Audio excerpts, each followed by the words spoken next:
This is Audible. Tantor Audio, a division of Recorded Books, presents Fair Isle and Fortunes by Nancy Warren, narrated by Sarah Zimmerman. Chapter 1. The village fete at Morton under Witchwood was the highlight of the social calendar in that small Cotswold village, at least for most villagers. For the coven, of course, the solstice events that took place at the nearby Standing Stones took precedence. The community fair drew locals, families, and fairgoers from miles around. I'd never been to a village fete before, so I was excited when my cousin Violet suggested I accompany her. "I'm going to be telling fortunes, and I'll need someone to show people in and take the money." She grinned, flipping her black hair over her shoulder so the stripe of bright pink and purple fluttered like a banner. "You can be my assistant for a change." "Do you make much money telling fortunes?" "I don't know, I've never done it before. The fortunes used to be told by Madame Titania, who was really Elsie Tompkins and whose husband runs a local pub. But Elsie's in Dublin with a daughter who's having a baby, so they need a new fortune teller." "What fun. Do you have any experience?" Violet raised her brows and put her hands on her hips. "Lucy, I'm a witch. I think that qualifies me quite nicely." "You can watch and learn." Vi had an annoying way of always reminding me she'd been a practicing witch longer than I had. Though after February's disaster of the love potions, I didn't know how she had the nerve to pull the superior witch act with me. Still, I was enjoying getting to know the countryside around my Oxford shop, and it would be fun to spend a Saturday at a village fair. I still had to run Cardinal Wolsey's yarn and knitting shop, though, so I asked Violet what she thought I might do for an assistant. Truth was, I'd had some bad luck with assistants. If they didn't turn out to be murderers or soul-sucking demons, they had a tendency to leave. I didn't think I was a bad employer, more that I couldn't seem to choose the kind of people who stayed. I'd had the same problem with the men in my life, at least the mortal ones. Rafe Crozier, the 500-year-old vampire, would stick around forever, literally. The trouble with our relationship was that I wouldn't. It sounded romantic to think of letting him turn me so we could live together forever, but the reality, as I knew from daily experience, was that living forever wasn't as thrilling as you might think. Mortals that vampires cared about died. They couldn't live for too long in one place, or people became suspicious that they weren't aging, so they had to move every generation or so. However, the biggest issue I saw was boredom. The vampires living in the tunnels under my Oxford shop all had more money than they could ever spend. Einstein was right about the power of time and compound interest. They'd seen and done pretty much everything, and they no longer needed to hunt thanks to blood banks and modern technology. They were rich, strong, and bored. Also, in Rafe's case, bossy and controlling. I knew he meant well and had my safety in mind, but I was an independent woman of the modern age. When he was growing up, women were the property of their menfolk. He tried to keep up with the times, but we butted heads more often than I'd have liked. However, even knowing all that, I was incredibly drawn to Rafe. He was gorgeous, sexy, and smart. Him being a controlling know-it-all wouldn't have been so bad if he hadn't, in fact, known just about everything. At least I had him beat on modern culture, and some of the most fun we had was seeing movies that he'd been too snobbish to bother with. Since Violet was supposed to be my assistant, I thought it was only fair that she should come up with her Saturday replacement, especially if she was going to drag me away from the shop, too. She wrinkled her nose. "What about Alice? Don't you think she owes us a favor after we made Charlie fall in love with her?" I could not believe that Violet was suggesting Alice owed us anything after her beloved had nearly ended up in jail for murder. Still, Alice was such a nice person, she might actually do it, if she wasn't already committed to working in the bookstore across the street on Saturday. I really need to hire another proper assistant. We both glanced toward the front window where I had taped a help wanted notice. I'd had the paper laminated, as I seemed to put it in the window so often.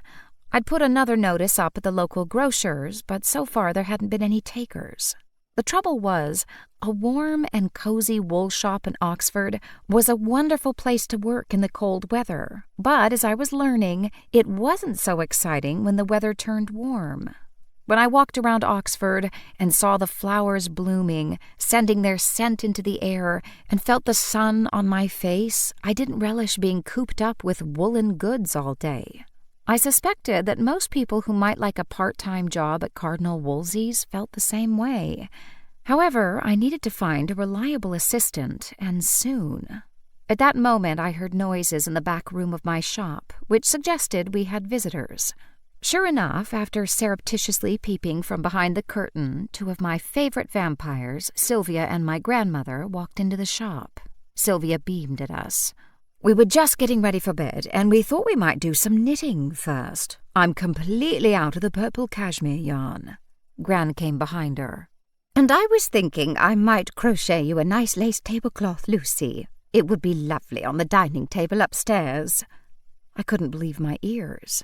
"You want to crochet a tablecloth? Won't that take forever?"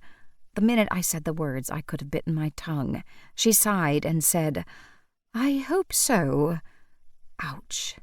To cover my blunder, I rushed forward and said, "This ecru cotton is new. I think it would give a look of antique lace." She brightened immediately. Gran always loved to stay on top of new products in the store she used to own. "It's lovely, dear." She picked up one of the balls and turned it over in her hands. "Who's the supplier?" Then, of course, we had to talk about sales and the latest stock. It was nice to be able to discuss business with the woman who used to own the shop. I sighed. "My biggest problem right now is that I need an assistant. Violet wants me to go to the village fete at Morton under Witchwood on Saturday, but I don't think I can go. I've got no one to watch Cardinal Wolsey's." She and Sylvia looked at each other. "We'll do it." I telegraphed distress to Sylvia. Gran could not be seen in public. She tended to forget that a lot of the people who shopped here used to be her customers. Finding Gran alive after they had cried at her funeral would not be conducive to good business. Sylvia understood my dilemma immediately and said, "But Agnes, have you forgotten? You're going to Dublin this weekend, you and Mabel." Gran's forehead creased in puzzlement. "Dublin? Did I know about this?" Since Gran could be a bit forgetful, Sylvia took shameless advantage. "Of course you did. You're meeting up with Mary and Sheila, those lovely women we met last time we were there." She explained to me and Violet. "Mary owns a lovely old manor house in the country about an hour outside of Dublin. Agnes and Mabel are going to spend the whole weekend doing crafts." As my grandmother was still looking confused, she said, "Agnes, why don't you take along some of this lovely cotton and demonstrate to everyone how to make lace? I bet some of them don't know how." Gran brightened immediately. "What a good idea! I do miss teaching my classes." When they'd gathered their supplies, Sylvia came close to me and whispered, "Now I've got to scramble about and put together a crafts weekend in Dublin, and talk Mabel into going." I thanked her in an equally soft voice. Then she said, "Why don't you ask Clara to run the shop for you? She's very good. So long as she naps the night before, she should be all right for the day." I agreed that this was a good idea, but I still felt I needed a proper assistant, one who wasn't going to yawn all through the day. Even Nix, my black cat familiar, wasn't lazing about in the front window as often as she had during the cold weather. She came and went from an open window during the night, and often when I got up the next morning she still hadn't returned home. She came back when she felt like it, and if she was bored or lonely, I would hear her meowing through the door that connected the shop and my upstairs flat. I'd let her in, and she'd yawn, do a circle of the shop, making sure no mice had snuck in when she wasn't on patrol, and then, job done, she'd jump onto the front window and curl up in the sun. Since I needed to get out and get some sun myself, I walked across the street and up the block to Frog's Books, hoping to talk Alice into watching the shop for the day. She was an excellent knitter and had taught a few beginner classes. I'd barely had a moment to feel the warm sun on my face and my bare arms when I saw Scarlett Baker and her friend Polly walking toward me. They were both students at Cardinal College, which was on the same street as my shop. We'd become friendly during a recent college production of A Midsummer Night's Dream. The production had been fraught with disaster, but surprisingly, that had brought us closer. They both waved to me, and Scarlett said, "Lucy, don't tell me you're leaving. We were coming to see you." I stood in the middle of the sidewalk and waited for them to reach me. Polly said, "We were coming into your shop. Scarlett's teaching me how to knit. I'm trying to quit smoking, you see, and I must have something to do with my hands." Scarlett looked at her with affection. "But not smoking's also making her grumpy, and I'm hoping knitting will be a soothing activity." I was very pleased Polly was quitting smoking, of course, but even more pleased to discover that Scarlett could knit. "How come you never told me you could knit?" She shook her head. "We were so busy with the play I never really thought about it. I've been knitting since I was a child. It was only when Polly was desperately looking for something else to do with her hands, other than using them to open packets of sweets and crisps," Polly interjected. "I was getting so fat. I thought of knitting. Polly loves it, and it's something we can do together during boring lectures or while watching the telly." Naturally, I was always delighted to bring more customers into my shop, but I was even more thrilled at the possibility that a local university student might be interested in a part-time job. I asked Scarlett on the spot if I could hire her, explaining that I needed a second assistant mainly for Saturdays and the odd extra shift at a mutually convenient time. They looked at each other and burst out laughing. "I've been wanting to get a part-time job. Polly told me I should ask you, but I was too shy." Now it was my turn to laugh. "Perfect. You're hired." "That's it? That's the entire job interview?" Now that she mentioned it, I was a very lax employer. No wonder I kept losing my assistants. Scarlett was an actress who liked drama, but I also knew that she was cheerful, gorgeous, and good with people. When you've been through a frightening experience with someone, you get to know them, and Scarlett was a good person. "Let's try it and see how it goes. Perhaps you can start a week from Saturday. If you come in a bit early, I'll explain how the till works and so on." "That's fantastic," they both said at once. I couldn't believe how easy this had been. I felt so magnanimous. I told them that as a signing bonus, I'd give them both the employee discount on whatever they bought. It didn't solve the problem of this Saturday, but I was fairly certain Mabel and Clara would cover for me for the one day I was at the fair. It was only one day, after all. So long as they were well fed, how much damage could a pair of vampires do in one day? Chapter 2. When I inherited Cardinal Wolsey's and the flat above it, I also reluctantly ended up with Grand's tiny Ford. I'd grown up in the States and learned to drive there, but I was getting better at driving on the wrong side of the road so long as I didn't let my thoughts wander. On that Saturday morning in early June, I drove carefully from Oxford to Morton-under-Wychwood, a small town about 10 miles away. I pulled the tiny old car into the Pig and Plough pub's parking lot, which had been given over for the day to patrons of the village fete. Fortunately, the weather had blessed the event. It was sunny, with only a few clouds in the sky, just enough to give it atmosphere. The village green was normally nothing more than a huge round grass field with a stream running through it. A few ancient trees, a mostly blank community notice board, and a couple of benches were the main features. However, the small town had grown around the village green. The church, first built in the Middle Ages, was directly across the street, with its equally ancient graveyard. Cottages and houses built in honey-colored Cotswold stone ringed the green. They were from different eras, though the most modern was probably Victorian. There was a pub where I just parked, a coffee shop, a post office, and a co-op grocery store. Today, the village green was crowded with tents and people, games, and food trucks, and children running about laughing. I like to dress in hand-knitted sweaters whenever possible as a way of always advertising Cardinal Wolsey's. I thought of myself as a walking sandwich board when I was out, but it was a warm day and I couldn't stand the thought of a thick jumper, so I'd thrown a white cashmere pashmina over a black t-shirt. Since I was going to be an assistant to a fortune teller, I thought the shawl added more glamour than a cardigan. I passed a stall draped with bunting of the British flag, selling delicious-smelling pies, another where children were having their faces painted, and a booth where you had to throw balls and try to knock pins down in order to win a prize. Across the way, I could see a Punch and Judy show setting up.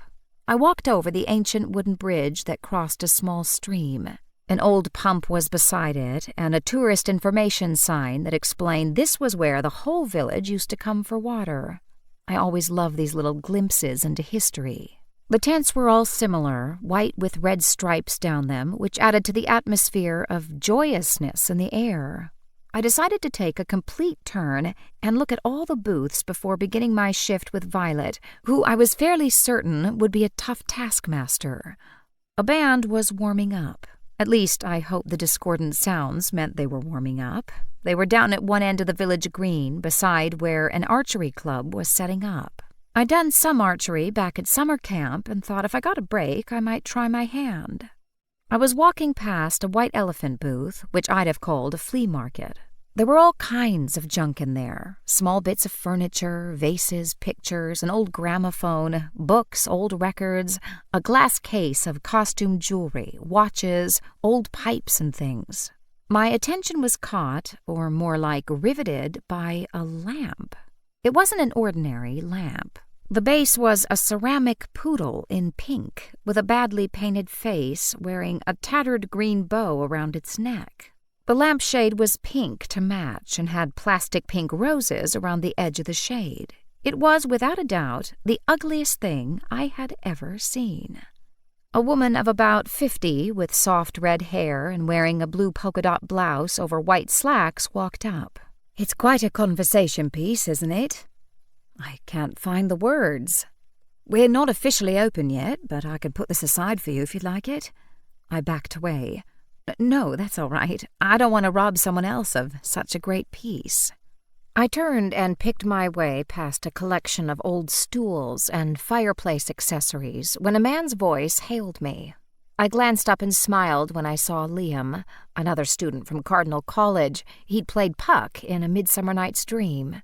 We'd come to recognize each other's specialness in the same way members of a secret society recognize a ring. "Liam, good to see you. Do you live around here?" "My people are from Ireland, but I've cousins living here." His eyes squinted at me with mischief. "As I believe do you." Of course, my cousin Violet and my great-aunt Lavinia lived here, and my sometime mentor and oftentimes trickster rival, Margaret Twigg, lived not too far away. He said, "I didn't see you at the last coven potluck." I shuddered. After the disaster of the love potion, I didn't dare show my face. Besides, until I master my magic better, I'll always feel like the odd witch out. He began to chuckle. "You're quite famous, you know. I wish I'd been there when you sent the head-standing stone flying through the air." I shuddered again. Don't remind me. It was mortifying. His eyes lost their gleam of wickedness and went serious. "Also incredibly powerful. For all our sakes, you need to focus on your studies. You never know when we'll need someone of your power to defend and protect us." "But you have Margaret Twigg," I said. I might not like the woman, but no one could deny her power. He said something I'd heard on several occasions. "You are a more powerful witch than Margaret Twigg will ever be. That's why you threaten her." Most earnestly I assured him that I did not want a showdown with Margaret Twigg. She was welcome to remain the head of our coven, more than welcome. I didn't want to be head witch any more than I wanted to be a witch at all.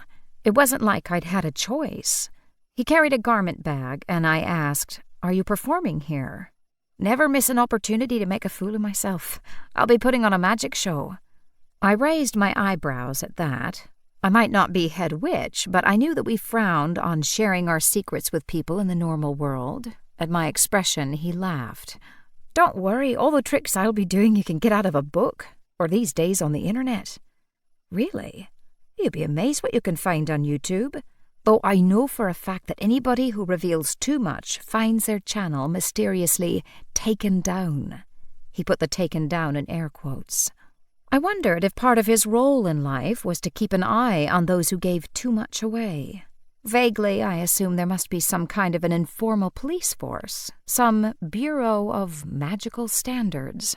I told him I'd try to catch his act, and when he asked me where I was going, I explained about the fortune-telling booth. He looked puzzled. I thought Madame Titania was back in my hometown. She's going to be a grandmother again. I heard she wasn't doing fortune-telling this year. She's not. My cousin Violet is standing in for her. He sent me an odd look. Your cousin Violet? Here? Yes, tent number 32. I'm on my way there now.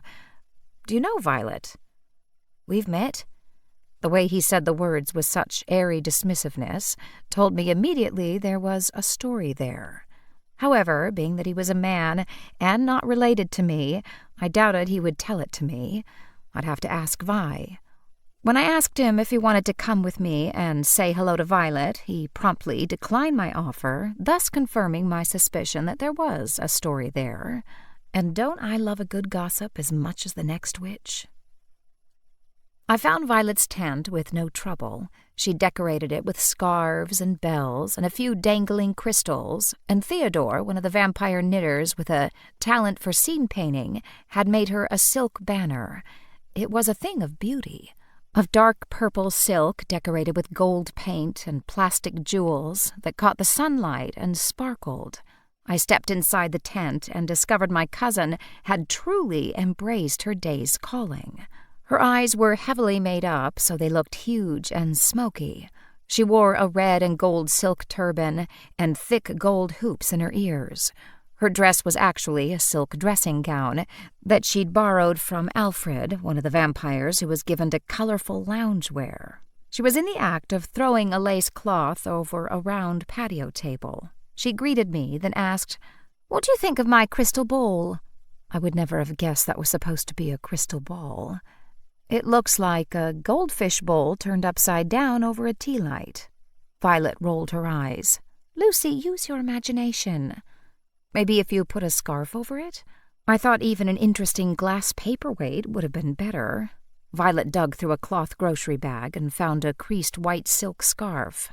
I thought Madame Titania would lend me her crystal ball, but apparently she's very possessive. Says it's been in her family for generations, and I might dilute its power. Honestly, what is it with mortals? They read a few horoscopes and do a couple of tarot card readings, and suddenly they're convinced they have power. I could have shown her what real power looks like. At my gasp of distress, her blood-red lips curved in a smile. Don't worry, I only messed up her suitcase a little. When we'd fashioned the scarf around the fishbowl, it didn't look too bad. Then Violet looked at me and shook her head. You should be in costume too. I thought the pashmina added a touch of glamour. Not enough glam for Madame Violetta's assistant. Violet dug back into the bag and found a multicolored scarf in gold and blue and tied it around my head, pirate style. She put her head to one side. Wait, I think I've got an extra pair of gold hoops. I wasn't sure which size I wanted, so I brought both. She was already wearing enormous gold earrings. I couldn't imagine what the rejects looked like, but as it turned out, they were smaller, more like the width of a cardboard toilet roll tube, unlike Violet's, which looked big enough that hamsters could use them as exercise wheels. Once I'd put on the earrings and Vi had added a pound or two of makeup to my face, giving me dramatically painted eyes and red lips, she stood back and surveyed me critically. That will have to do. My job was to stand outside the tent, put people's names on a list, take their money, and usher them in when Madame Violetta was ready for them. It seemed simple enough. I doubted I could screw it up. Even though the fair didn't start for another half hour, cars were already arriving, disgorging families with excited kids of all ages. A second, smaller patio table sat outside the tent, and on it was a pad of paper and a pen suitable for making lists. There was even a plastic chair for me to sit on and a metal money box that locked. All of the proceeds of the fete were going to support a maintenance project on the bell tower of the old church. Violet retreated back into the tent while I prepared a rudimentary schedule, marking out times and spaces for names. Violet felt she could do a reading in 10 minutes, so I blocked out 12-minute slots to give a bit of breathing room. While I was doing this, an officious-looking woman came up. She checked her clipboard, then looked at me. "Tent number 32, Fortunes by Violetta?" I nodded and pointed up at Theodore's sign. The woman gazed up at it and sniffed. "A bit over the top, isn't it?" I disliked her on sight. She had a sharp nose and a pinched-looking, humorless mouth, as though life consistently gave her lemons, and instead of making lemonade, she sucked them. She wore a bright pink hat with plastic flowers on it, a yellow t-shirt, and a flowered cotton skirt, and she thought our sign was over the top. Still, I gave the woman my best smile, as the badge pinned to her shirt said she was Hilary Beaumont, the Fate Coordinator. Well, it's all in the aid of charity, isn't it? With another sniff, the woman moved on. When the Fate opened at 11, we already had 2 clients signed up to see Madame Violetta. Obviously friends, they looked to be in their early 30s. The redhead said, "I came last year and she was ever so good, the fortune teller. She said I was going to have a boy, and I did, little Justin." Using her hand to indicate a pregnant belly, she said, "I was out to hear, and everyone said it was going to be a girl. But Madame Titania, she knew." I imagine Madame Titania had reckoned on a 50% chance of being right, but all I said was, "Unfortunately, Madame Titania isn't here this year. We're very excited to have Madame Violetta with us instead." The woman looked disappointed. "Oh, is she as good then?" "I've heard she's excellent." I wasn't lying. I'd heard it from Madame Violetta herself. From the depths of the tent, a heavy female voice sounded like a cross between a heavy smoking Frenchman, a Russian countess, and a Jersey girl. "Let the first person come in." I told little Justin's mother to go ahead. Her friend said, "It's very exciting, isn't it, being able to predict the future? I've got 2 dates this week. I'm hoping she'll tell me that one of them is my soulmate." I hope so, too. 10 minutes went by, and little Justin's mother came running out, tears pouring down her face. Her friend looked startled. "Jeannie, what's wrong?" Her friend waved her away and ran away from the village green and toward the public toilets. Her friend looked at me, puzzled. "Should I go after her?" Madame Violetta boomed out. "I am ready to tell the next fortune." "Why don't you go on in? I'm sure your friend will be fine." 3 more women came up, and I added their names to the list. Everyone was in a good mood, giggling and gossiping. The second woman stumbled out of the dark tent and blinked as she emerged into the bright sunlight, as though unsure of her footing. I said brightly, "Did she tell you whether one of your dates this week will be the one?" The woman looked at me, stunned. "No. She said they're both losers and I should stop wasting my time with online dating. She says I need to work on my inner insecurities before anyone will fancy me." I'm sure she didn't mean. "I have to find my friend. I wonder if it's too early to go to the pub." Chapter 3. I'd have gone after her, but a well-dressed older couple arrived. They were probably in their late 60s and looked like a comfortable, retired couple. She wore a yellow cotton dress and a large sun hat, and he had on beige cotton trousers and a blue cardigan sweater over a blue and white checkered shirt. "Did you both want to see Madame Violetta?" The woman laughed. "No, it's just me. Harry thinks psychics are nonsense." I took her £2 and ushered her into the tent. Her husband hovered as though not sure where to go while his wife was busy. I knew enough about knitting that I could say to him, "That's a lovely cardigan. Did your wife knit it for you?" He turned to me and studied my face as though he might later be asked to draw it. Then his eyes narrowed as he chuckled. "How are you so sure I didn't knit it myself?" "Perhaps you did. I know plenty of men who knit. Some of them were even undead. It wasn't that I believed knitting was only for women, more that this man didn't seem like the knitting type." "In fact, your guess was correct. My wife's a champion knitter," he said with pride. "Well, she had to be. I left her alone so often in my working life, you see. I was a police officer." I knew from my brief time dating Detective Inspector Ian Chisholm how true that was. I wondered how any of them got married, given that they were so often on call. Or perhaps that was just the detectives. I glanced around me at the happy people enjoying a village fair in the sunshine. I suspected that the greatest crime committed today would be not putting on enough sunscreen. "Was this your beat?" I asked. He shook his head. I was stationed in Oxford, though I did spend a few weeks here once on a case. I think that's when I fell in love with the place." His brow furrowed. "Even though we never did solve the case." He rocked back on his heels, and I felt that he was looking into the past. "It was a nasty business. A murder." "A murder? Here?"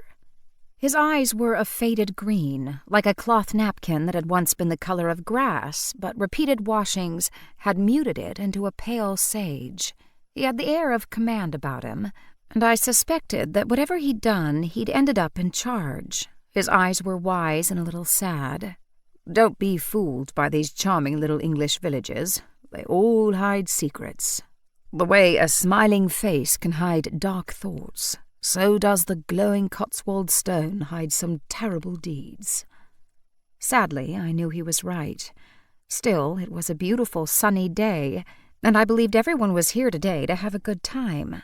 However, my cousin Violet lived here, Great-Aunt Lavinia didn't live far away, and even Margaret Twigg resided in the vicinity. "If they never caught the murderer, do you think there's any danger to the people who live here now?" He shook his head. "I shouldn't think so. Well, I moved here with my wife, so clearly I think it's a safe village. It was an odd case, that. Grayson Timmins was a pillar of the community. No debts, no scandal, went to church regularly. He was killed in his own home. It looked as though he interrupted a burglary. People said it was a random act. An outsider who came to town, was caught in the act of robbing the house, and killed the owner who'd surprised him." That sounded plausible to me. "And you didn't believe that?" He glanced at the tent, but his wife was obviously still occupied. "Do you ever get an instinct, an inexplicable sense about something?" I nodded, probably more enthusiastically than he was expecting. Once more, his eyes crinkled in a smile. "My wife told you that I don't believe in psychics or any of that nonsense, and it's true. But when you've been a copper for enough years, you develop an instinct. Mine was that it wasn't a random burglar who killed that man." I saw a shadow cross his face. "You thought you knew who did it, didn't you?" His body jerked in surprise.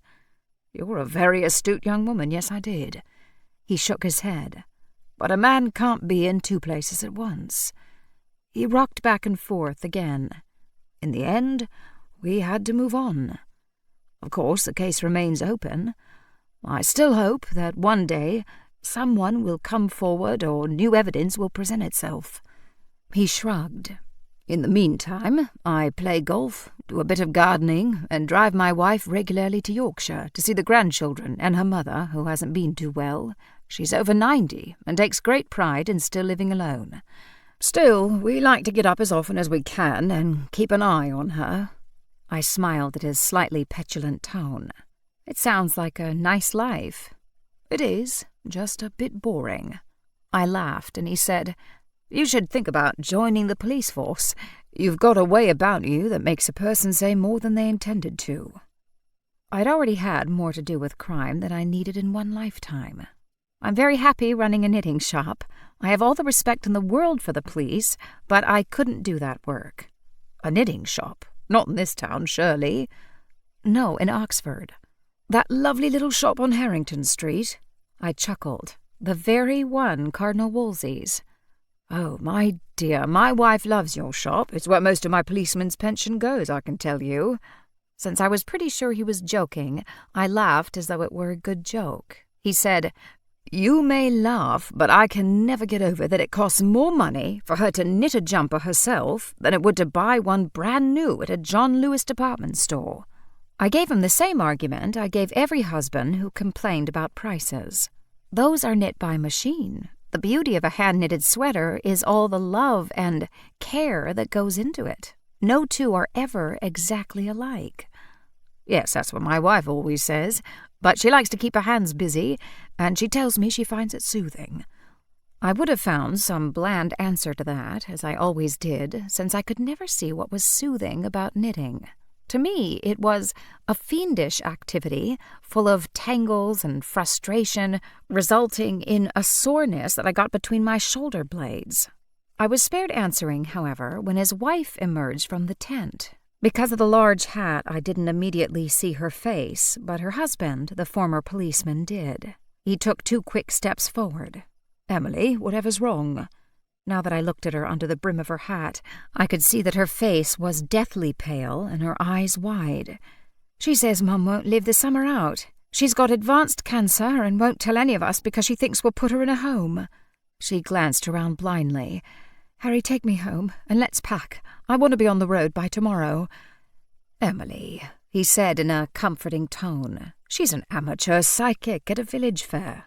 No doubt you somehow let slip that you have an aged mother, and she took an educated guess." "She didn't say Mum will die within the year. She said she's dying now, of cancer. I can't take the chance that she might be right. We have to go." Since her voice rose at the end with a quiver that suggested she was close to tears, her husband said, "Let's go across the road for a nice cup of tea. We'll phone your mother and see how she's faring. I'm sure everything's fine." He glanced at me then, but I think both of us knew he'd very soon be on the road to visit his mother-in-law. I was about to have a word with Madame Violetta when an anxious-looking woman of about 70, wearing an old-fashioned house dress with knee socks and sandals, walked up. Seeing no line, she said, "Is the psychic free now?" "Yes." Her name was Deirdre Gunn. I took her £2 and ushered her in. A plump blonde woman of about 50 arrived with a dark-haired friend about the same age. She paid her £2 and said, "I know it's just a bit of fun, but it's for a good cause." She looked so happy I almost warned her to be wary, but then I thought Violet couldn't come up with too many bad fortunes in a row. It would be like tossing coins and getting heads turn up endlessly if heads were bad news. I put their names on the list. The blonde was Elizabeth Palmer and her friend Nora Betts. While they waited their turn, they chatted to each other and to me. Elizabeth said, "I had such fun at the White Elephant. Usually it's a bunch of rubbish, but there was some good things there this year." I thought of the poodle lamp and reminded myself that everyone's taste was different. Fortunately, the brown paper bag she was carrying was too small for a lamp. She saw me looking. "Oh, it's for my husband. He's always wanted a pocket watch." She drew out a round silver watch on a chain. The case featured an interesting design engraved on it, sort of like a vine of grape leaves. How was it some customers found gorgeous watches and I got caught up by kitsch? "It's for our silver wedding anniversary, you see. I'm ever so pleased with it. Of course, it was a bit more expensive than most of the items there, but it's all for a good cause, and this was really a bargain. It's sterling silver. You can see the hallmarks." She showed me the 4 small symbols stamped into the watch. They certainly looked like sterling hallmarks, not that I was any expert. She obviously didn't think I knew much either, so she pointed to the lion with a raised paw stamped into the back of the watch case. "That means it's British sterling." Then she pointed to an anchor symbol. "I think that means it was registered in Birmingham. The next one is a date stamp, but I'm not sure what a D means. This is clearly an old watch, though. And then the DE is the mark of the watchmaker. No idea who he was." She finished cheerfully. "Wow, you know a lot about silver." "Not really. My husband's interested, so he shows me watches in antique shops that are always too pricey for us to afford. I guess all that looking finally paid off." "Does the watch keep time?" I asked, more, I think, for something to say than that I really cared. "Yes, quite well." She snapped open the case. The watch was, indeed, keeping perfect time, as I could tell since my mobile phone showed the same time. "It was an excellent buy," her friend Nora said. "Jason will be so pleased." Violet's most recent customer emerged from the tent and blinked as though unaccustomed to sunlight. "Next," came the deep tones of Madame Violetta, and I ushered in Elizabeth with a quick "good luck." "Excuse me," I said to her friend, and followed Violet's last customer, who had gone about 20 steps and was now leaning on a tree as though she needed the support. "Mrs. Gunn, is everything all right?" I asked. She blinked and then focused on my face. "Oh, it's you. You're the assistant." "Yes. I hope Madame Violetta didn't give you bad news?" Though it was written all over the woman's stricken countenance that she had. "She told me that Billy's going to die." Billy wasn't the only one who was going to die if I had to put up with much more of this. I'm so sorry. Is that your husband? Son? Billy's my budgie.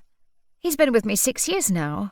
He's off his food a bit and hasn't been so lively, but he's young yet for a bird." She sounded so sorrowful I could hardly bear it. I said, "Madame Violetta is only someone from the community who's filling in for Madame Titania. I doubt she's very good. Honestly, I think she's making things up." She nodded. "Well, it's a mean trick if she is. I'll go home right now and check on poor Billy." As she hurried across the road, I tried to think of a spell to prolong bird life. I drew a blank, but I seriously wished Billy a long and happy life.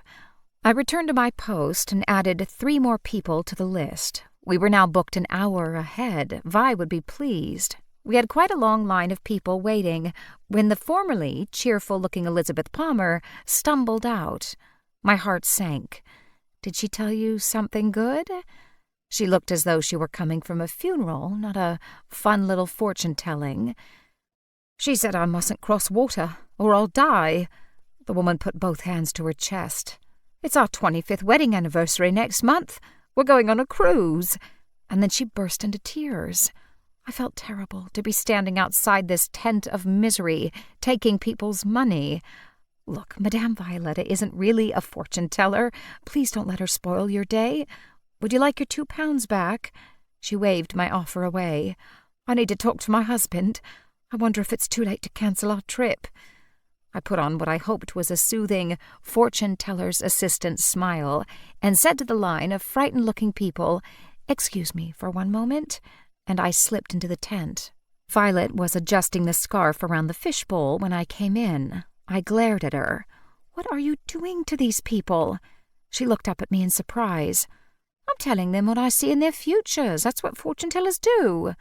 I shook my head so hard the silk scarf slid down over one ear. "No, it is not what fortune-tellers do, especially not in a village fair.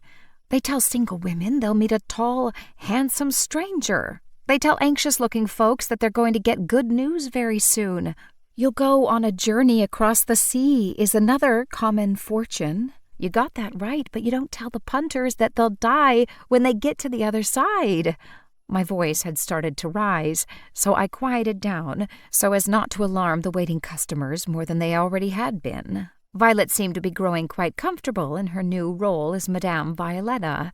She settled back in her plastic lawn chair and put her arms out, waving her palms over the upside-down fishbowl.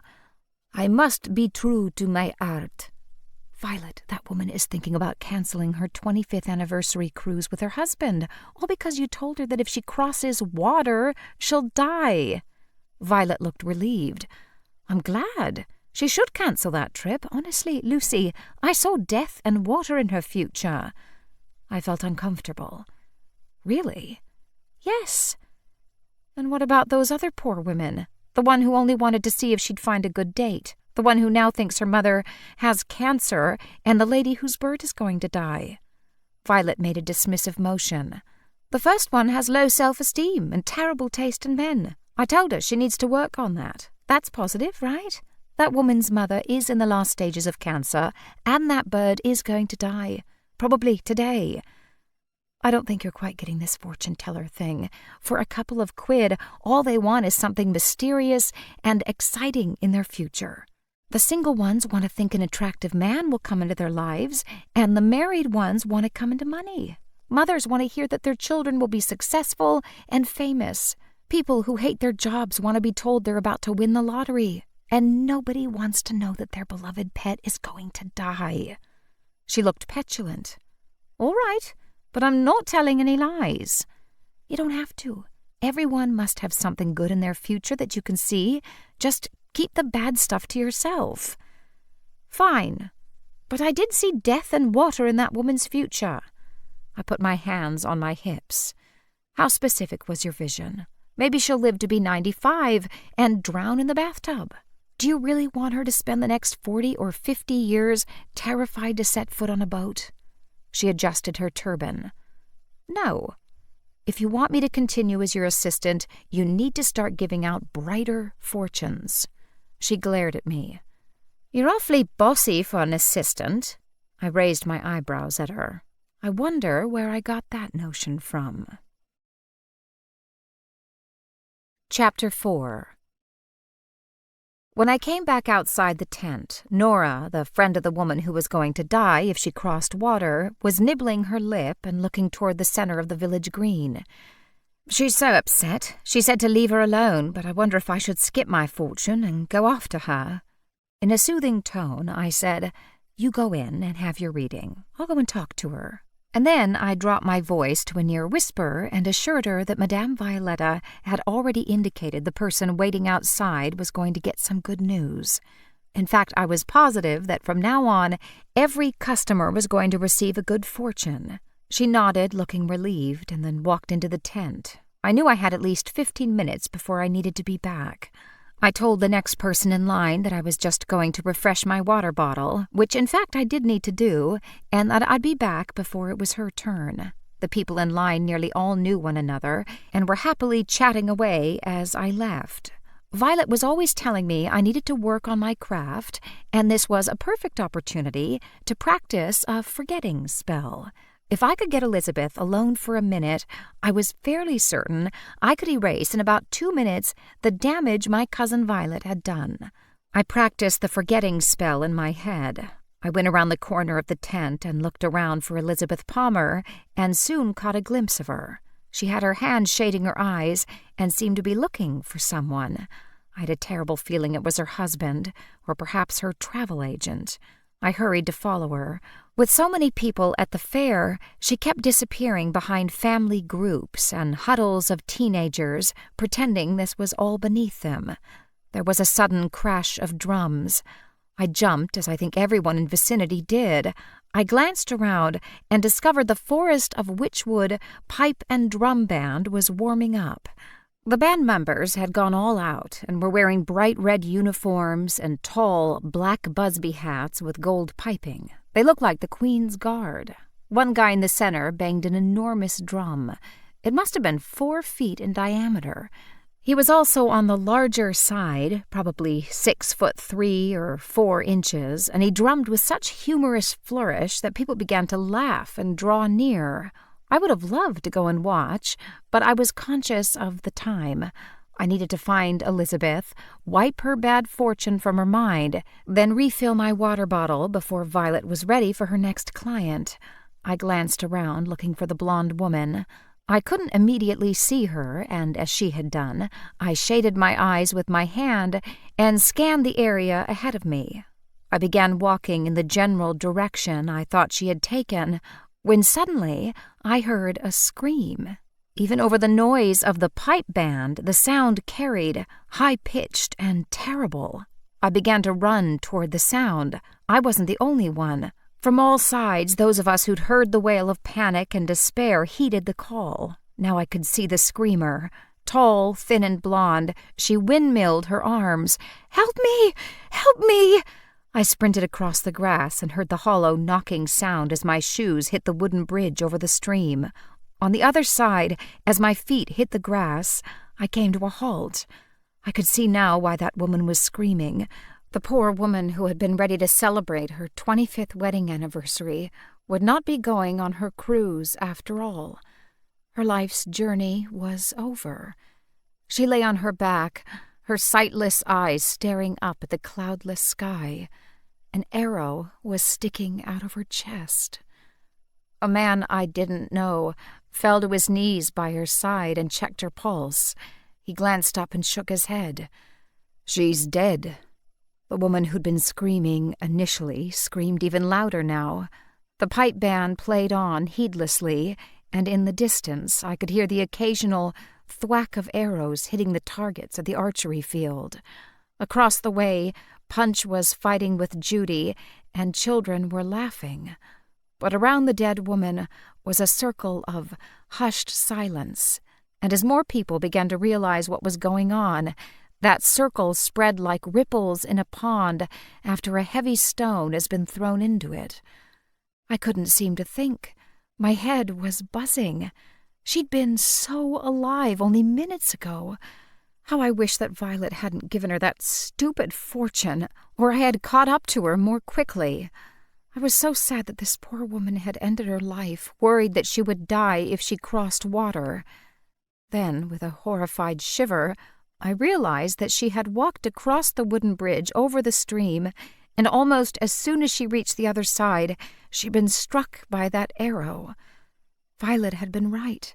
She had crossed water, and then she had died. Chapter 5.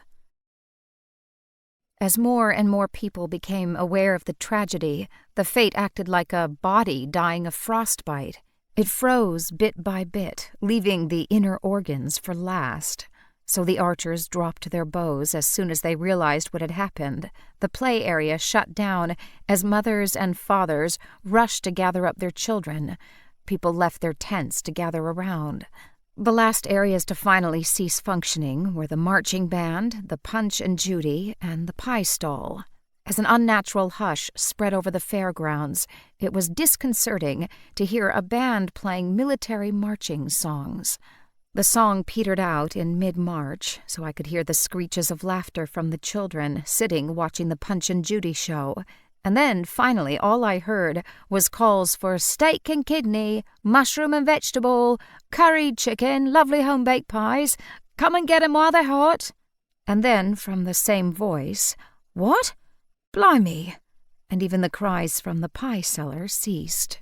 I waited by the body, not because I knew this poor woman, but in case the police needed me. I imagined Detective Inspector Ian Chisholm would soon show up. He'd known me for a while now, and he could trust me to tell him the truth and to give my observations in a coherent manner. The officious Hilary Beaumont, the fate coordinator, came rushing up, red in the face, her eyes bulging as though it were an outrage that something so dreadful should happen on her watch.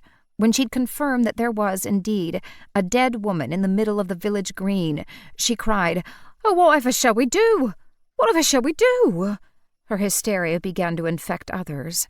I decided to set her a task so she could do something more useful than panic. Find some people you trust to form a perimeter to stop people coming closer. The children shouldn't see this. "But the police?" "We won't disturb the body." She nodded and ran away. I had thought she might try to assert her authority, but she was too happy to get away from the sight of death to argue with me. Within minutes, a ring of adult men and women were creating a ragged circle and stopping any more people joining the crowd. I didn't know much about death, but I suspected from the little blood that had come out of the wound that Elizabeth Palmer's end must have been very quick. While we waited for the police, I could see parents gathering up their children and beginning to walk home or head to cars. I looked around for the organizer and saw her talking in urgent tones with the woman who ran the White Elephant sale. I didn't need my acute hearing to make a pretty good guess at the subject. I willed Hilary Beaumont to look at me, and when she did, I beckoned her over. Reluctantly, she came close enough that I could say, "You've got to stop people leaving. The police will be here soon, and they'll want to interview everyone." As her shock ebbed, her officiousness returned. She held her clipboard as though it were a badge of office. "Who put you in charge? You're just the fortune-teller's assistant." I held on to my patience the way a toddler holds onto a balloon, with slack fingers.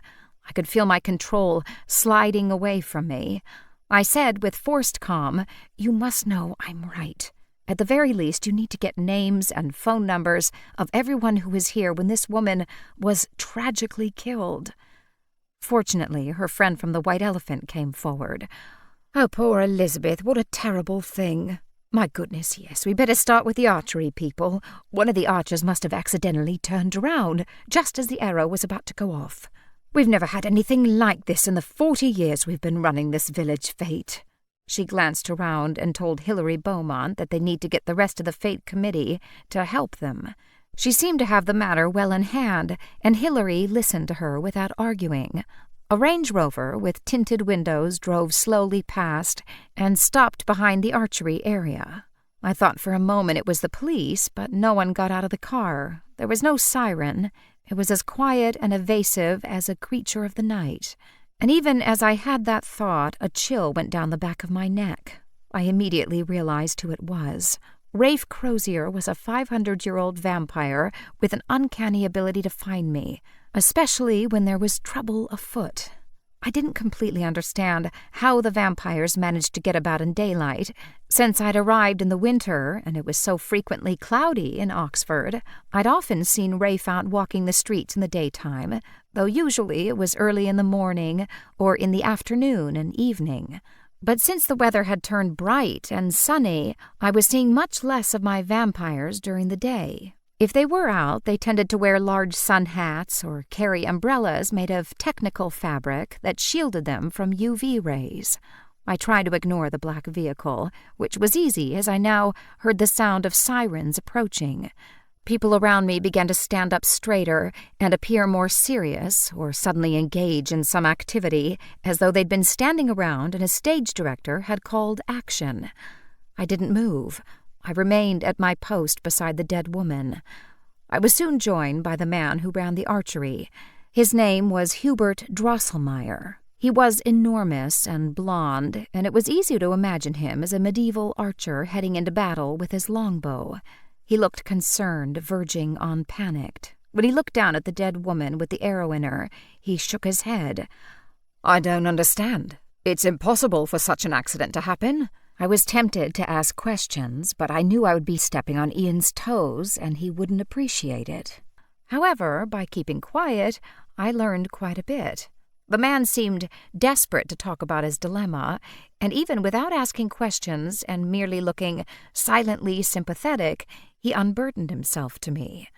"We're very strict. We don't just give the punters a bow and arrow and let them shoot at anything. The first thing we talk about is safety. The targets are set up against straw bales." He looked genuinely puzzled, turning his head in the direction of the now silent archery field and back to the dead woman. "You'd have to be an extremely good archer to hit that woman in the heart from that far away." "Or extremely unlucky," I said, accidentally breaking my temporary vow of silence, though in fairness, I hadn't asked him a question. He looked as though he were the unlucky one. An ambulance arrived with a paramedic team and a doctor, who, after a brief examination, pronounced her dead. They didn't move her, though, and soon a guy who appeared to be in his mid-30s and had the bearing and short hair of someone in the military walked up to join them. With him were 2 uniformed police officers. It wasn't until he introduced himself as Detective Inspector Thomas that I realized Ian wasn't coming. For some reason, I thought that every time there was a homicide, Ian would attend. But that was nonsense, of course. There were other detectives in the area. He turned to the 2 of us on either side of Elizabeth Palmer's body. "Did either of you see what happened?" Hubert Drosselmeyer shook his head. "I never saw anything. Someone said there was a woman killed by an arrow, but I didn't believe it until I saw her for myself." The detective turned to me with his eyebrows raised. I was walking this way when I heard a scream. I must have arrived within a minute, but she was dead. He nodded. "See who shot her?" I flinched. It all happened so fast. There was a blonde woman screaming when I arrived, but I think someone led her to the first aid van. More cops arrived, and they put tenting around the body to shield it from public scrutiny. D.I. Thomas told the uniformed cops to interview everyone who was still at the fete and find out if they'd seen anything and to make sure they got every single person's name, their phone number, their address, and what they'd been doing at the time of the tragedy. Perhaps because we'd been beside the body when the police arrived, they didn't move me and Hubert right away. It was as though we'd been grandfathered into this tragedy. I looked once more at that round face, still wearing the look of shocked surprise. But Hubert squinted at her chest and the arrow still protruding. He said, with enormous relief in his tone, "Wait, that arrow's not one of ours." All of us stared at his face. D.I. Thomas said, "Are you sure?" He nodded emphatically. "Come to the archery area and I can show you. We use short bows similar to what they'd have used in medieval times. Our own in-house Fletcher makes them. And the ones we use for practice and displays like this one all have a blue and red feather on the end of the shaft." We could all see that the feather thing on this arrow was black. He was gaining confidence now. He moved to the side of the body, got to his hands and knees, and squinted. "I've been an archer for 20 years. I'm sure your medical examiner will back me up on this, but that arrow could never have been fired from the archery pitch. Look at the angle of the arrow's entry." Now all of us squatted down on our haunches and bent our heads so that we could see what he was referring to. I understood what he meant. The arrow wasn't sticking straight out. It was on an angle. I spoke my thoughts aloud. "It looks as though it came from above and hit her." He nodded, looking at me in approval. "That's exactly what happened. If it was deliberate, it was an excellent shot." A shiver ran down my spine. "You're saying this might not have been an accident?" He was getting some color back in his face. "What kind of fool would be up in a tree or in one of the buildings overlooking the village green with a bow and arrow and shoot it into a crowd? No, it was murder. The only question in my mind is whether it was a random act or whether this woman was deliberately targeted for murder." Chapter 6. Nora and Violet came running up at that moment. I imagine they'd been so busy in the fortune-telling booth they hadn't heard the commotion. Until now.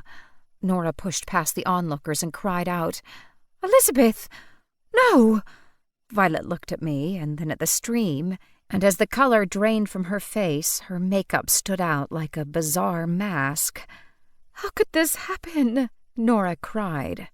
There, love," the woman from the White Elephant said, taking her into her arms. Hubert Drosselmeyer said, "The arrow entered at about a 40-degree angle." He looked down at Elizabeth Palmer, who was still staring up. I wished someone would close her eyes. "How tall was she?" Okay, I had to pull myself together and try to help. I'd stood talking to her. "I think she was about my height." "Good." The archer rose and turned me so my back was to him. He pulled me against him. "Place your wrist at the level of your heart, with your hand and fingers facing forward." I did. He reached around and tilted my hand to the same angle as the arrow. I could feel everyone in the crowd watching us. He turned my body slightly. "There." And then he pointed up across the street to where a row of old houses stared back at us. Many of the second- and third-story windows were open on this warm day. He said in a hard voice, "That building in the middle is the village hall, and upstairs we have a museum." I followed his gaze, and sure enough, the upstairs window was open. "You think the arrow was fired from there?"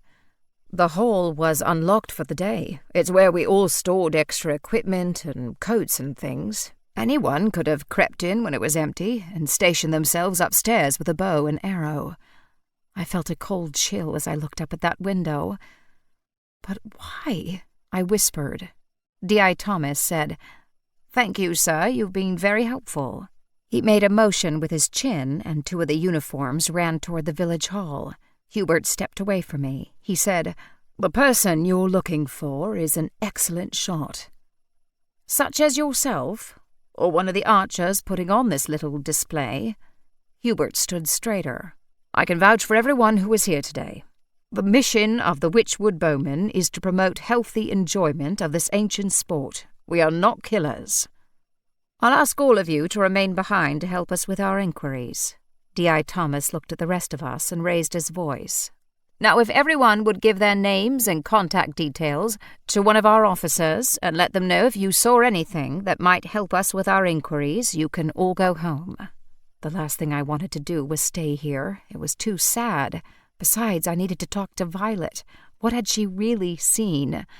I turned to find her, and to my consternation discovered that Margaret Twig had turned up. She wore a red and black flowing caftan over black cotton trousers and a necklace of red beads. Her hair was its usual mass of salt and pepper corkscrew curls. When I joined her and Violet, she said, "Let's get Violet's belongings out of that tent and get out of here." I nodded. We gave our names and contact information to one of the uniforms, and then headed back to the fortune-teller's tent. The silk banner seemed garish now and out of place on this day of death.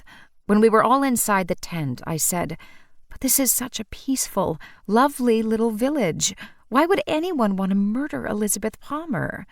Violet said, "Well, it could hardly have been an accident. Someone deliberately killed that woman." Margaret Twig had no time for all this speculating. She looked seriously annoyed, as she often did when I was around. "There is no such thing as a quiet, peaceful village. Whenever more than two people gather together, there will always be secrets, intrigues, and scandal. The English village is like a microcosm of the whole world. On the outside, you see the tumble of pretty cottages with their climbing roses and Union Jack bunting. But inside, there's as much darkness, rage, and hate as you'll find anywhere. You forget that at your peril. But the death happened at the village fair, a celebration of everything that's good about small villages in England. Margaret and my cousin exchanged a glance. Margaret continued, "There have been witches in Morton under Witchwood for centuries. The locals have always known it, in the way you can know that an underground river runs beneath your property without ever having to see it. So long as it doesn't flood your house and destroy your land, you're quite happy to let that river flow in peace.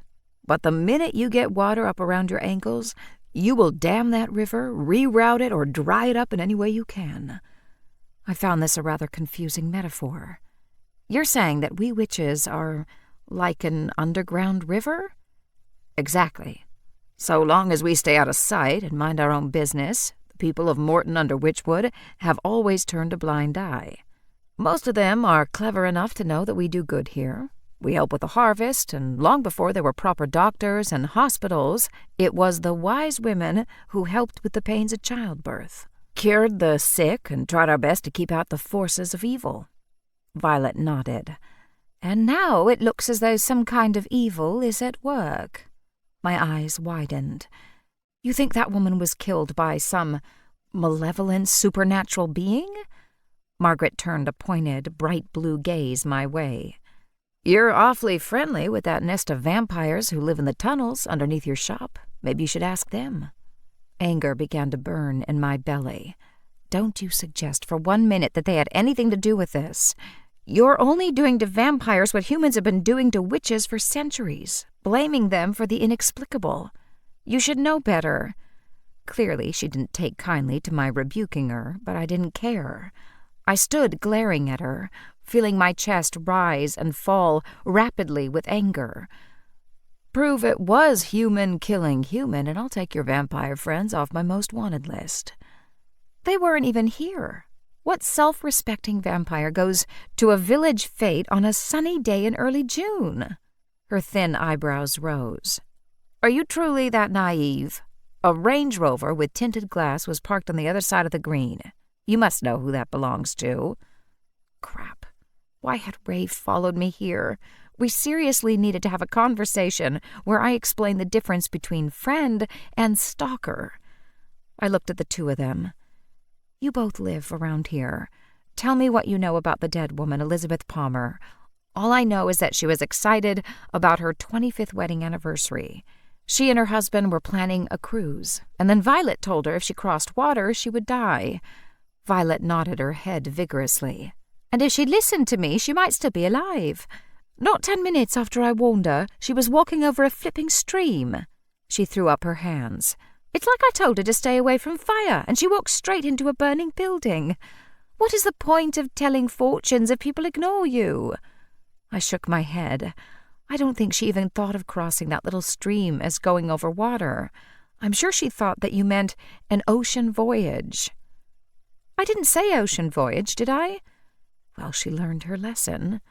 Margaret Twigg said, "Snapping at each other won't get us anywhere. Here's what I know about the dead woman. Her husband runs a car dealership. It used to be her father's. 25 years, or I suppose 26 years ago now, he came to work for her father as a salesman. That's how Elizabeth and Jason met. The gossip around the village was that her parents strongly disapproved of the match, but it was the mid-1990s, not the 1950s, so there wasn't much they could do about it. Elizabeth got her way, and she and Jason were married. When her father died, he took over the family business. They lived in the big house with her mother until she too died, and that came to Elizabeth and Jason as well." I said, "They must have been proven wrong. The marriage had clearly lasted, and the couple must have been happy if they were planning an anniversary cruise." "I don't come into town all that often, but I'm fairly certain that they were quite good friends with another couple about their own age, Nora and Tony Betts." I nodded. Nora Betts and she were in line together, waiting to have their fortunes read. They seemed to be best friends. I glanced at Violet. Remember, Violet, after you told the woman she'd die if she crossed water, her friend came in? Do you remember what you told her?" Violet sniffed. "Was that after you gave me a lecture and told me I couldn't tell my paying customers the truth? That I had to make up some nonsense about meeting handsome strangers and coming into money?" I rolled my eyes. "Yes, after I told you to stop terrifying the customers so they came running out of your tent in tears." She seemed very pleased with herself. "I did exactly what you told me to. I told her she'd come into some money." "But what did you really see?" "I told you I wasn't going to lie, and I didn't. She will come into money." "A lot of money?" She closed her eyes as though casting herself back. "I saw a hand writing out a check. It was in the hundreds of thousands of pounds." "I call that a lot of money. Any idea where it came from?" "I'm a fortune teller, not a forensic accountant." "Violet," I reminded her, "you are a witch. Think carefully. Did you see anything else in your vision?" "It was a man's hand signing the check. I could see the edge of a shirt cuff and the sleeve of a business suit jacket. Then the screaming started and I lost the vision." "Well, it's a lead. One of the most common motives for murder is financial gain. Is there some way Nora might come into money when Elizabeth died? Maybe her friend left her something in her will?" I thought back to the two women giggling together the way best friends do. She'd have to be pretty cold-blooded to be joking around with her friend, knowing she was about to murder her. She couldn't have done it without help, obviously, since she was with me when her friend was killed. I was thinking. I said, "Violet, what if you and I went together to commiserate on her loss?" "But we don't know her." She was right. "Okay, what about this? You saw something else in your fortune that you didn't tell her." "But I didn't see anything else." "Sometimes we have to stretch the truth in the name of justice. We won't tell her anything that could change her life, just something that would make her feel better on this very dark and sad day when she's lost her friend." "Like what?" "I don't know." I looked at Margaret Twig. "What kind of news would you like to get from a stranger?" "Finding out I was going to be several £100,000 richer would be all the news I needed." I thought for a minute. "Why don't we do what lots of fake fortune-tellers do? We'll ask around, find out more about this woman. Everyone's gossiping about the murder anyway. They're bound to talk about these two friends.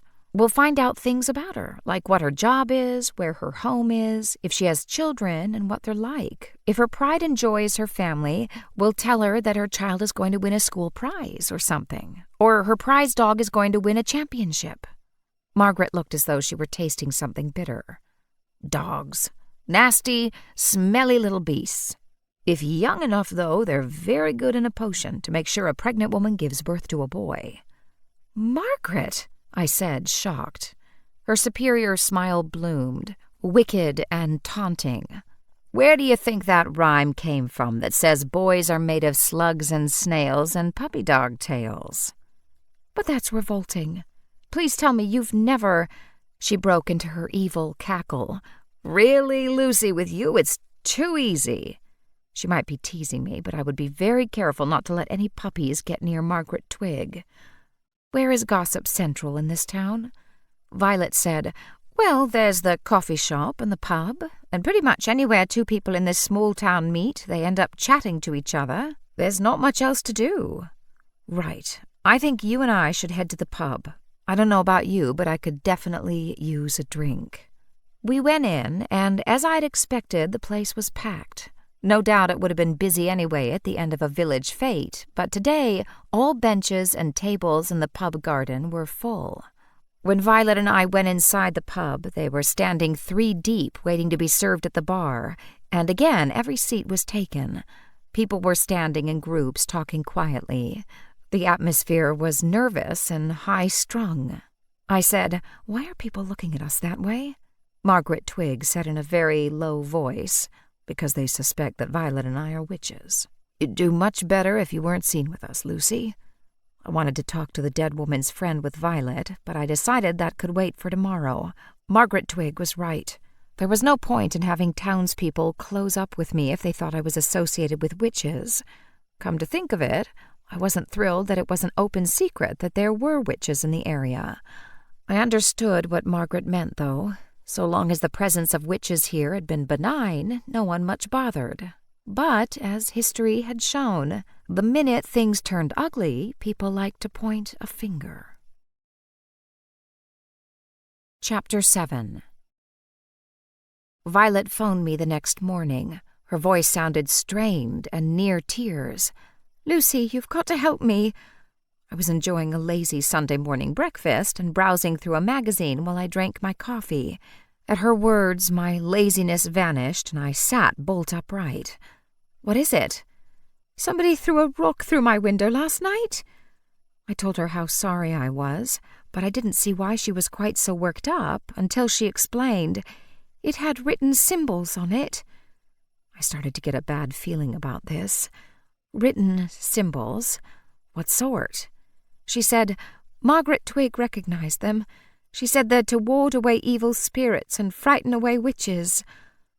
Oh my gosh, I thought you only saw things like that in museums. "Lucy, can you come over? I think people are on edge because of the murder yesterday." She was right, of course. Besides, I'd been one of the last people to talk to Elizabeth, and probably one of the first to arrive after she was killed.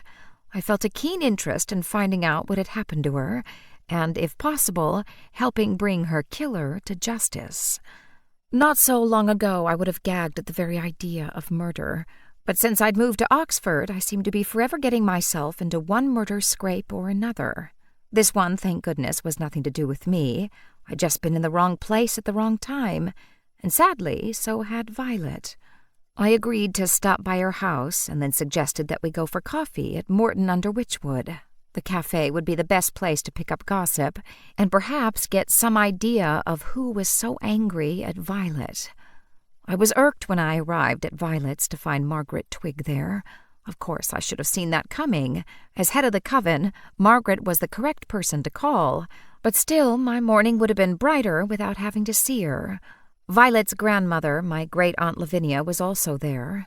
She rushed up to give me a hug when she saw me. "Lucy, what a dreadful thing. I'm terribly worried about Violet. We've never had anything like this in our neighborhood before." Violet shot her a sideways glance, and she amended. "Well, not in the last century, anyway." Whatever horror stories of witch persecution had occurred locally, I really didn't want to hear them right now. I was much more interested in present-day murder. I reiterated my plan for Violet and I to go for coffee, ask questions, and listen to gossip. To my horror, both Lavinia and Margaret Twig decided to come too. I didn't know how to tell them they weren't invited, so I made the best of it, and the four of us crammed into my small car and drove into town. Every seat in the coffee shop was taken, and the place was buzzing with chatter. But when we walked in, a sudden hush fell over the crowd. It was awful. I felt every eye on our little group, and you didn't have to be a witch to feel the animosity flowing toward us. Violet said in a soft voice, "Maybe we should leave." "Absolutely not." Margaret was looking feisty and irritable, which seemed like a dangerous attitude in this crowd. I had to agree that we shouldn't let ourselves be frightened away, but it was somewhat unnerving, feeling so much dislike coming from people I didn't even know. A young couple with 2 children got up and left their table in the corner. I noticed that they walked around the very outside of the coffee shop rather than take the more direct route past us. I felt as though we were carrying some sort of plague, and people were terrified they'd catch it if they got too near us. We all ordered coffee and then settled around the table, or pretended to settle. Conversation began again, mostly in low voices, and the way my skin prickled, I was certain the topic of conversation was witches. Peace was barely restored when suddenly a woman burst into the cafe. Oh dear, it was Deirdre Gunn, the woman whose budgie hadn't been too well. Violet had predicted its demise. She looked around, and then, when she saw Violet, pointed with triumph. I suspected somebody had contacted her on their mobile, and she'd come in already knowing Violet was in the cafe. She wiggled between tables until she was standing in the middle of the coffee shop. Then she pointed a shaking finger at Violet. "You killed my Billy!" Violet glanced around as though someone might help her, but there was deathly silence. "I didn't." "You did, you lying witch. He was perfectly healthy when I left for the village fete, and then you looked into your crystal ball. You said some words. I know it was an evil spell, and you said he was going to die. You killed him." Violet stood up to face her accuser. "He was old. He died of old age." A new voice entered the fray.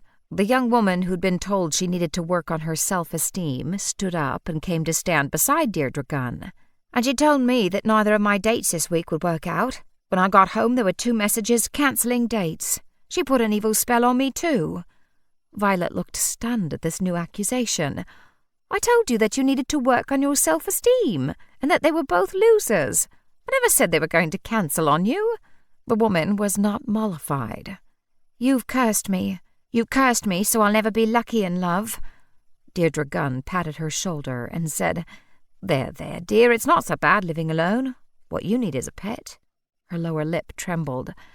"Like my Billy," and then she burst into tears.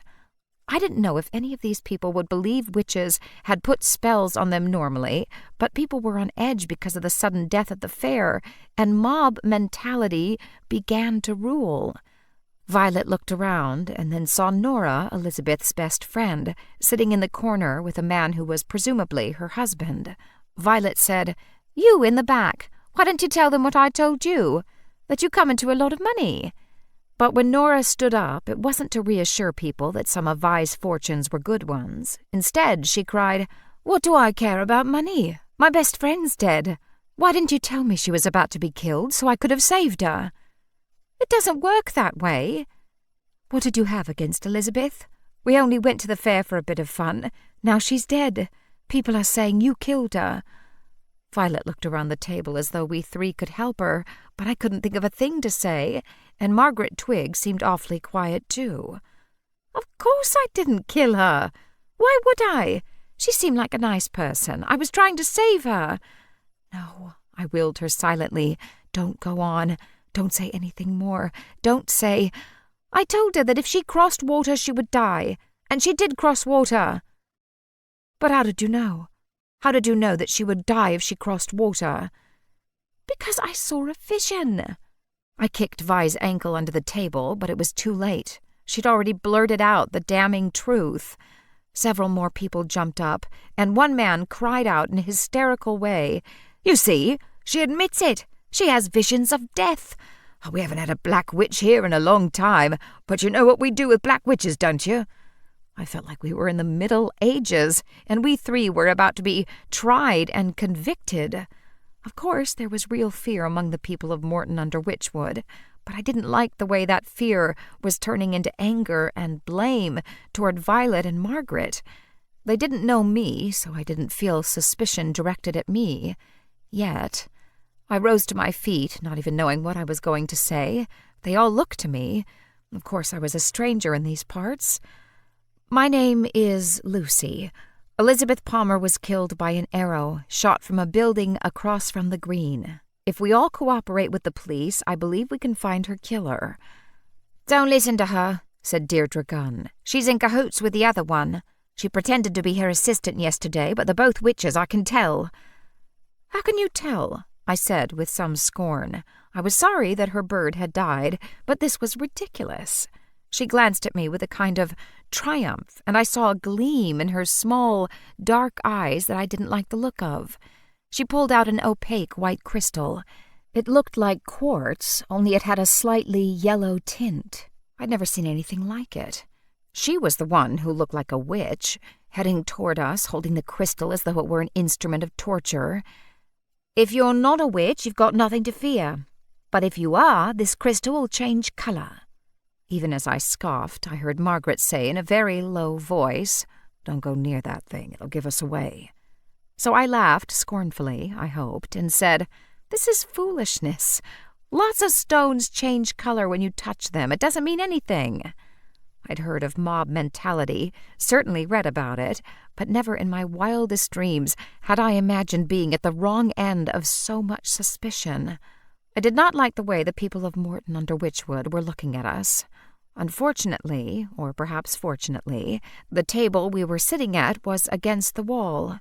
The suspicion and malevolence coming at us from all sides had caused each of us to edge back so our 4 backs were to the wall.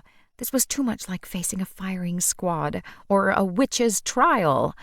The espresso machine fired a burst of steam that startled me, but also brought me back to the reality that we were in a village coffee shop in the heart of England, where they hadn't had a witch trial in centuries, at least not one I'd ever read about. There had to be a way to diffuse this tension, but I didn't know what it was. I felt like one wrong move or wrong word, and these normally perfectly pleasant villagers might turn violent. The woman was coming closer to us with the crystal, but the cafe tables were so jammed together that she was having trouble getting around them. I was racking my brain for an idea, and could feel my fellow witches doing the same.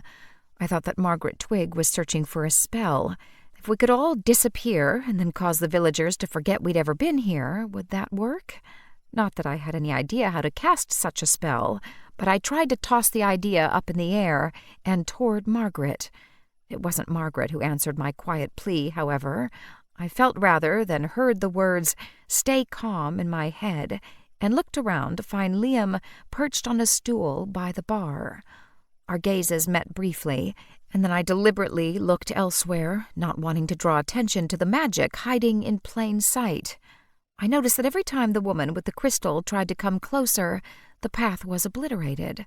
A bag would turn out to be in the way, or someone would shift their chair, blocking her. Liam.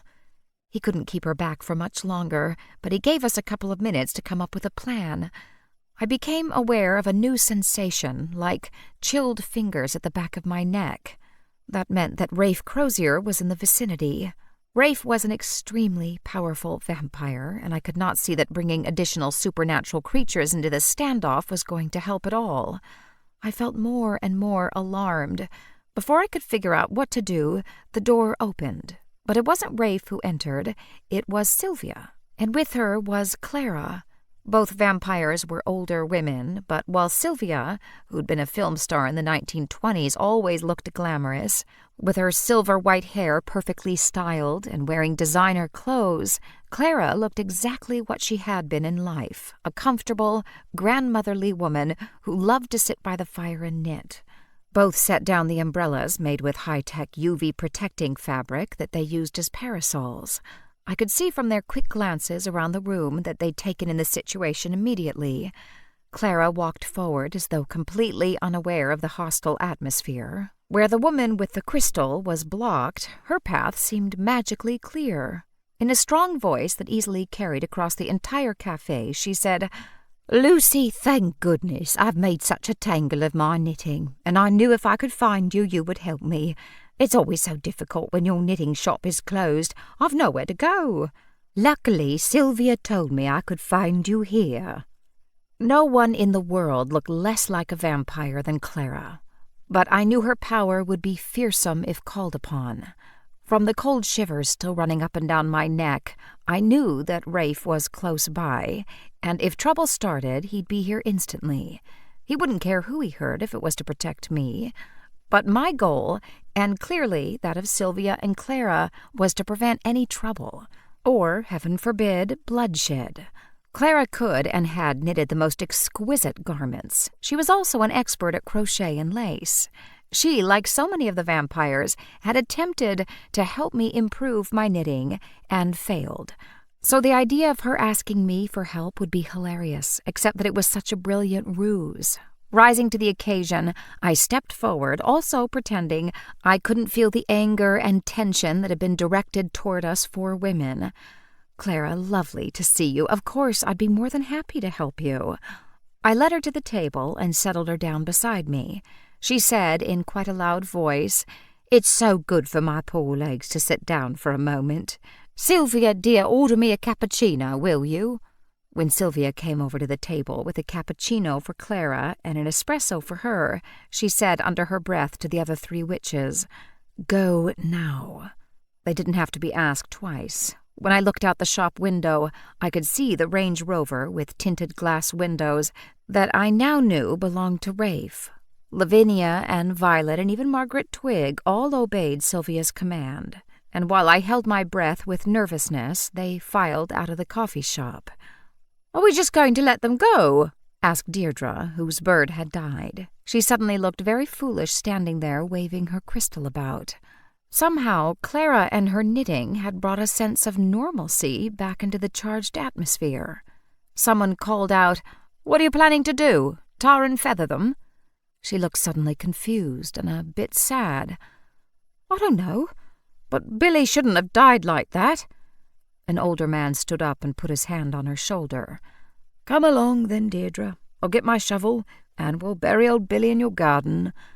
She dropped her chin to her chest and allowed him to lead her out of the coffee shop. As they reached the door, I heard him say, "There's a nice pet shop I know of that's got a good selection of tropical birds. When you're ready, I'll drive you over." "No one can replace Billy." "Of course not. As I said, when you're ready." Chapter 8. The door shut behind them, and with it a little more tension left the coffee shop. Honestly, if this had been the Wild West and we'd been in a saloon instead of a coffee shop, there'd have been a gunfight by now. Clara, meanwhile, pulled out a piece of knitting. I nearly burst out laughing, as much from nervousness as amusement, when I recognized it as one of my own pieces that I'd abandoned. I said, with a quiver of amusement, "Yes, that really is a mess." I repeated to her what she'd said to me many a time. "Your tension is too tight, for a start." Once I'd said that, and very confidently too, I ran out of steam. Now what? I had no idea how to fix that mess, which was why I'd given up on it. Inspired, I added, "Why don't you unpick the whole thing, and we'll start over?" If we began from the very beginning, I could pretend to teach her what I barely understood myself, and Clara, expert that she was, could pretend to fumble while actually knitting the piece properly. It seemed like a win-win to me. They strongly disapproved, my vampires, of me using magic in my knitting. They were old-fashioned like that and very rigid. They believed I should learn the craft. Since I so enjoyed their company at the Vampire Knitting Club meetings, I was trying very hard to improve. And I was getting better. I could knit and purl, and if I paid attention, I could even do them in the correct order. I still had a terrible time when I dropped stitches, and whenever anyone mentioned the soothing benefits of knitting, I wanted to strangle them. However, it was undeniable that I was improving. As someone who owned a knitting shop, that was a very good thing. An older woman came over to watch Clara unpicking my work and spoke to me. "Do you really own a knitting shop?"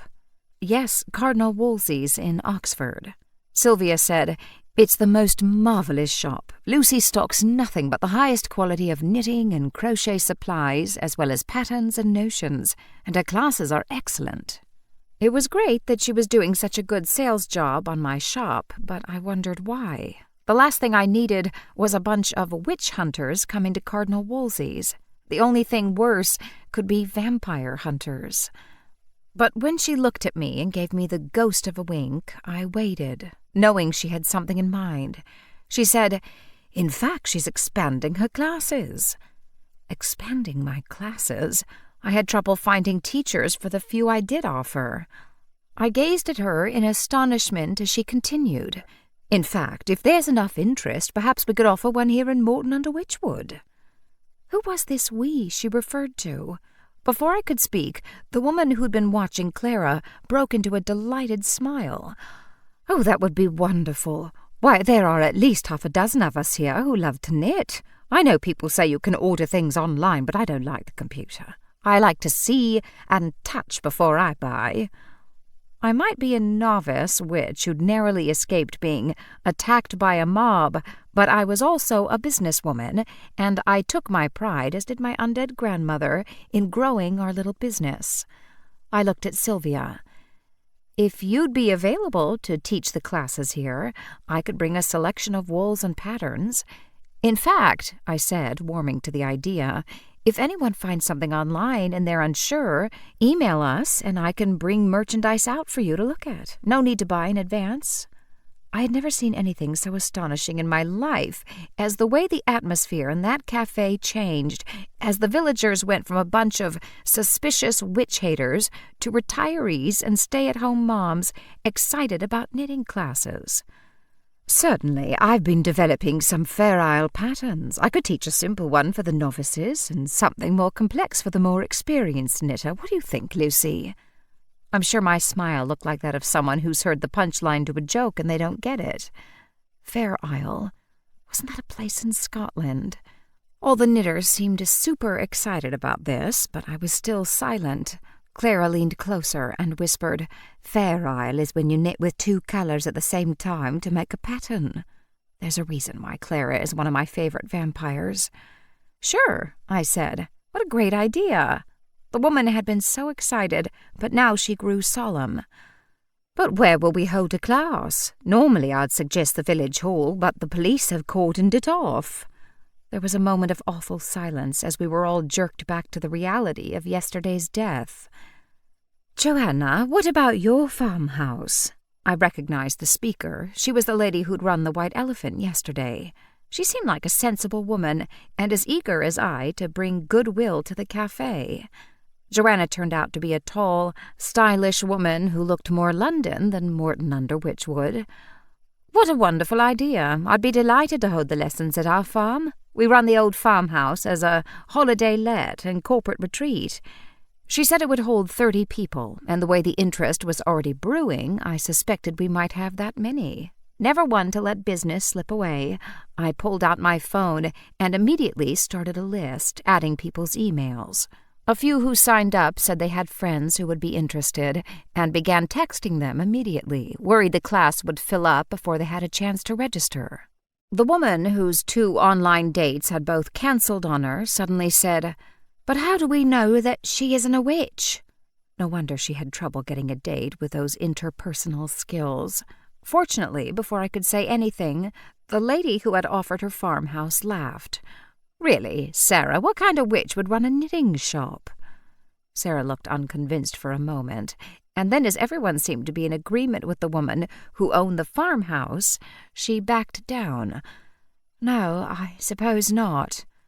Dodged that bullet.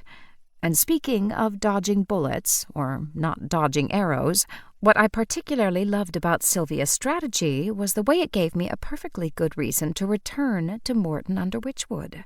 Perhaps I didn't have a strong reason to get involved in trying to help solve this murder, but I was fond of my cousin Violet, and I didn't like that her neighbors were looking askance at her. Margaret Twigg seemed as though she could take care of herself. However, since she was the head of my coven, I supposed I should show a little respect and try to help her if I could. There was so much enthusiasm about knitting classes that Sylvia said she'd be happy to start the classes one evening this week. "Lucy?" "So long as we have at least 10 confirmed students by tonight, then yes, we can start Wednesday."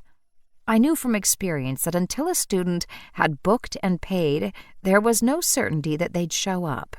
We agreed that Sylvia would provide the patterns, and both beginner and advanced would use the same wools to make the logistics easier.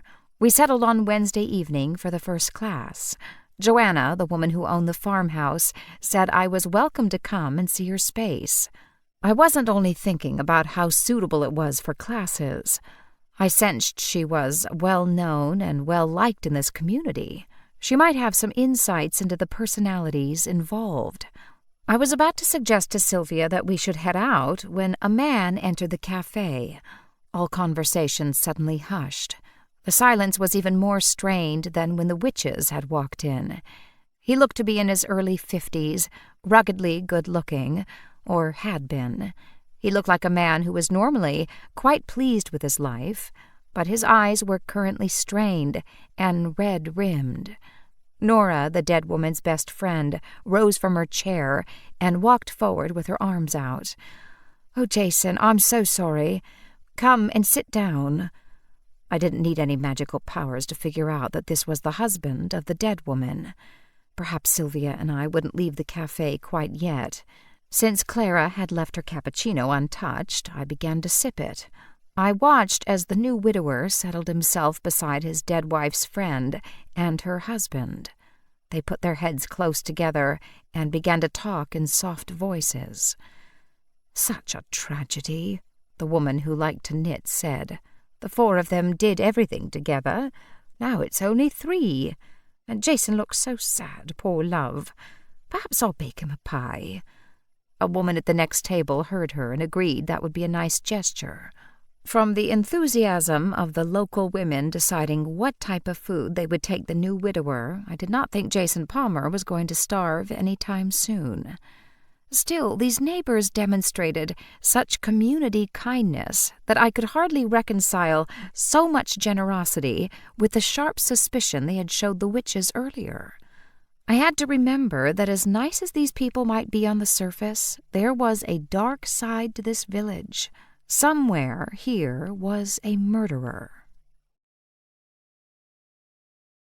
Chapter 9. Joanna Newman, the owner of the farmhouse, lived about 2 miles from the center of town. She said there was a shortcut, a pleasant walk across the fields, and I would normally have been tempted. However, Clara and Sylvia wouldn't want to tramp across fields on a sunny spring day, so I said our time was a little tight and that we would drive to her home. Also, I wanted a few minutes alone with Sylvia to plan our strategy. I took Joanna's address and told her we'd meet her at her home in 30 minutes. We drove down a narrow country road, following Joanna's directions, and came to a brightly painted sign that said Nickleby Farm. Below the sign were hanging baskets overflowing with spring flowers. We drove down quite a long drive. There were 2 horses in the field who stopped chewing grass and looked up at us, presumably hoping we would stop and bring something like carrots or apples. However, when we continued driving, they put their heads back down to the green lawn. Any idea I'd had that the farmhouse would be old and shabby were soon put to rout. The farmhouse was a beautiful old stone building with dormer windows and an orchard behind. On the other side of the orchard, a swimming pool glinted, and beside that was a tennis court, and then something that might be mini-golf. When we pulled up, Joanna opened the green-painted door and greeted us. She led us into a large room that was part high-end farmhouse kitchen and part sitting room. "We rent the farmhouse, you see, for corporate retreats, big family gatherings and weddings, so there's plenty of room downstairs." She toured us around briskly as though we might be thinking about a corporate retreat.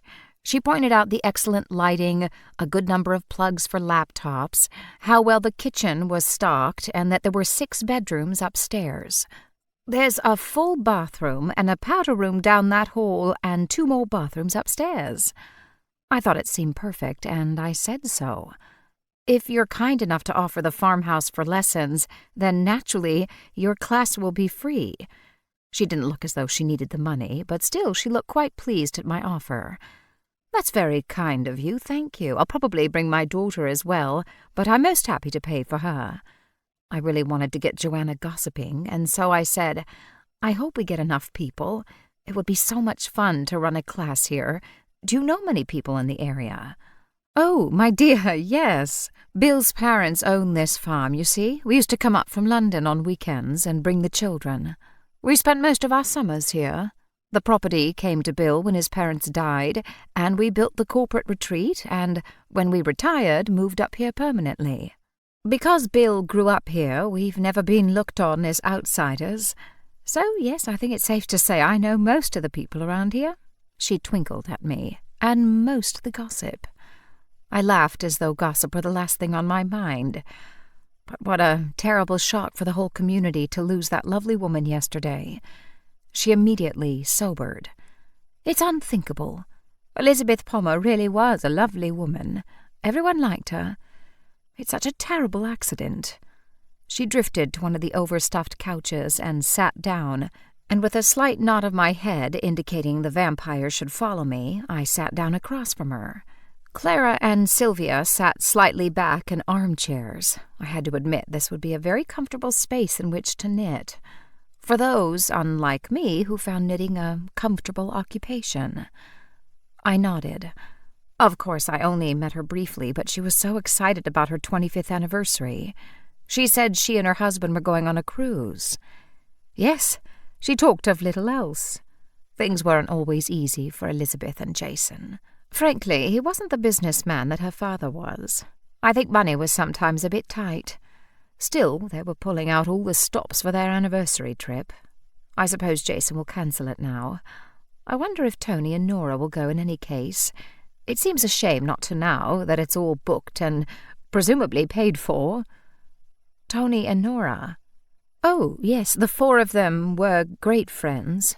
They were all going on the cruise together. Had I heard a certain something in her tone, or was my busy brain searching for possible murder motives? I didn't know, but I found myself asking whether the four of them had always been close. What I really meant was how close.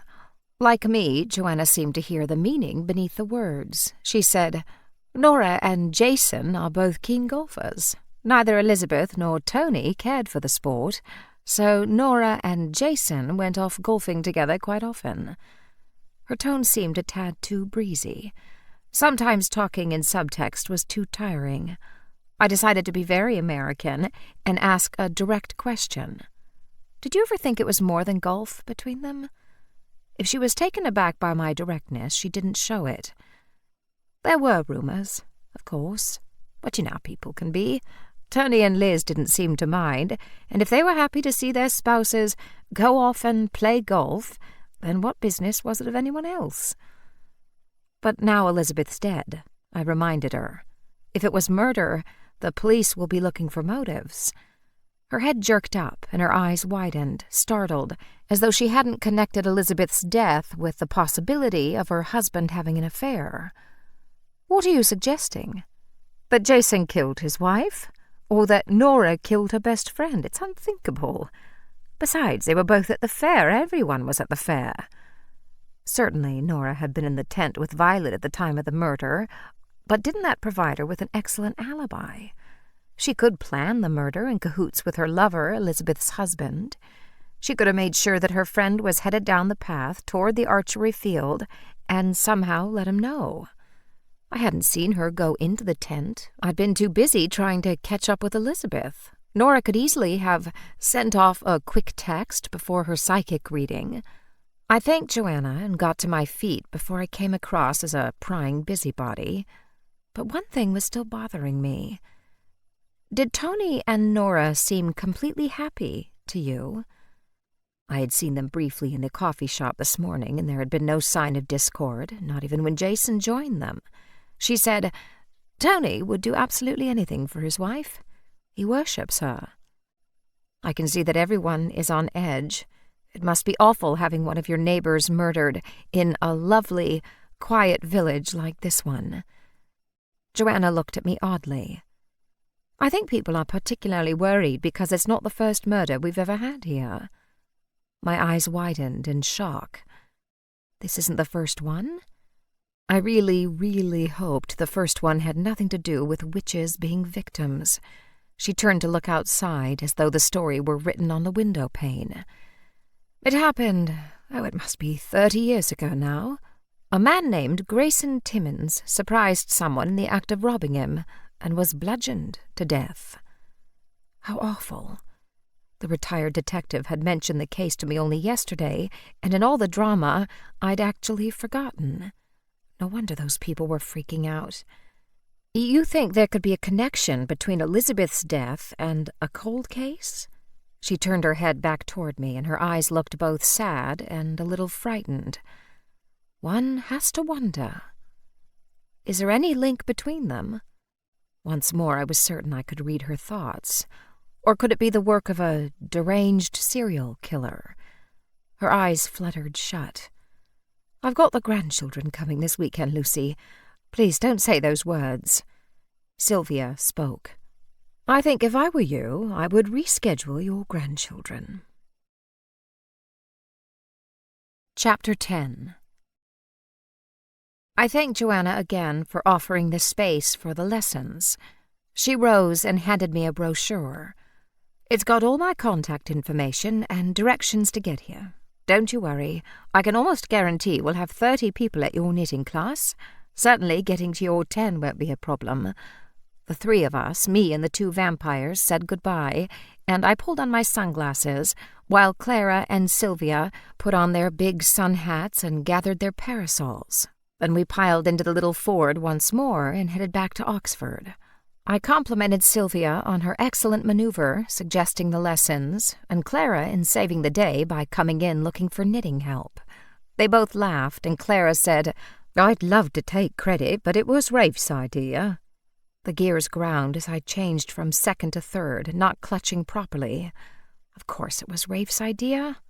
As we drove back to Oxford, the three of us discussed what we'd learned. I know you were both watching Joanna. Did you get the idea that the relationship between Nora and Elizabeth's husband Jason wasn't completely platonic? Neither of them rushed into speech. Clara, who always thought the best of people, said, "It could be a warm friendship between people who have known each other a very long while. If their spouses didn't mind, and they both were golf fanatics, then perhaps there's nothing more sinister than unkind village gossip." Sylvia was both more cynical and more worldly wise. She was sitting behind me. I looked in the rearview mirror to try and catch her expression, but all I saw was the back seat. It was hard to remember sometimes that these women who'd become my friends were vampires and didn't have reflections. I used my words. "Sylvia, what do you think?" Joanna didn't seem to be the kind of person who gossips for gossip's sake. You know the old saying, where there's smoke, there's fire. But there's also the possibility of a serial killer, I reminded her. What if the same person who killed Grayson Timmins also killed Elizabeth? 30 years is a long time between attacks. I would say that looking into the relationship between the husband of the dead woman, Jason was it, and her friend Nora would be more worth exploring. But how? We're not the police. Let's get dear Nora to sign up for the knitting classes. Yes, she said, ruminating on the idea. That's what we must do. Please don't ask me to make a spell that will encourage her to come to the class. I don't think I'm up to it. I'll use my own talents. Vampire talents. Mostly charm and persuasion, and I was born with those. I needed to remember that Sylvia resented any implication that she might be more powerful now than when she'd been alive, since she'd so clearly been spectacular. A famous stage and screen actress of the 1920s, she found it cruelly difficult now to be a person who had to fade into the background, who needed someone else to apply her makeup, and who could never see her own face in the mirror. How will you encourage Nora to join the knitting class? I wasn't sure I'd be interested in going to a crafting class if my best friend had just been killed. I'm not sure yet. We'll get Theodore to help us. He can make some posters. Clara and I can go back to the village tomorrow and put them up in a few strategic places. Naturally, the class is going to fill up without any need for extra advertising, but we'll find out where Nora lives and works and make sure she gets a poster. Well, good luck. We were passing through Woodstock, and traffic was Sunday afternoon busy. Her voice was laced with laughter when she answered, "Lucy, you're coming with us, of course. You have to drive." "Sylvia, you have a perfectly good car of your own and a driver." I shifted gears, never an easy task with my left hand. I wasn't sure I'd ever get used to this driving on the wrong side of the road business, and the last thing I needed was another precarious trip out to Morton under Witchwood. Besides, tomorrow is Monday. My shop will be open. I cannot drive into that small village in my chauffeured Bentley. They'll think I'm showing off. Showing off had never seemed to bother Sylvia before. And besides, the sooner we get this murder business solved, the better it will be for you and your fellow witches. I wasn't sure how much help I could be, since my sleuthing abilities were amateur at best. Still, she was right about the Bentley. I let the vampires out in the back lane, and then I wedged the tiny Ford in the equally tiny parking spot behind my shop and flat. We went into the back door off the garden that led up the stairs and into my flat. The mouth-watering smell of ginger snaps assailed my nostrils, and I immediately felt better. I turned to the others. "Gran's upstairs. Why don't you come up?" Clara yawned. "I'm rather tired, but perhaps I'll come for a short visit before I go to bed." Sylvia was like Rafe and seemed to survive on cat naps, never appearing tired. The three of us went upstairs. Sure enough, Gran was bustling about in the kitchen. She pulled me into a hug as soon as she saw me. "I heard what happened." She looked worried. "Mabel and I came back from Dublin as soon as we heard. Lucy, you must be careful. Of course witches and pagans are much more tolerated these days, but fear still makes normal people do terrible things." I recalled the behavior of the villagers in the coffee shop this morning and shuddered. I had first-hand experience of what she was talking about, and I really could have done without it. I'm more worried about Violet. I'm fairly protected here in Oxford, but she and Aunt Lavinia both live in the village. I struggled with myself and then said, "Margaret Twigg lives near there too. I really feel animosity toward them." "It's the murder," Sylvia said. "It's got everyone in that village edgy." I felt much less edgy immediately.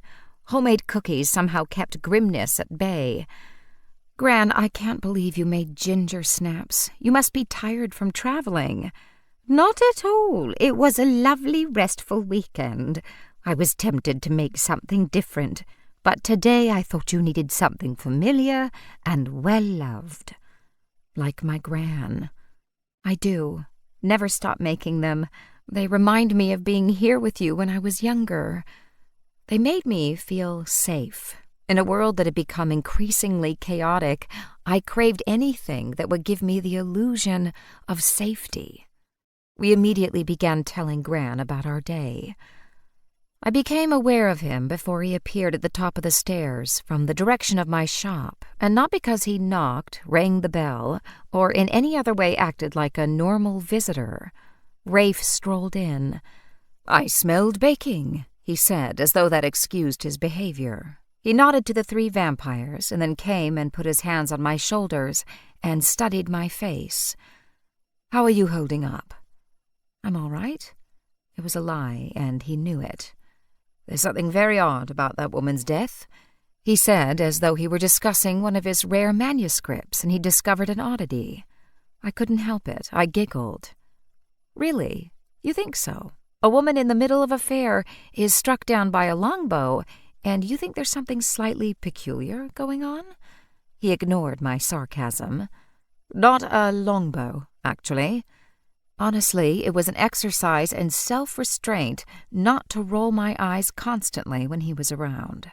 The man was so annoying because he knew everything, not only because he'd been around for hundreds of years, but because he was naturally intelligent. Super intelligent, in fact.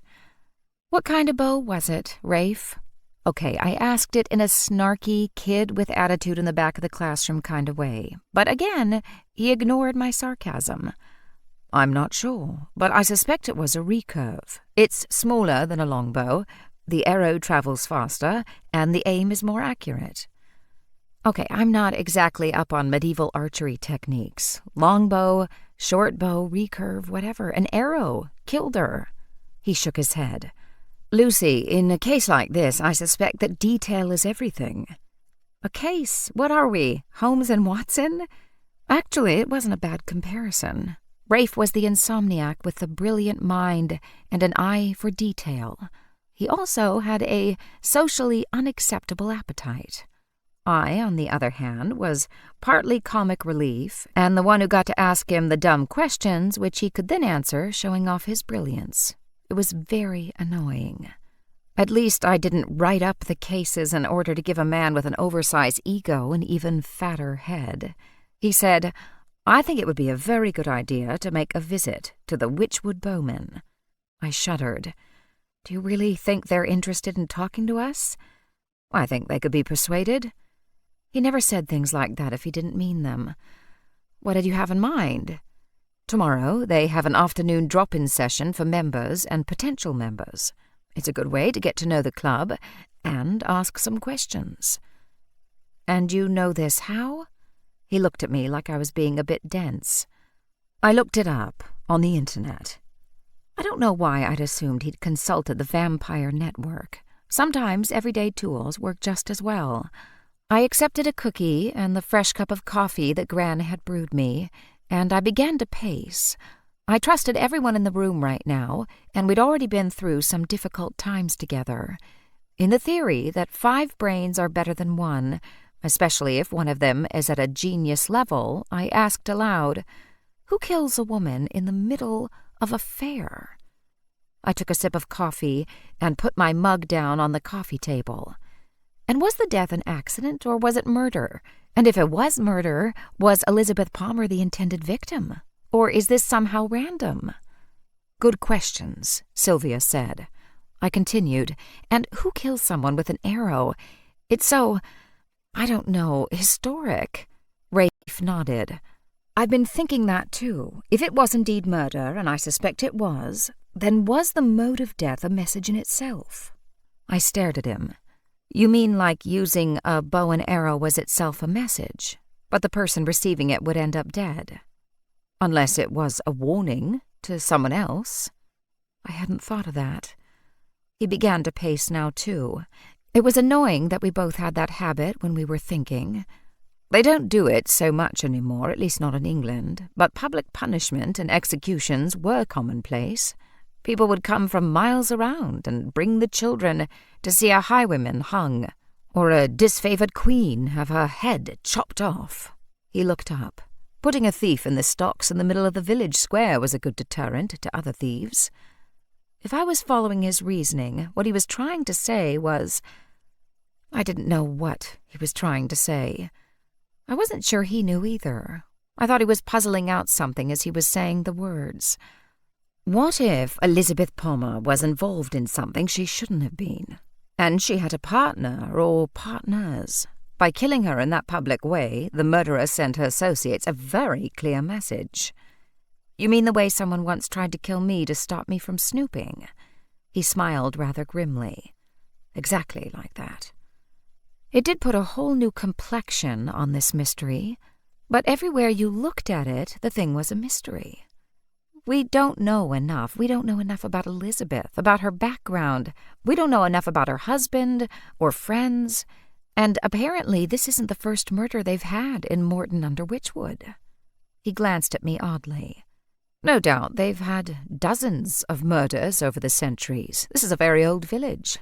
But no doubt you're referring to the unsolved murder from 30 years ago. Whatever muscle controlled the eye roll was really getting a workout today. Yes, Professor Smarty Pants, I was referring to the cold case of 30 years ago. What do you know about it? Not much. I wasn't living in the area at the time. I related what Joanna had told us about the murder, then I looked around. What do you think? Could these 2 deaths be connected in some way? Sylvia spoke up. I would think it's impossible to know the answer to that until we solve both murders. I let out a sound that was half grunt, half wail. Solve 2 murders? It was all right for them. They were permanently retired and rich. I had a shop to run. Look, I wish you well in your sleuthing, but I have to think of Cardinal Wolsey's. Besides, I've got to get everything ready for this new class we're now running on Wednesday. Which reminded me I needed to run down and get it all set up on the computer. I wasn't going to drive all the way to Morton under Witchwood with my supplies and Sylvia ready to teach a lesson without being sure I had enough students. Never mind about solving murders, I also had a business to run. Lucy, you're coming with us to Morton under Witchwood tomorrow, Sylvia reminded me. What about Cardinal Wolsey's? Gran was the one I most thought would be on my side, since she had started the shop. She said, Violet could run it. Violet's perfectly competent when she puts her mind to it. Besides, you're doing this for her. And then Rafe said, You're also coming with me to visit the Witchwood Bowmen tomorrow afternoon. I very much doubt whether you'll make it into the shop at all tomorrow. Well, now that my entire day was spoken for, I could pretty much throw out my agenda book, if I had one. I threw up my hands in frustration. Fine. In truth, I might have argued with them, except I was delighted at the prospect of a day out. I didn't really want them doing all the sleuthing without me. It was a lot more fun to uncover clues in bright sunshine than to be stuck inside with wool all day. Naturally, I wouldn't say that to Violet when she showed up to work tomorrow. Rafe said, "There are too many things we don't know." I looked at him. "Do the police have the cause of death yet?" He had connections everywhere, and we often had the coroner's report before the actual detectives did. He said, "The heart was pierced through. Death would have been practically instantaneous. I believe they've interviewed most of the fairgoers and haven't gathered anything terribly useful." "No one saw a Robin Hood type headed for the village hall?" "Sadly, no. But it was the arrow that killed her. No question. And if it was aimed at Elizabeth Palmer, it was an excellent shot. We're looking at an expert bowman." "Or woman," Sylvia said, tossing her head back. "I played Joan of Arc in a film once. I studied archery for the part. I have to say I was quite good." She smiled. "At archery, I mean. As an actress, I was superb." Instinctively, I turned to Rafe, who nodded. "Yes, good point, Sylvia. A reasonably strong woman could have made that shot." I looked at Gran and thought about inheritances. I'd been an underemployed cubicle worker when Gran had changed my life forever. She'd never told me that when she passed away, I would become the new owner of both Cardinal Wolsey's knitting shop and the flat above it. Of course, I could have sold the property, but every day I was glad that I hadn't. This life suited me, and I never would have discovered that if Gran hadn't made me her beneficiary. People's lives changed every day because of wills, life insurance policies, and inheritances of one kind or another. Who benefits from Elizabeth's death? Is there a life insurance policy? Did she have a will? Rafe nodded at me approvingly. "Good, you're thinking strategically. I've asked Theodore to have a snoop around and see if he can find the answer to those questions." So, as usual, Rafe was way ahead of me. Still, I'd found my way there in the end. Theodore had been a policeman in life. Now he kept busy as a part-time private investigator, but he also took great pleasure in painting scenes for amateur theater productions and, of course, knitting. In fact, between all the members of the Vampire Knitting Club, we had a lot of talent, a lot of experience, and perhaps most important, any number of creatures with nothing but time on their hands and the ability to slide through the streets at night, where they could unobtrusively listen in on conversations and see things that they perhaps weren't intended to see. The vampires tended to have super senses, so they could see better than humans, definitely hear better, and smell better. They were like hunting dogs with human brains and communication abilities. We didn't normally meet on Sunday nights, but I never had any trouble getting my vampires together for an impromptu knitting session. I suggested we meet that very night in the back room of my shop. The more quickly we got the vampires helping with this case, the faster Elizabeth Palmer would receive justice. There was a trap door from the back room of my shop that led down to the tunnels underneath Oxford, where most of the vampires lived. Clara stood up. "Excellent idea, Lucy. I'll let everyone know. And now, if you don't mind, I'm going to head to bed." Gran had been surreptitiously yawning, too. I wondered if more recent vampires needed more sleep than the older ones, but I had no idea, and it felt like an awkward question to ask. Sylvia said she'd go down with them. Rafe lingered behind. He fiddled with things and put them down, behavior that was very unlike him. Then suddenly he turned to me. "Do we need to talk?" "What have we just been doing? Salsa lessons?" "Talk about what?" He fussed some more. He picked up one of Gran's Victorian china dolls that I didn't have the heart to move from an upper shelf where they'd been ever since I could remember. He straightened her lace cap and replaced her on the shelf. In an awkward tone, he said, "About us." I burst out laughing. "Rafe, you must be the first vampire in all of history to utter the 'we have to talk' line." He straightened the next doll on the shelf. "I feel awkward, that's all." He'd kissed me back in February in a magical wood on a silvery moonlit night. We'd both agreed at the time that it would be a moment that existed out of time and out of history, something that we wouldn't refer to again. Had I thought about that kiss since it happened? Of course I had. I'm female, human, and it was a great kiss, but I did not want to have the talk. I had no idea where this odd relationship with Rafe was going. At times I imagined being with him forever, but the trouble was my definition of forever was the lifespan of a normal mortal. His forever was, well, forever. I would age and he wouldn't. I would die, he wouldn't. As much as I cared for him, I had no interest in becoming a vampire myself. I had enough trouble imagining what I'd do next weekend, never mind the next millennium. So for now, I was content to let that kiss remain in the magical world, at least until I was ready to make some decisions.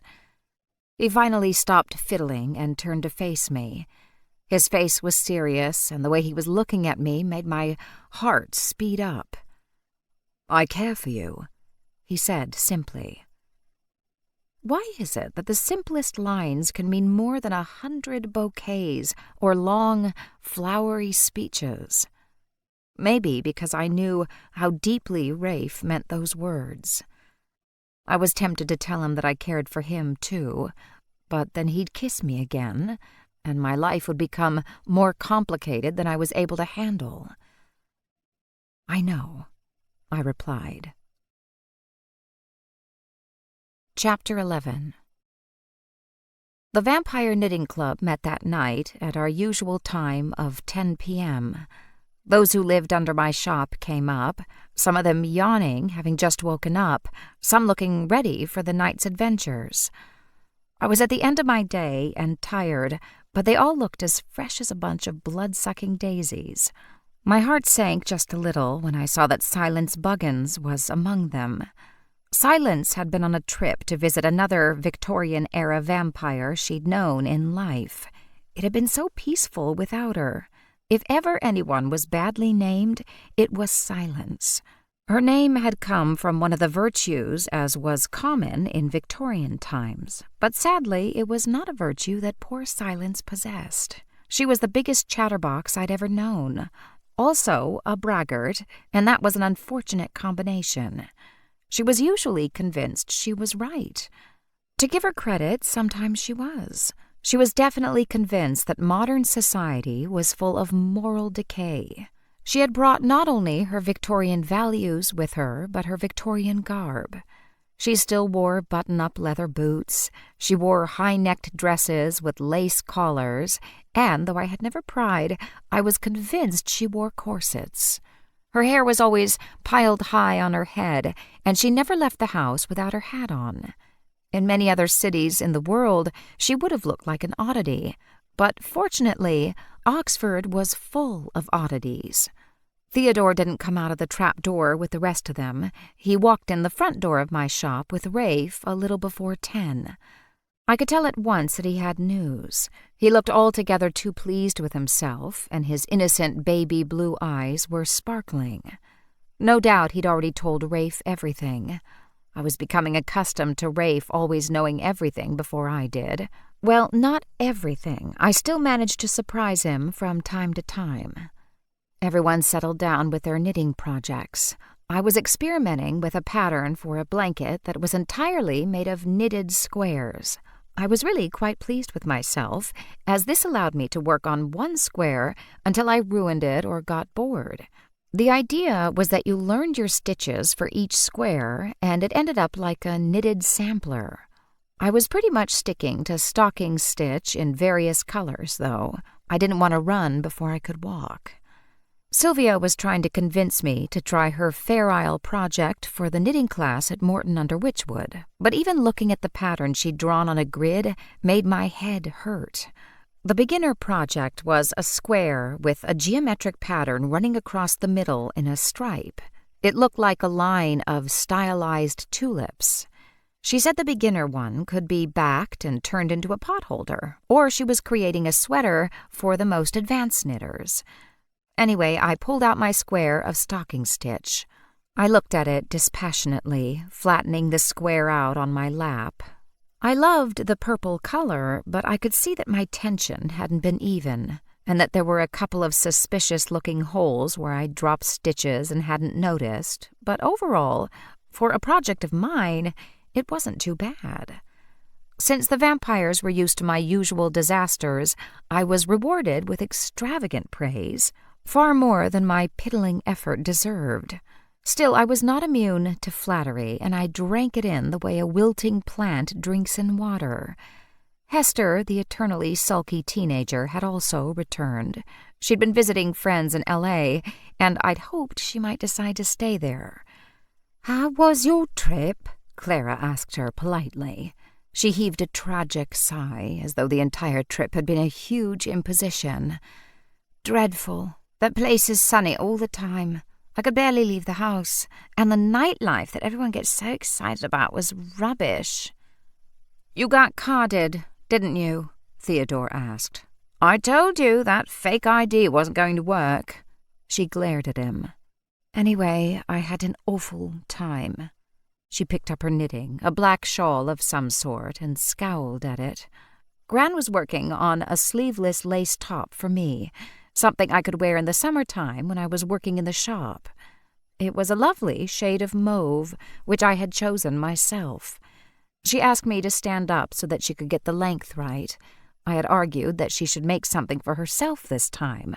Honestly, the vampires were always making me things. My closets were jammed with the most gorgeous knitted goods, and I was having trouble finding new places to put them all. However, Gran insisted that she had several lifetimes of knitted sweaters already, and since I'd seen so many of them in the flat, I knew this was true. I made myself feel better by knowing that there were going to be some very nice finds in the charity shops very soon. Dr. Christopher Bartlett was working on an incredibly complex waistcoat. He liked to wear snazzy waistcoats. Sylvia was crocheting herself a new bedspread, all in black and silver lace. It was going to be beautiful. Theodore pulled out a pair of socks to work on, but I could tell he wasn't in the mood. He still had his private investigator's persona on, and he couldn't quite make the shift to a knitter. Not that I wanted him to, not until he'd shared his findings. I waited until both Silence and Hester had said as much as they wanted to about their trips. Well, Silence would have gone on talking about the delights of Edinburgh longer than she'd actually been away if Sylvia hadn't gently stopped the flow of words by telling her there'd been a murder in Morton under Witchwood. Hester dropped the shawl she was half-heartedly knitting into her lap, and her mouth fell open in disgust. "I can't believe it. I always miss everything interesting around here. What happened? Who was it? Anyone we know?" Gran gently reminded her that someone had died. Hester rolled her eyes. "Big deal, I died." "Theodore," I said in a bright tone, "tell us what you discovered." Theodore's pale face seemed to grow rounder, as it did when he was pleased. "Thank you for asking, Lucy. I have to say, I'd been quite productive. You wanted to know who gained in Elizabeth Palmer's death." Modestly, he cast down his eyes and said, "I was able to get a peek at the will." No doubt it was better not to pry into his methods. "Everything goes to her husband." My eyebrows rose. "And by everything?" "They co-own the house, the business, and she had a few stocks and bonds that her father had left her." I could tell there was more, and so I waited. He settled back, his socks completely forgotten in his lap. Most everyone else knitted on while still listening, except me and Rafe. Theodore continued. "It's a curious thing. The car dealership that she inherited from her father, well, I suppose they both inherited it, since she was married by then, and Jason runs the business. It's not doing well at all." "Really?" He shook his head. "I took a quick look at the books. I would say that business is teetering on bankruptcy." Sylvia glanced up from her lacework. "A car dealership in a small town like that has probably always been precarious." He nodded at her. "I thought the same thing, so I checked back. When they inherited that business, it was quite successful. Flush with cash and almost no debt. He shook his head. There's almost nothing now but debt. So the husband's run the business into the ground. Theodore nodded sadly. He's also mortgaged the house. Essentially, that couple was on the brink of financial ruin. Did Elizabeth know? I thought back to that sunny woman I'd spoken to only yesterday at the fair. She was looking forward to the 25th anniversary cruise. She'd bought that beautiful silver watch for her husband. She had not looked like a woman in dire financial straits. She'd looked comfortable, prosperous. I shook my head, answering my own question. I'm almost certain she didn't know. Theodore said, I think you may be right. Naturally, since both the business and the home were in both names, she signed both documents. But I'm not certain it's actually her signature. You mean he forged her signature? He shrugged. Easy enough to do. Husbands and wives signed for each other frequently, and I doubt the bank would have looked particularly closely. I'd seen Jason, and he looked genuinely sad. I didn't think you could fake that kind of grief. I can't believe Jason would kill his wife for half of a failing business and mortgaged home. Sylvia said, No, but he might if it would stop her finding out. They were wealthy when they married, and in 25 years he'd managed to throw away everything. Not only their lifetime of work, but that of her parents. I could see that Elizabeth would be angry, and Jason had definitely screwed up. But was it enough to kill for? Theodore continued.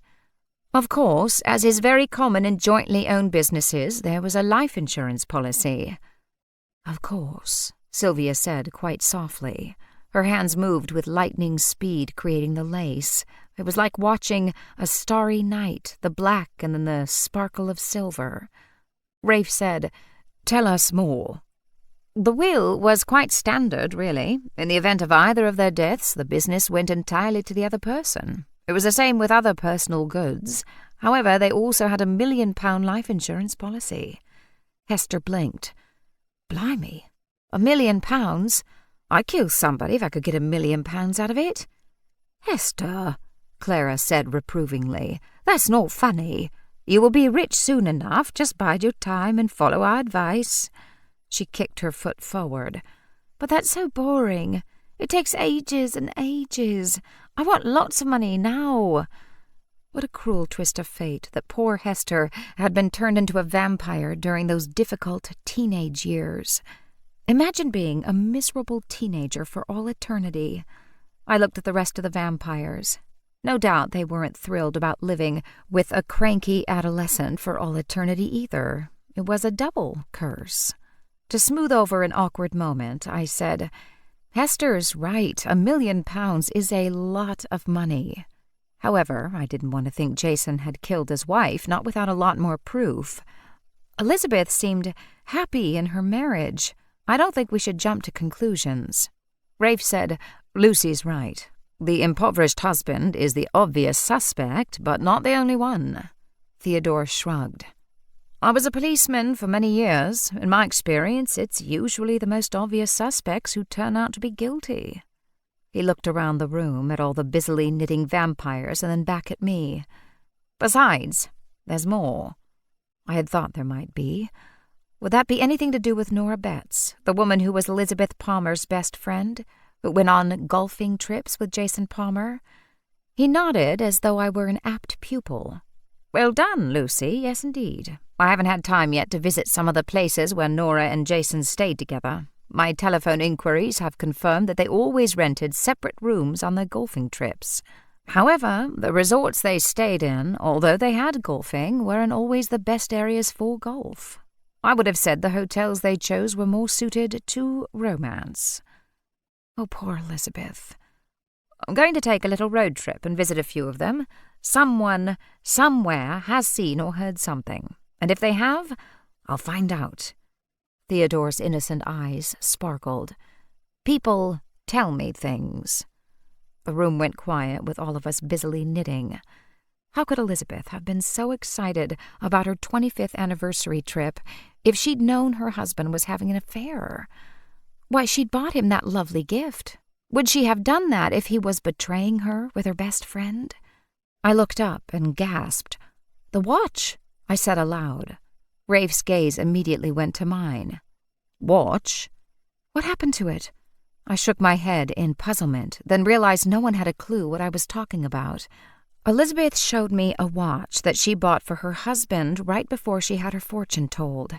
After Violet's disastrous fortune, she was quite upset, and I followed her, trying to catch up to her and put a forgetting spell on her. Before I reached her, she was killed.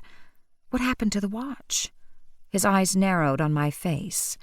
Could she have put it into a handbag, or perhaps a pocket? It was such a warm day. She wasn't wearing a coat or a jacket. Had she carried a handbag? I concentrated hard and brought it into focus. A straw, summer bag.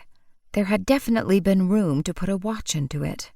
Still, I would quite like to know if they had recovered that watch. If Ian had been the detective in charge, I'd have phoned him, but D.I. Thomas didn't know me.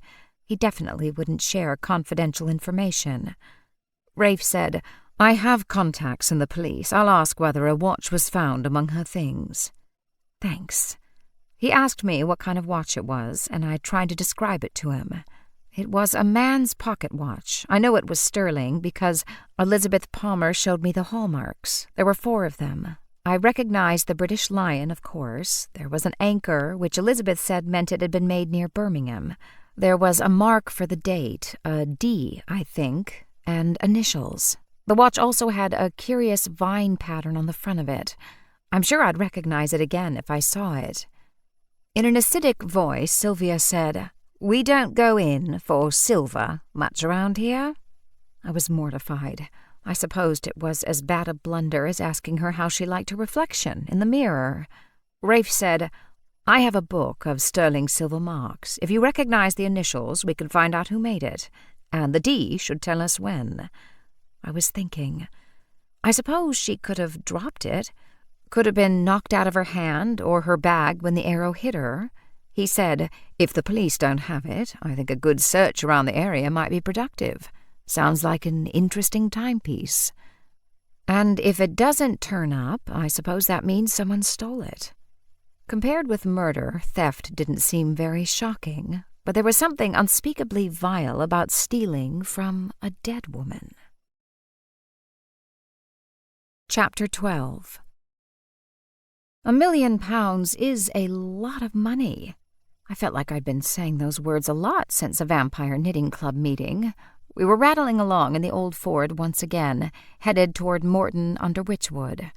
I hadn't had such a great reception yesterday morning that I was thrilled to be driving back again, but I supposed Sylvia was right. If we were going to find out what was going on there, and clear Violet, Margaret Twigg, and I from suspicion, then we were going to have to go back to the scene of the crime. "I suppose £1 million is a lot of money to a mortal," Sylvia said in a rather bored tone, as though she measured her net worth in billions. I was sure £1 million would be a lot to my Gran, who hadn't been a vampire long enough for the magic of compound interest to do its work. I wondered idly how much Sylvia was worth. She must have made good money in the 20s when she was a stage and screen actress. From a couple of things she'd let slip, I got the feeling she'd been involved with some very generous, wealthy men in her time. But still, she'd only had a century to build her fortune, and she'd been through a couple of depressions. Immediately, my mind drifted to Rafe, who, as far as I could tell, had been around for at least 5 centuries. I suspected his wealth would be astonishing. Naturally, they were all smart enough not to flash their money around. Well, Sylvia did have her Bentley and driver, and Rafe did inhabit a rather luxurious manor house, but they weren't conspicuous. Keeping a low profile was an important part of staying safe for them, as it was for us witches. Until yesterday, I'd begun to believe it was more socially acceptable to be a witch these days. We weren't particularly secretive about our solstice events, and while Margaret Twigg didn't advertise with a sign out front of her cottage or anything, she was clearly in the habit of dispensing spells and potions to the paying public. With a shiver, I realized how easily public opinion could turn once fear set in. The good weather continued, and as I drove down the country road toward Morton under Witchwood, the trees arched overhead, so the sunshine on the road ahead was dappled. Most of the ancient forest was gone now, and between the trees were glimpses of green fields dotted with sheep. Sylvia's cell phone rang. "It's Rafe," she said as she picked up. Naturally, both Clara and I listened intently to Sylvia's side of the conversation, which was merely, "Oh, that is interesting.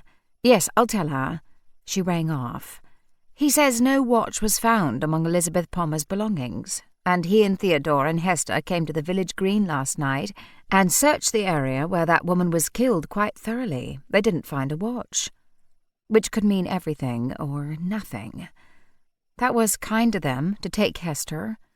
"She's a dreadful pest, but she has sharp eyes," Sylvia said. "And she does want to help," the much kinder Clara added. We reached the outskirts of town and decided that our first port of call would be the coffee shop. Not only would there be hopefully some garrulous townspeople there, but I was frankly dying for coffee. The only problem with going for coffee with two vampires was I inevitably ended up discreetly drinking all three beverages. Since it was Monday morning, I had no trouble finding parking on the curb in front of the coffee shop. The three of us walked in, and unlike the day before, there were plenty of seats to be had. Still, partly, I suppose, because the three of us were thinking of protection, we drifted to a table near the back where no one was between us and the wall.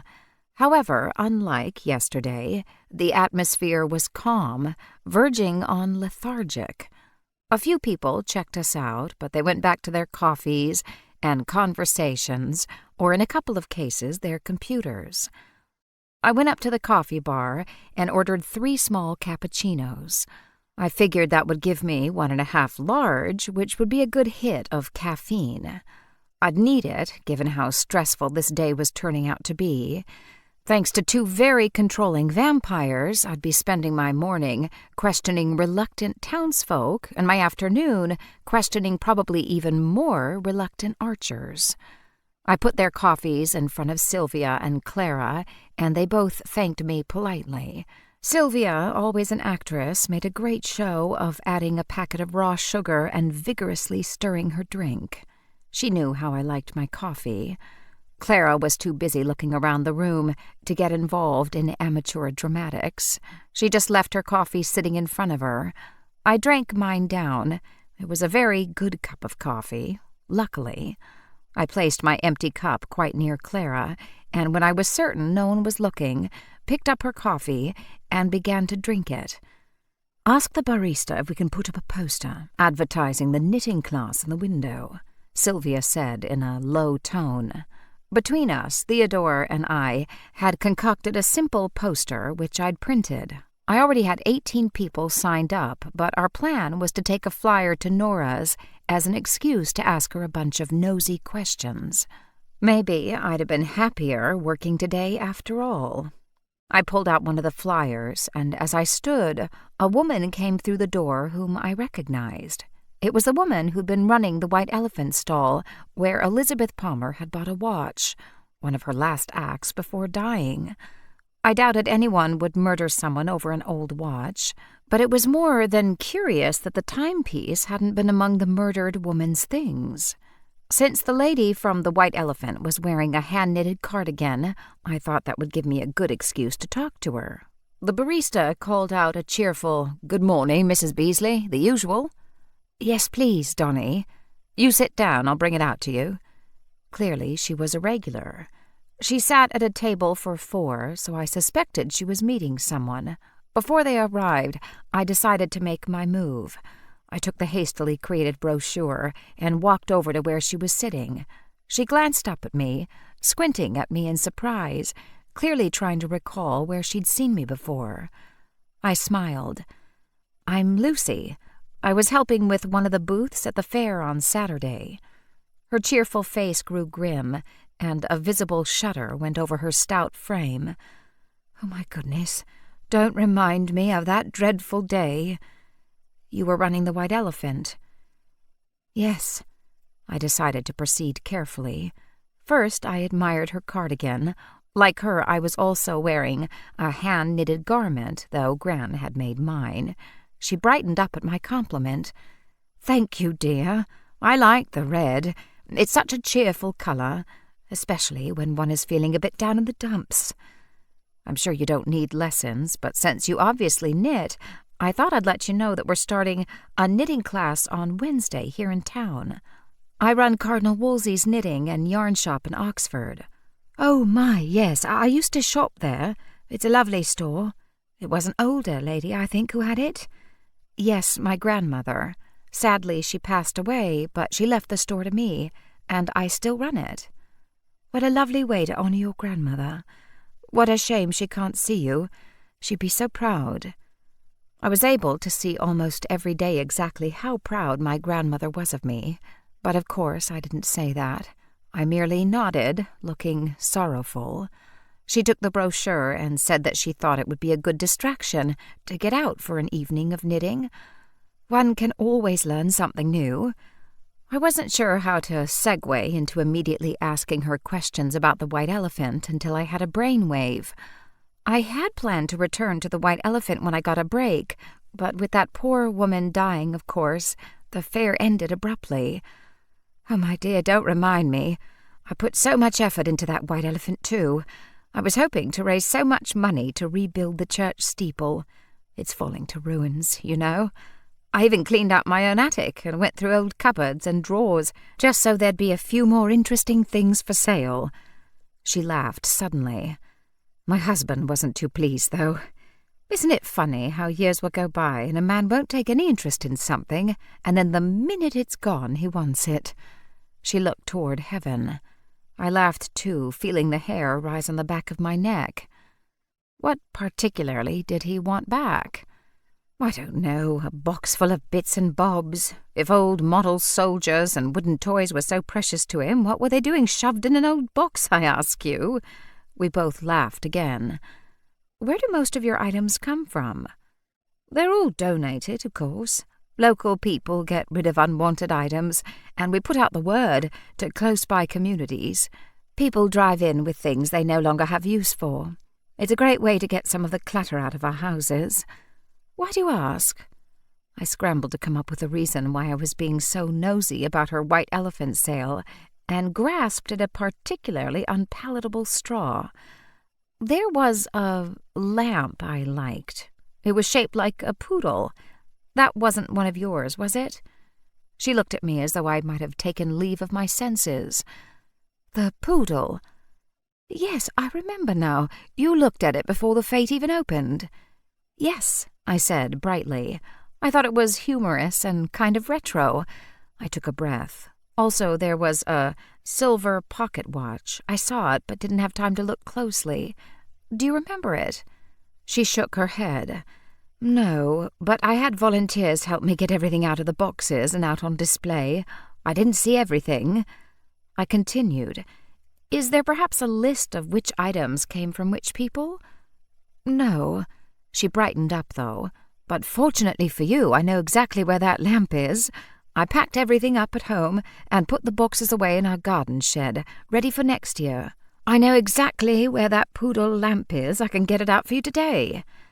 That's wonderful, I said with false enthusiasm. I'll make a nice donation to the Church Restoration Fund. That's very sweet of you. It's nice to see items find a nice new home. Oh, lucky me. She waved to two ladies who were coming in the door, and so I rose to leave. She said, "Give me your mobile number, and as soon as I've unpacked it, I'll give you a ring." I thanked her, gave her my mobile number, and told her I'd be in town for another couple of hours. The barista gave us permission to put a poster in the window, and then Clara and Sylvia and I got ready to leave. First, of course, I had to pay a visit to the washroom to give back some of those 3 coffees I'd just drunk. By the time I came out, Sylvia and Clara both had their large hats on. As I walked past Mrs. Beasley's table, I sent her a quick wave, and she responded by putting her hand up to the side of her face, thumb up and baby finger extended in the classic "I'll call you" gesture. We stepped into the June sunshine.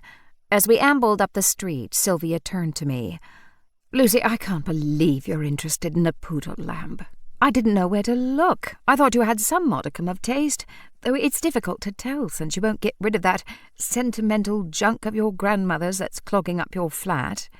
And your cat won't be too pleased to have a dog lamp in the house, Clara added. I'd leave Sylvia's criticisms about Gran's belongings for another time, mostly because I knew she was right. But how could I hurt Gran's feelings that way? She'd left me her collection of Victorian dolls, and every time she came into the flat, I thought she'd checked on them. She'd be so upset if I put them away. Anyway, it wasn't like I had a lot of time for home decorating between running a shop and getting dragged into other people's business. Being a witch was like having a second job. I had to defend myself about the lamp, though. Of course I don't want the poodle lamp. It's the ugliest lamp in the history of illumination. It was the only excuse I could think of to ask questions about her white elephant sale. Sylvia looked slightly mollified. I'm pleased to see you have some sense. If you ask me, Agnes's doll should go in a white elephant sale. I might have defended myself more, except I spied Nora heading into the small grocery store across the street. I suggested Sylvia and Clara see about getting a poster put on the community board in the village green, because this was my chance to talk to Nora. I didn't think we'd have a very intimate chat with two nosy vampires listening in on every word. We'll do that, and then we'll go into the post office to get out of the sun. We'll see if they'll put up a poster, Sylvia said. The co-op wasn't large, but it was fiercely air-conditioned. I shivered as I entered. Not wanting to seem as though I was stalking Nora, I grabbed a green plastic basket and thought I might as well stock up on a few things since I was here. I was low on coffee, and the way my stress levels were lately, I needed more butter and powdered ginger and molasses for the cookies Gran kept turning out. Apart from choosing groceries, I hoped to pick up a few clues. Chapter 13. I caught up with Nora in the aisle devoted to smoked salmon, olives, pickles, dips, and spreads. Nora seemed confused by the selection of olives, which ranged from Greek through Italian to every stuffing imaginable. A person could spend their whole day trying to pick out an olive. I reached for a packet of smoked salmon. It was a good snack to keep around for when I had an unexpected vampire visit, which was pretty much every day. I started in fake surprise and said, "Nora." She glanced at me and blinked in puzzlement. "It's Lucy. We met at the fortune-telling booth at the village fete." Her eyes widened, and she took a step back as though a witch had said boo right in her face. She dropped the tub of Sicilian olives and hastily picked them up off the floor. Why was I making her so nervous? "Your cousin," she said. Then silence stretched. "I heard Madame Violetta was your cousin." She inched away. "Why would she do something like that? We've always lived here so peacefully." I didn't like either the fear in her eyes or where this conversation seemed to be heading. I was the one sleuthing. I didn't appreciate being looked at in that accusing fashion. "What exactly are you trying to say about my cousin Violet?" She glanced up and down the aisle, but we were the only two there. She said, "Everyone knows Violet is a—" She waved her hand about as though that would define what she meant. "Violet is a what?" I wasn't going to make this easy for her, even though I felt a niggle of fear under my breastbone. Fear that the witches in this area were being blamed. "There's a rumor that she's a witch."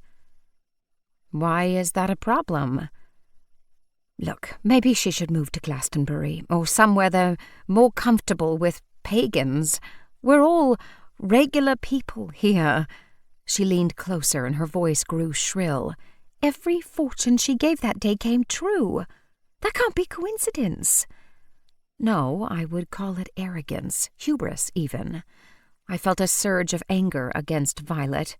She'd put us all into danger with her fortune-telling and made herself too easy a target. However, if I were the murderer, I'd put a lot of effort into shifting the blame onto some poor witch as well.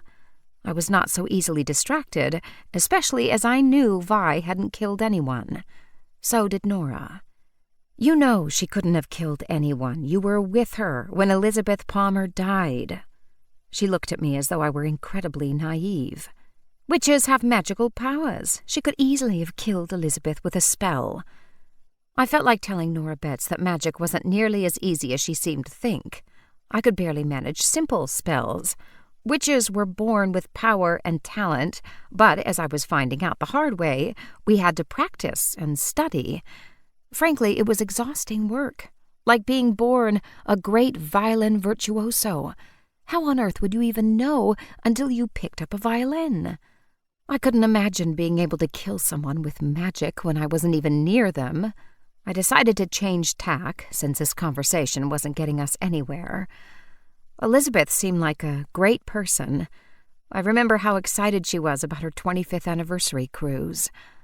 Nora's antagonism faded, and her eyes filled with sudden tears. She was. I think I heard that you and your husband were going too. Nora's wet eyes widened. I wasn't sure whether it was because she was startled that I'd heard about her and her husband being invited along on the 25th anniversary cruise, or whether she had picked up some tone in my voice that suggested a certain insensitivity in their tagging along. Yes, the four of us have been such great friends for so many years. They just couldn't imagine celebrating without us. Of course, my husband and I will be celebrating our 25th in a couple of years, and we planned another foursome event. A woman rolled her cart down the aisle, and we both flattened ourselves against the wall of olives. It was as obvious as that cart rattling down the aisle that the four of them would not be going on any celebrations together ever again. I hope you had cancellation insurance, I said, to keep the conversation going. She reached almost at random for a plastic tub of hummus. The three of us are still going on the cruise. You are? I couldn't help the shock that emerged clear and sharp in my tone. She put the hummus back and picked up one that was red, presumably from roasted red peppers. We talked about it, and we all agreed. It's what Elizabeth would have wished. She shot me a quick glance. Perhaps it sounds callous, but we decided to turn the cruise into a memorial voyage for Elizabeth. We'll take her ashes with us and have a small ceremony and say our goodbyes. Her voice grew husky. It will be a burial at sea. She laughed, a sad little sound. Elizabeth will finally get her anniversary cruise, even if she is in an urn. Okay, maybe she wasn't quite as insensitive as I had thought. Still, how much fun would Jason have on the cruise when his wife wasn't sharing the bed next to them, but packed inside a box ready to be tossed over the side? How is Jason holding up? Her hostility instantly returned. How do you think he's holding up? He's just lost his wife in horrible circumstances. At least he's got good friends. He does. I remembered the brochures in my bag and pulled one out. I know you just lost your friend, but if you're looking for distraction, we're offering knitting classes here on Wednesday night. There's a beginner option and a more advanced pattern. Quite a few of the women here have expressed interest. Be great to have you. She took the flyer. Honestly, I'm not sure I'll feel up to it. Of course, whatever you decide. I'm so sorry for your loss. As I turned away, I saw her wipe her eyes with her free hand. Coming out of the frigid grocery store into the bright sun was a shock. Not seeing my vampire friends in the village green, I crossed the street to the post office, which doubled as a stationery store.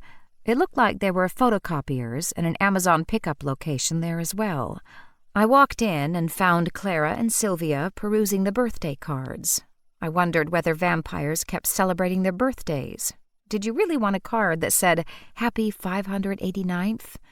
Besides, would they celebrate the day they were actually born, or the day they were turned into a vampire? It seemed fraught with complications to me. Then I realized my own birthday was coming up in a couple of weeks. Were they looking for birthday cards for me? A year ago, on my 25th birthday, I was still with Todd the Toad and working in a cubicle in Boston. A mere 12 months later, I was living in Oxford, running a knitting shop. Oh, yeah, and a practicing witch. Some of my best friends were vampires. Sometimes I looked at my life and wondered if I was crazy. Vampires have more acute hearing than humans, so I was surprised they hadn't heard me. But then I realized they were having a low-voiced argument. My hearing wasn't vampire acute, but it was better than most mortals. I heard Clara say to Sylvia, "I think a surprise party would be delightful. She'll never expect it." Sylvia shook her head. "That's exactly the problem with a surprise party. If one is going to be the center of attention, one wants to be looking one's best. There's the hair and makeup, the dress and shoes, the right jewelry. It all takes time, Clara." I hid my smile and backed away so they wouldn't know I'd overheard them. I didn't care how much advance notice I had about a birthday party.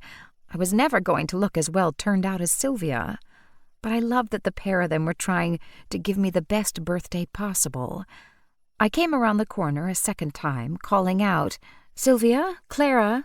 By the time I reached them, they'd moved over to the sympathy cards. Clara looked up and said, "Lucy, we were wondering about a sympathy card for the grieving husband." I felt slightly alarmed. "He doesn't even know you." Sylvia shook her head. "Not from us, from you."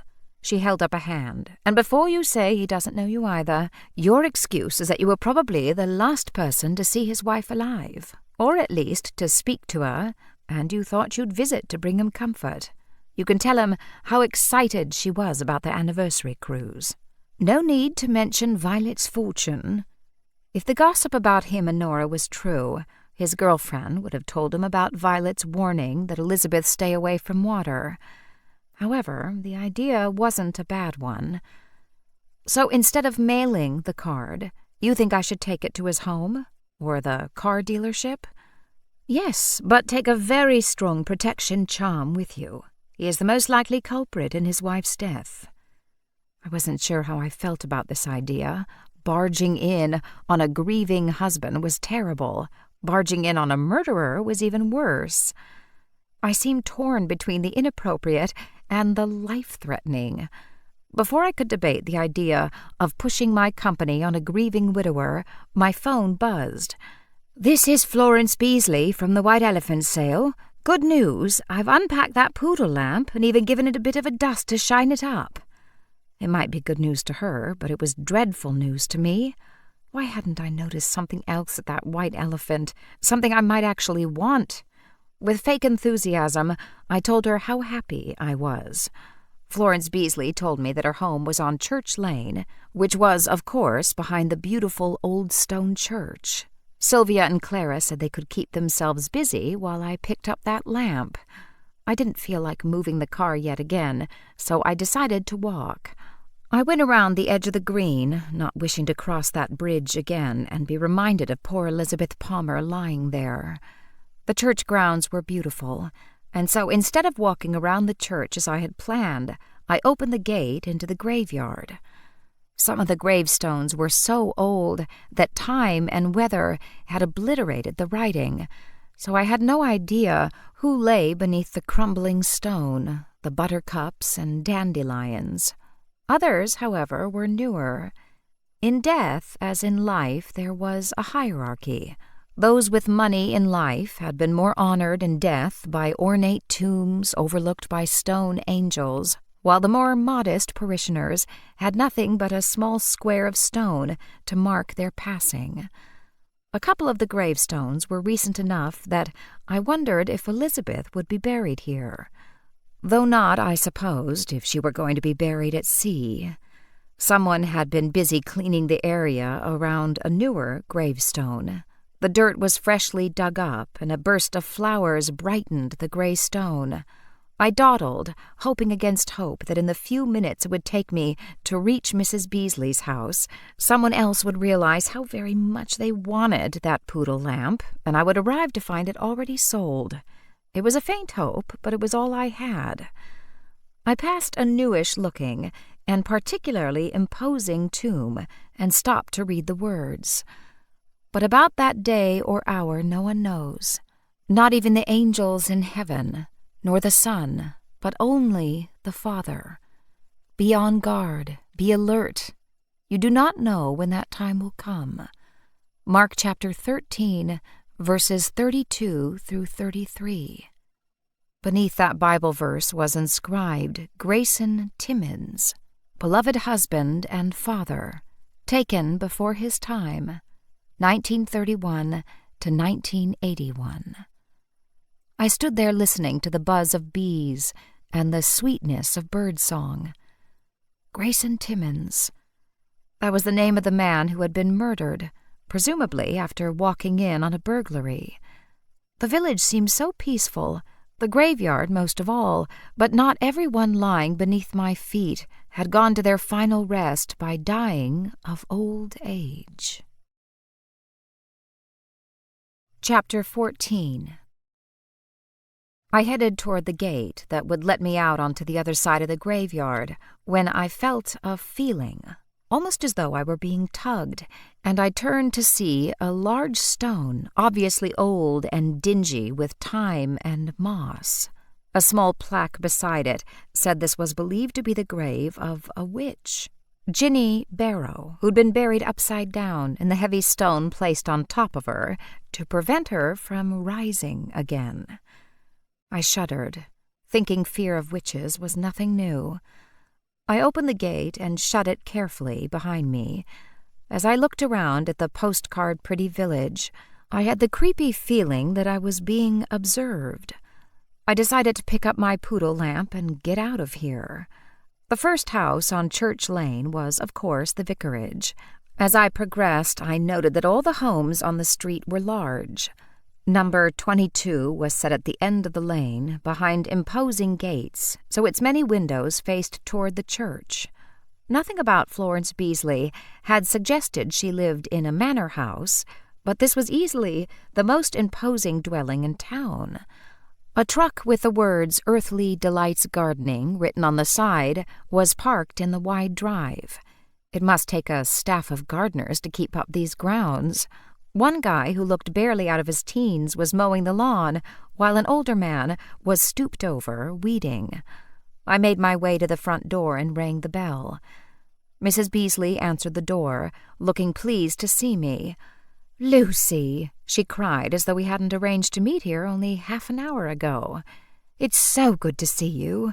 No doubt she thought I wouldn't come for that lamp after all, and she'd be stuck with the thing. "Your home is beautiful," I said. She looked as though she had never received a compliment on the house before. She beamed. "I've always loved it. Of course, I can't take any credit. It was in my husband's family. Come in, I'll give you the tour." It was impossible to resent her good fortune when she seemed surprised by it herself. The entrance hall was grand and imposing, featuring a large carved wooden chest, heavy oil paintings in ornate frames, and marooned wallpaper that had no doubt been the height of fashion when Queen Victoria was on the throne. I took it all in and felt a bit like I'd stepped into a museum. "I see you love antiques." She laughed. "It's lucky that I do, as my husband wouldn't hear of anything being changed. He was very close to his parents, you see, particularly his father, and he likes to keep the house exactly as he remembers it from his boyhood." I liked the family sentiment, but I wondered how it would feel for her to be stuck in her husband's past. As though she had read my mind, she said, "Of course our kitchen is modern. The sitting room is both modern and comfortable, and he finally let me redecorate the bedroom." That seemed like a reasonable compromise. She led me through a formal living room that smelled of beeswax furniture polish and felt curiously lifeless, as though not much entertaining went on there. The dining room could seat 20 comfortably, and again featured heavy furniture, including a curio cabinet containing the strangest collection of things from shells to old bottles to a few stuffed birds, and then 2 rows of fossils. One painting on the wall was a still life. Beautifully done, I was sure, but it would put me off my dinner if I was seated across from it. It featured a sack with several dead birds hanging out of it. I recognized the bright feathers of a pheasant, and the other bird, its long neck draped across the canvas and its eyes staring, looked like a heron. She followed my gaze. "It's enough to put you off your dinner, I know.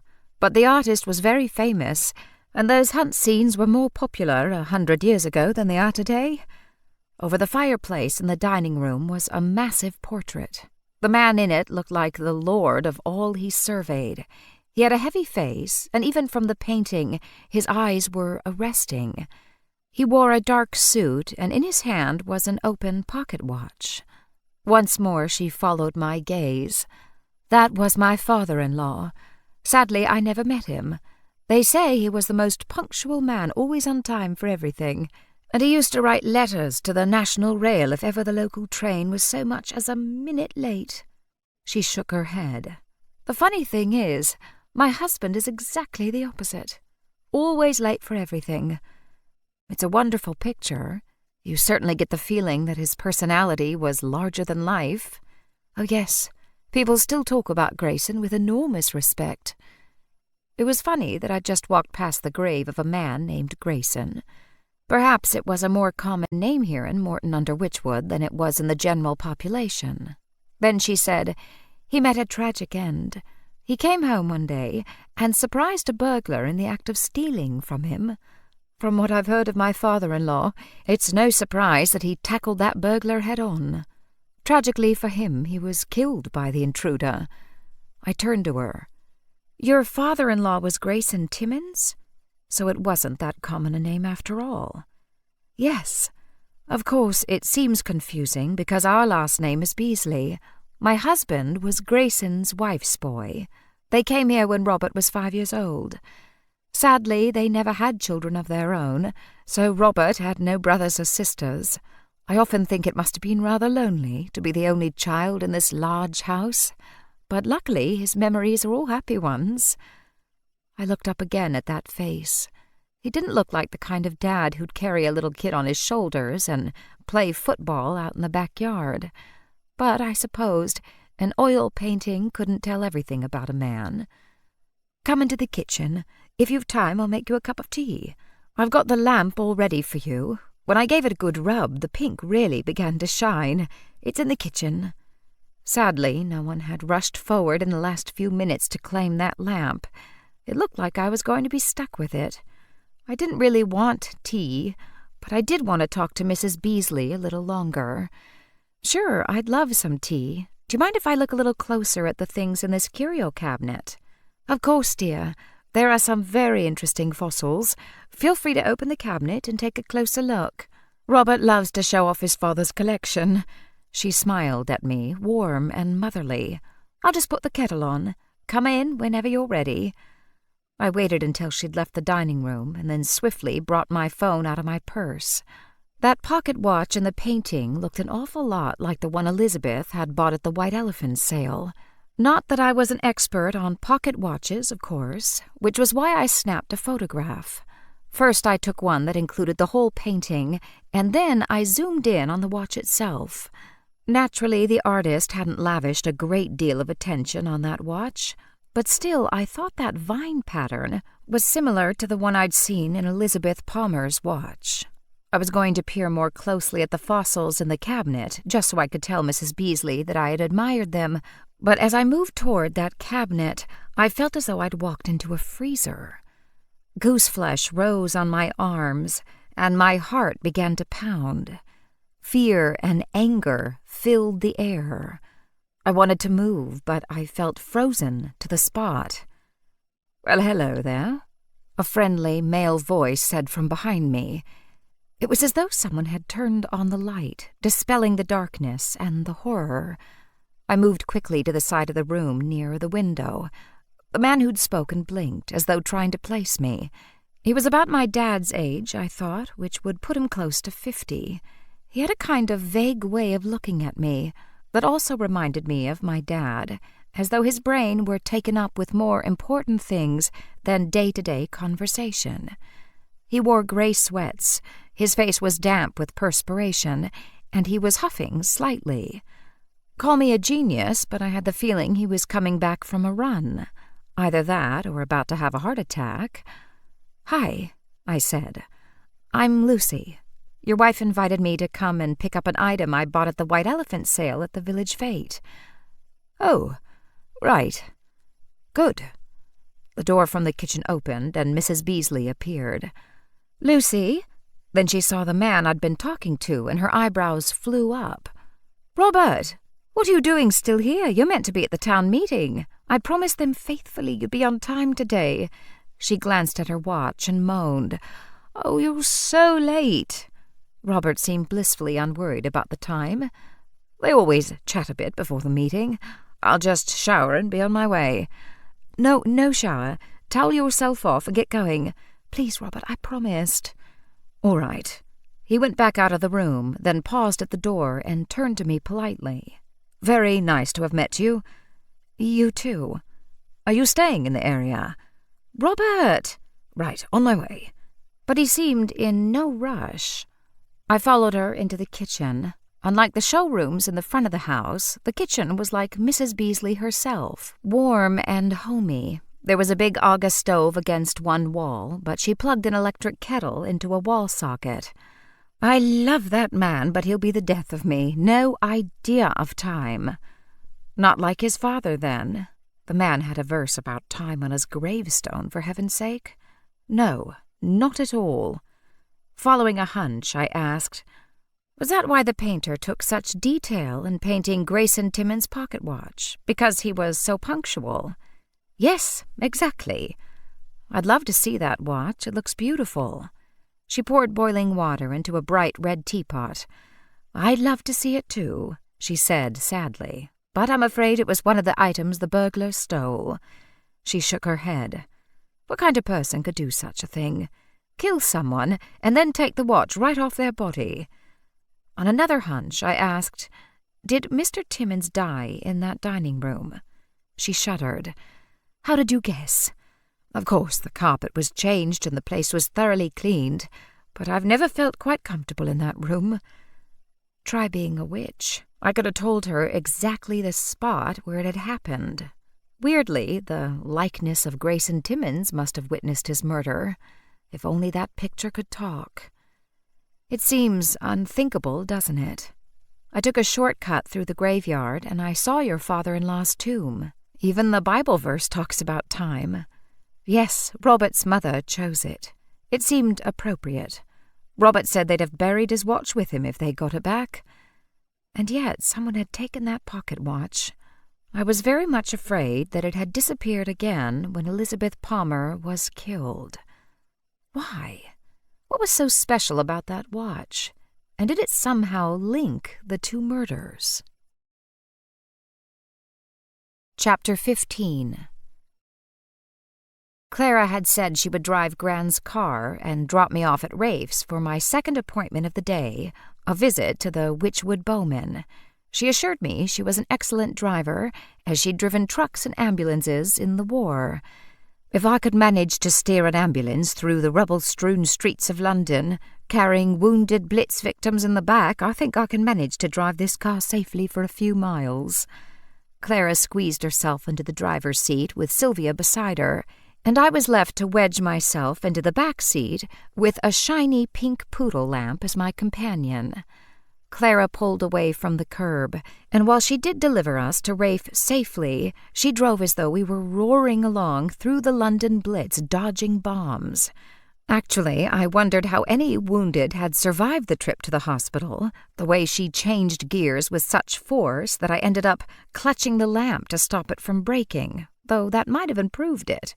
However, at length she deposited me at the top of Rafe's circular drive, and apart from some fear that I might need dental work, I was in one piece. So, unfortunately, was the lamp.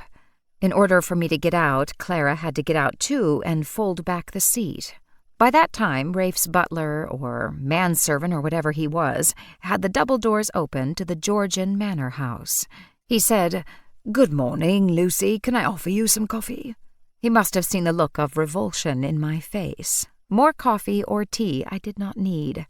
I was so jittery from caffeine, I felt like my fingernails were vibrating. "Morning, William." Maybe just some water?" I asked. "Of course." I pretended I didn't hear the screech as Clara roared off down the drive, spitting gravel behind her. Even Henri the peacock stopped preening long enough to glance up. He looked particularly handsome today, the sun glinting off his iridescent blue-green feathers. "Do you mind if I walk around the grounds a bit?" "Of course not. It's a beautiful day." "I'll tell Rafe you're here, and I'll bring you out your water. Would you like anything to eat?" I felt bad. He must have so few people to cook for. Rafe was certainly low maintenance in the food department, and it was nearly lunchtime after all. "Maybe a sandwich?" He looked so pleased I was glad I'd asked. "I can offer you lox and cream cheese, ham and cheese, steak tartare." I glanced at him and saw his eyes were dancing with amusement. No doubt that was what his boss most often ordered. Ham and cheese would be great. I walked carefully toward the peacocks. There were 3 of them. The one I was fairly certain was Henri was out front, plump and pleased with himself. He all but posed in front of a white rose bush. 2 other peacocks were pecking the ground beneath a clump of bright red peonies. On the other side of the drive, the peahens were going about their business. I wondered if they minded being so much less glamorous than their male counterparts, or even noticed. I walked carefully so as not to startle Henri, and he watched me steadily out of his black, beady eyes. When I grew closer, I crooned to him, "What a handsome boy you are." He really was, too, sleek and clearly well-fed. To my astonishment, he put his head to one side and then the other, and then, as I watched, his glorious tail opened out into a perfect iridescent fan. And then he danced for me, turning in a complete circle, his fanned tail waving slightly, reminding me of a showgirl's headdress in Vegas. Though, presumably, peacocks had the idea first. I giggled in delight and clapped my hands. I pulled out my phone and took a picture. Then I took a video as he did his whole routine again, twirling slowly around. "Oh, you are a beauty." Behind me, a low, amused voice said, "He's flirting with you. It's mating season, and I think Henri has a crush." I turned to see Rafe watching me from under the shade of an apple tree. I felt a little foolish that I'd been caught crooning to a bird. Since our kiss, I felt a little foolish altogether around Rafe. He was, as always, cool and elegant. He wore black linen trousers and a white cotton shirt open at the neck. Conscious of the sun, I said, "Should we go inside?" He shook his head. "William is serving lunch on the patio." He held out his hand. "Come." I put my hand into his cool one, and he led me around his stone manor house via a path through more gardens. Behind the manor was a beautiful, well-shaded stone patio that looked out over the grounds. Beyond the gardens were acres of rolling green and the glint of a lake, around which fat, happy-looking sheep munched on grass. William came out with my sandwich, served on a beautiful china plate, as well as a jug of ice water. He'd also added a cold salad of sliced tomatoes, fresh mozzarella, and fragrant basil leaves, all drizzled with olive oil and balsamic vinegar. On the tray was a thermos flask for Rafe, and we settled companionably enough to our lunch. Rafe even helped himself to a little of the cold salad. "How's Violet holding up?" he asked me. "She's pretty shaken up. That attack on her house really threw her. She claims she's being shunned when she goes into the village. I'm sure it's all in her mind, but still that can't be pleasant." "What did you discover in the village this morning? Did your plan to visit Nora Betts work out?"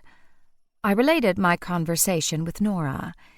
It seems so crass and tacky of them to go on the cruise, but maybe it does make sense to turn it into a burial at sea and scatter her ashes. I don't know. He looked out over the fields. "If someone I loved had died, I'm not sure I could go on a trip we'd planned together." I wondered whether he'd ever been in that situation. In all his time on Earth, he must have loved and lost, but I was becoming a little better at keeping my mouth shut and my thoughts to myself. "I feel the same, but I suppose we're all different. I didn't even have to go to her house. She walked into the grocery store and I followed her. It seemed like fate was offering us a break. But fate was only toying with me, as usual. His lips quirked at that. It was nice to know one of the sexiest men I'd ever met found me amusing. All I found out is that there are people in the village who think Violet killed Elizabeth Palmer by witchcraft, and that she and her husband are still going on that cruise with the recent widower. As I considered the way fate kicked me around like its plaything, I added, "Oh, and I'm now the owner of a very large, very shiny, very pink lamp shaped like a poodle." I had no idea the shopping was so good in Morton. So then I had to tell him how I'd come by the lamp and how I'd visited Grayson Timmins' home and seen his portrait with the watch. I'm almost certain it's the one Elizabeth Palmer bought at the White Elephant sale. As soon as I finished lunch, we headed out to the Witchwood Bowman in the Range Rover. The smooth, quiet ride was a pleasure after Clara. We drove through narrow country roads with little traffic. He seemed to know the way, so I relaxed and enjoyed the scenery. At length, we turned into a narrow lane and finally ended up in a gravel parking lot by a squat building that sort of looked like a large shoebox, behind which stretched a very long field with straw bales and archery targets. We had arrived at the home of the Witchwood Bowmen. There were about a half-dozen cars already there. Most looked to be fairly recent models of mid to high-end cars. We got out and trudged to the entrance. Inside, it looked like clubhouses everywhere. Lino on the floor, industrial lighting, a counter with a cash register, and bulletins hanging from the walls. A large sign announced the rules of the club, and on another was a price list. Behind the counter, a man was bent over, fiddling with what I thought was an arrow tip. He glanced up when we entered, and then, seeing we were strangers, put down the arrow. "Afternoon?" "Good afternoon," Rafe and I echoed. "How can I help you?" Rafe went up and explained that we were interested in taking up archery and possibly joining the club. He looked at us as though assessing our strength and fitness. He was in his 40s, I thought, with a prematurely wrinkled face, perhaps from squinting at targets in the sunshine. "Well, you've come to the right place. Do you have any experience?" He looked to me first. "I did some archery at summer camp. That was like 10 years ago." He nodded and turned to Rafe, who put out his hands. "It's been years." I had a feeling by years he meant centuries. The man said, "Well, let's get you set up and head out to the back, and I'll give you a few tips. The price for our have-a-go session is £20 each. If you like it, we've got a beginner's class starting next week. We've got a few couples already signed up."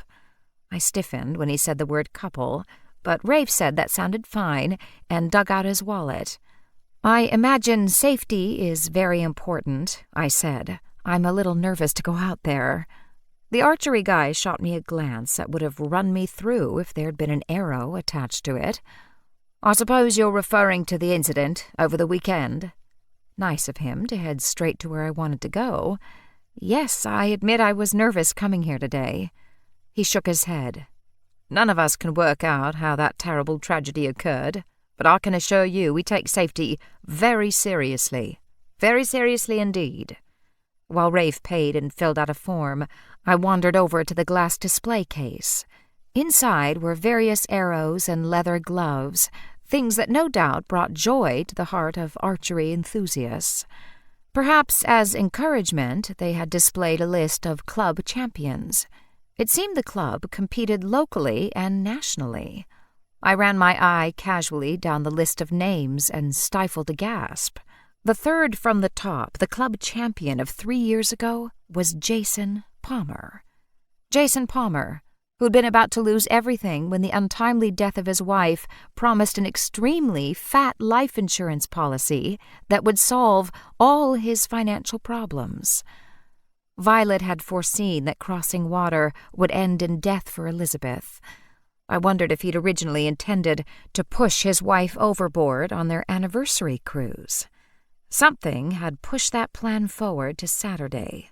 Were his creditors closing in? Had Nora called to tell him about Violet's fortune and that his wife was planning to cancel the cruise? Was that what got him scuttling up to the top floor of the village hall with a hastily pilfered arrow? This theory meant that not only had Elizabeth's husband wanted her dead, but also her best friend. Or maybe Jason Palmer had planned the arrow caper all along. He certainly hadn't been around when his wife was killed. Every other person in the village seemed to have been at the fete except him. I snapped a hasty photo of the championship board and then went to refresh my archery skills. I needed the refresher, but Rafe clearly didn't. He fumbled and hit his first arrow outside the target range, so it buried itself in the hay bale. But as soon as the guy who'd shown us the ropes went back inside the clubhouse, he hit the bullseye again and again. It was a pleasure to watch him, so smooth and focused. I didn't do too badly either, considering how long it had been.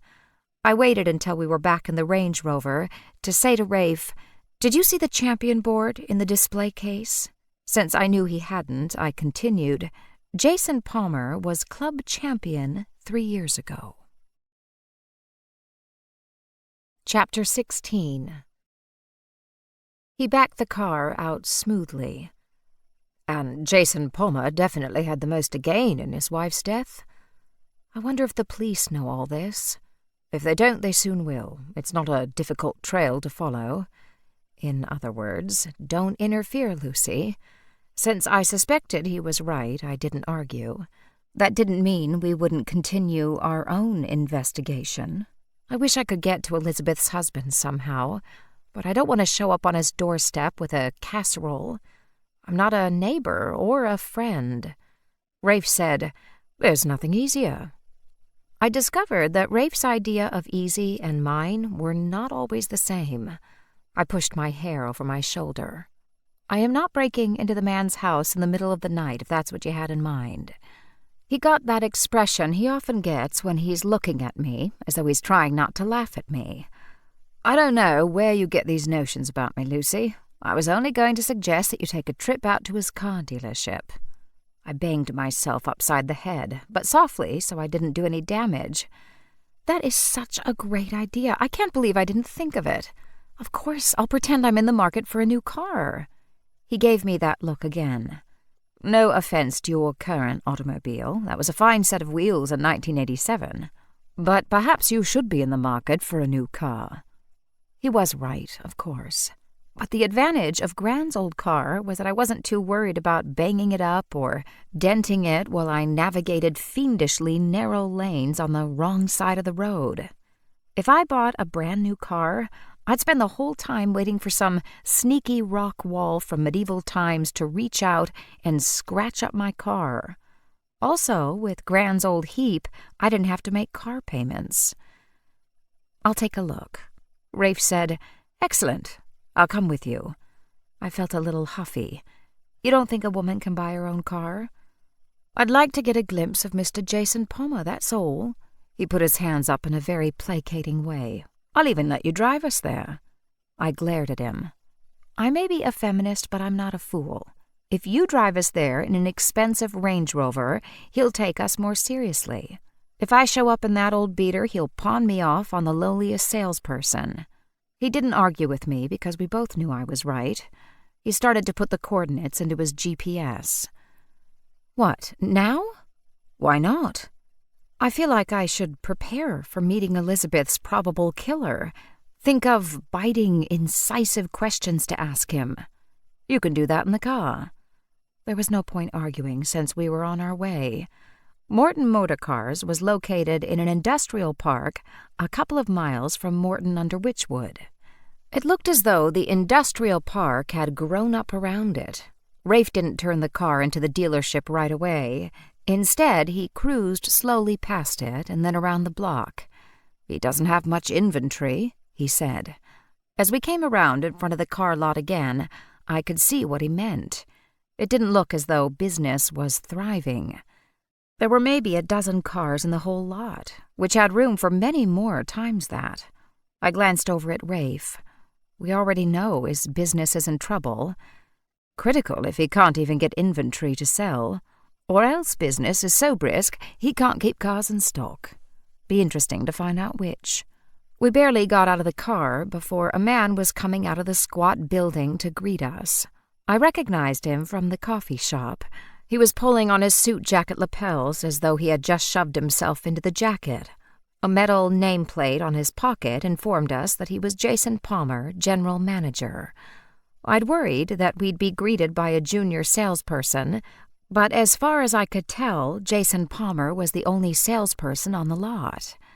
As he walked toward us, with his hand held out, I could see him swiftly run his eyes over me. I didn't think he was assessing my financial ability to buy a car. I thought he was checking me out. I wouldn't call him good-looking as much as someone who'd been good-looking. He had the rugged good looks of a rugby player, with a muscular body and a tough guy face, sporting a nose that had obviously been broken at some point. He'd lost most of his hair, and perhaps to compensate, his face had that stubbly, unshaven look. His eyes were dark brown, and while he didn't appear broken by tragedy, he definitely looked as though he wasn't getting enough sleep. His grip was firm without being bone-breaking as he introduced himself, and he quickly transferred his hand from mine to Rafe's. He gestured to the Range Rover. "That's a nice ride you got there. Are you thinking of trading it in?" "No," Rafe said. "It's Lucy who's in the market for a new car." He turned back to me. "Excellent. You come to the right place. Our prices are competitive, and our after-purchase service is exemplary." The three of us looked around at the dozen or so cars in the lot, and Rafe said, "You seem to be a bit low on stock." He shook his head as though surprised himself that there were so few cars that I might buy. "You know how it is. As soon as I get them, they're sold. There's a waiting list right now for several models, but if you order something today, I can have it delivered within a few weeks." "That would be fine," I said. He rubbed his hands together, and his wedding ring flashed in the sunlight. I was struck by a pang of sadness for his poor wife, who had been so looking forward to their silver anniversary trip. "Now, did you have anything special in mind?" Well, if I was going to waste my time on a car lot, I might as well look at some cars. I definitely want something small and easy to drive, and I prefer automatic if you have one. I was really struggling with grand stick shift. He put a finger up in the air as though he were conjuring a rabbit out of a hat. "I think I have exactly the right thing for you. Come, right this way." He led me to a small white car with enough room in the back seat for 2 adults to sit in comfortably and a roomy hatchback. In spite of myself, I was impressed. It was exactly the kind of thing I would look at if I were in the market for a car. He rambled on about fuel efficiency and comfort ratings until I finally and rather bluntly asked the price. The initial fantasy I'd had of driving home in a brand-new car was immediately dispelled. He must have seen my face fall, for he said, "Of course, this is a higher-end model. You can order a base model, and of course, we have some excellent payment plans on approved credit."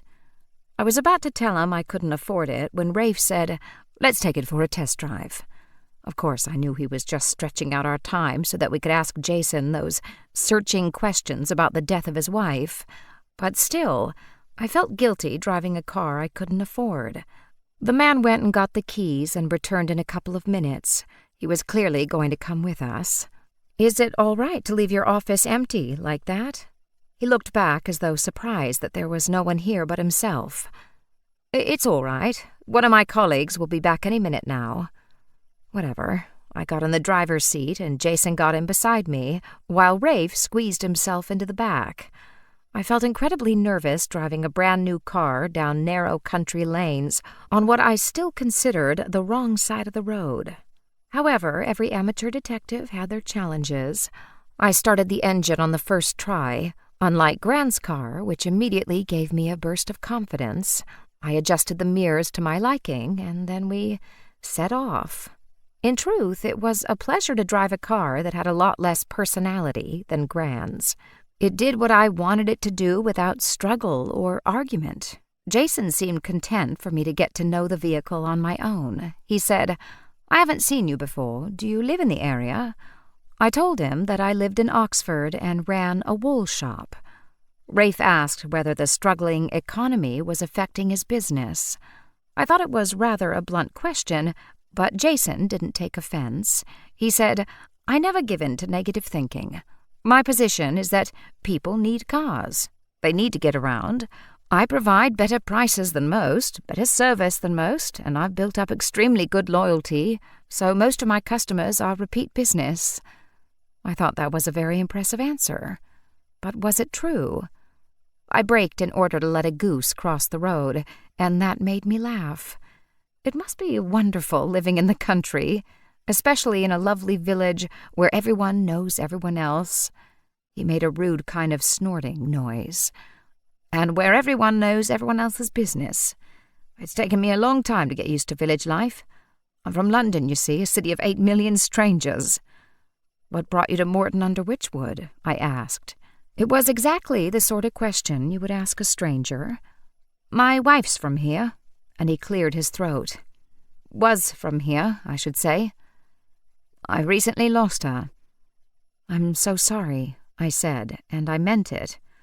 I hated to do this, but it was possible he'd killed her, and I'd come to ask tough questions after all. "Was she ill?" "No, it was an accident." The words seemed to burst out of him.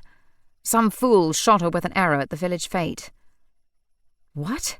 I asked in barely simulated shock. Even though I'd been there, it still shocked me. What a crazy way to die. "The police are investigating, of course, but they haven't caught the killer yet. They must have run away when they realized what they'd done." "You mean someone shot your wife by accident?"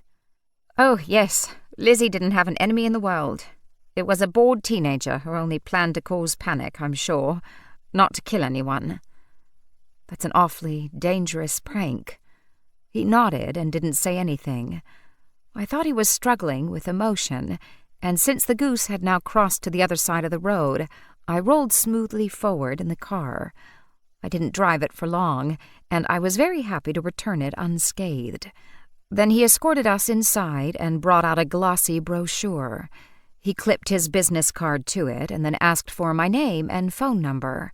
I hated to give it to him, but I knew he was only doing his job. As we drove away in the Range Rover, I felt that we'd sort of wasted his time. I thought we'd learn more. Rafe didn't answer for a moment and then said, "I think we learned a great deal." "Like what?" "That the newest model has a state-of-the-art fuel-saving economy feature?" "No, that Theodore was right, and Jason Palmer is in serious financial trouble." He took one hand off the wheel and stuck his index finger in the air. "Number 1, very few cars in the lot." He held up another finger. "Number 2, there were no employees." "He said his colleague would be back soon," I reminded Rafe. "Did you see another desk that showed any signs of human habitation?" He shook his head and answered his own rhetorical question. "He has no staff, no colleagues. Also, while you were batting your big blue eyes at him and he was showing you all the features in that glossy brochure, I got a glimpse of his electric bill. It's overdue. He's barely able to keep the lights on." "That's bad." "Nothing £1 million won't fix." I shuddered. I can't bear to think that he would kill that lovely woman just for money. Well, somebody killed her for some reason. I think he's a very likely candidate. I reminded him that it was while foretelling Nora's future that Violet had seen the hand writing that check. Then we have to assume that she's going to share in the windfall, and perhaps deserves a share of the blame. What do you think of his theory that it was a teenage prank gone wrong? I think Jason Palmer needs to come up with a better story if he's going to stay out of jail. Chapter 17. Wednesday evening found me and Sylvia and Clara back in Morton under Witchwood for the first knitting class. There was a reason the phrase close-knit community had become a cliché. I discovered that people who like to knit and crochet also like to hang around together, as evidenced by the fact that we'd had more than 20 knitters and novice knitters sign up. I dropped Sylvia and Clara at the farmhouse and then turned back to town. Joanna was providing tea and coffee, but I thought I'd run into the grocery store and pick up some cookies. I had come early in order to set up for the evening. I wanted this evening to go well, not only for snooping, but for my business. I had quite a few orders that had either been phoned into the shop or ordered online. I needed to think about doing more of these. Gran had, as usual, been delighted at anything that improved business for Cardinal Wolsey's, and also, as usual, was disappointed that she couldn't be part of the knitting classes. My poor Gran. She so wanted to be part of a knitting shop again. In 50 years or so, when all her current clients were dead or had ceased to remember her, she could come back and run Cardinal Wolsey's again. But until then, she had to find something to keep herself busy. In my heart of hearts, I knew she was going to have to move on from Oxford, but we both knew that I still needed her. I relied on her advice and her experience, and I knew that she loved having me around. As I came out of the co-op, I almost bumped into Ian Chisholm about to enter. He had his work outfit on, suit, shirt, and tie, and he wore his serious, all-business expression. When he saw me, his face broke into a smile and then melted into a look of confused embarrassment. Ian had messed up with me, and he knew it. We had a few dates and seemed to be heading toward a relationship, but between his busy casework and getting a foolish crush on someone else, though that was partly my fault, he'd screwed things up. Or we both had. We made awkward, embarrassed small talk. "Lucy, what a surprise." Then a pause. "It's so good to see you." Now it was my turn. "Ian, nice to see you too." It went on like that for a minute or two. Awkward, jerky phrases that barely covered a mass of confusion and misunderstanding. Finally, I asked him what he was doing in Morton under Witchwood. "I'm here on a case, actually." I was puzzled. I thought D.I. Thomas was heading the murder investigation. He relaxed enough to give me his charming grin. "And, as usual, you seem to be right in the middle of the case. Yes, D.I. Thomas is investigating the murder of Elizabeth Palmer, but because of that suspicious death, we reopened a cold case. I'm investigating an unsolved murder that happened here 30 years ago." I nodded. I'd heard of that. "So you think they're connected?" I was totally fishing here. "No one knows for sure, but any time you have 2 suspicious deaths in a community this size, it's worth investigating." I thought of the nice ladies gathered in Joanna's farmhouse. "Is there any danger?" "To the other residents of Morton under Witchwood, you mean?" "Yes, and people who come from Oxford to teach knitting classes, for instance." "I don't think so. Though, from what I'm hearing, there are a couple of women here who seem to be suffering harassment. There are some old-fashioned superstitions around here about witchcraft. One of them is your assistant Violet." I was surprised the cops knew about the witch angle. "Do you think I should invite Violet to stay with me until the trouble passes?" The last thing I needed was my bossy cousin Violet living with me. It was bad enough that we worked together. Fortunately for me, he shook his head. "I think she's safe enough, but you might let her know you have a bed available in case things escalate." I supposed it was the least I could do. I only hoped Margaret Twigg wouldn't hear about my invitation and think it included her. Living with Violet would be bad enough. Living with Margaret Twigg? When she moved into my flat, I'd be moving out. It was in a thoughtful mood that I drove back to Joanna's farmhouse. I set up a table with all the orders on them and the purchasers' names. Since I was becoming a savvier businesswoman than the girl who'd stumbled into Cardinal Wolsey's without a clue less than half a year ago, I had also brought a selection of patterns and wools, notions, and a few kits by Teddy Lamont, our most popular designer. We had 23 people registered, which was excellent, and I'd brought enough extra supplies that a few knitters could register at the door. Sylvia seemed reasonably excited about taking center stage once again. Maybe she wasn't playing a heroine of the silent screen, but at least she'd be getting some stage time. Always an actress at heart, she had dressed the part. Every part of her outfit that was visible was hand-knit, crocheted, or embroidered, right down to her embroidered slippers. She wore a black cashmere sweater inset with silver geometric shapes over hand-knit trousers made of the finest silk wool. I think she designed the slippers herself, as they were also black and silver, and echoed the design in her sweater without copying it. Her silver hair was perfectly coiffed, her makeup flawless, her diamonds glittered from her ears, around her neck, and on her fingers. She was as sharply elegant as Clara was comfortably frumpy. Her sweater was also hand-knitted in bright green that she'd embellished with crocheted flowers. She wore a stretchy polyester skirt and black orthopedic shoes. Her gray hair was styled in pin curls, probably the way she'd worn it in the 40s. The students began arriving at 6:30, half an hour before class began. They arrived in 2s and 3s, hardly anyone alone.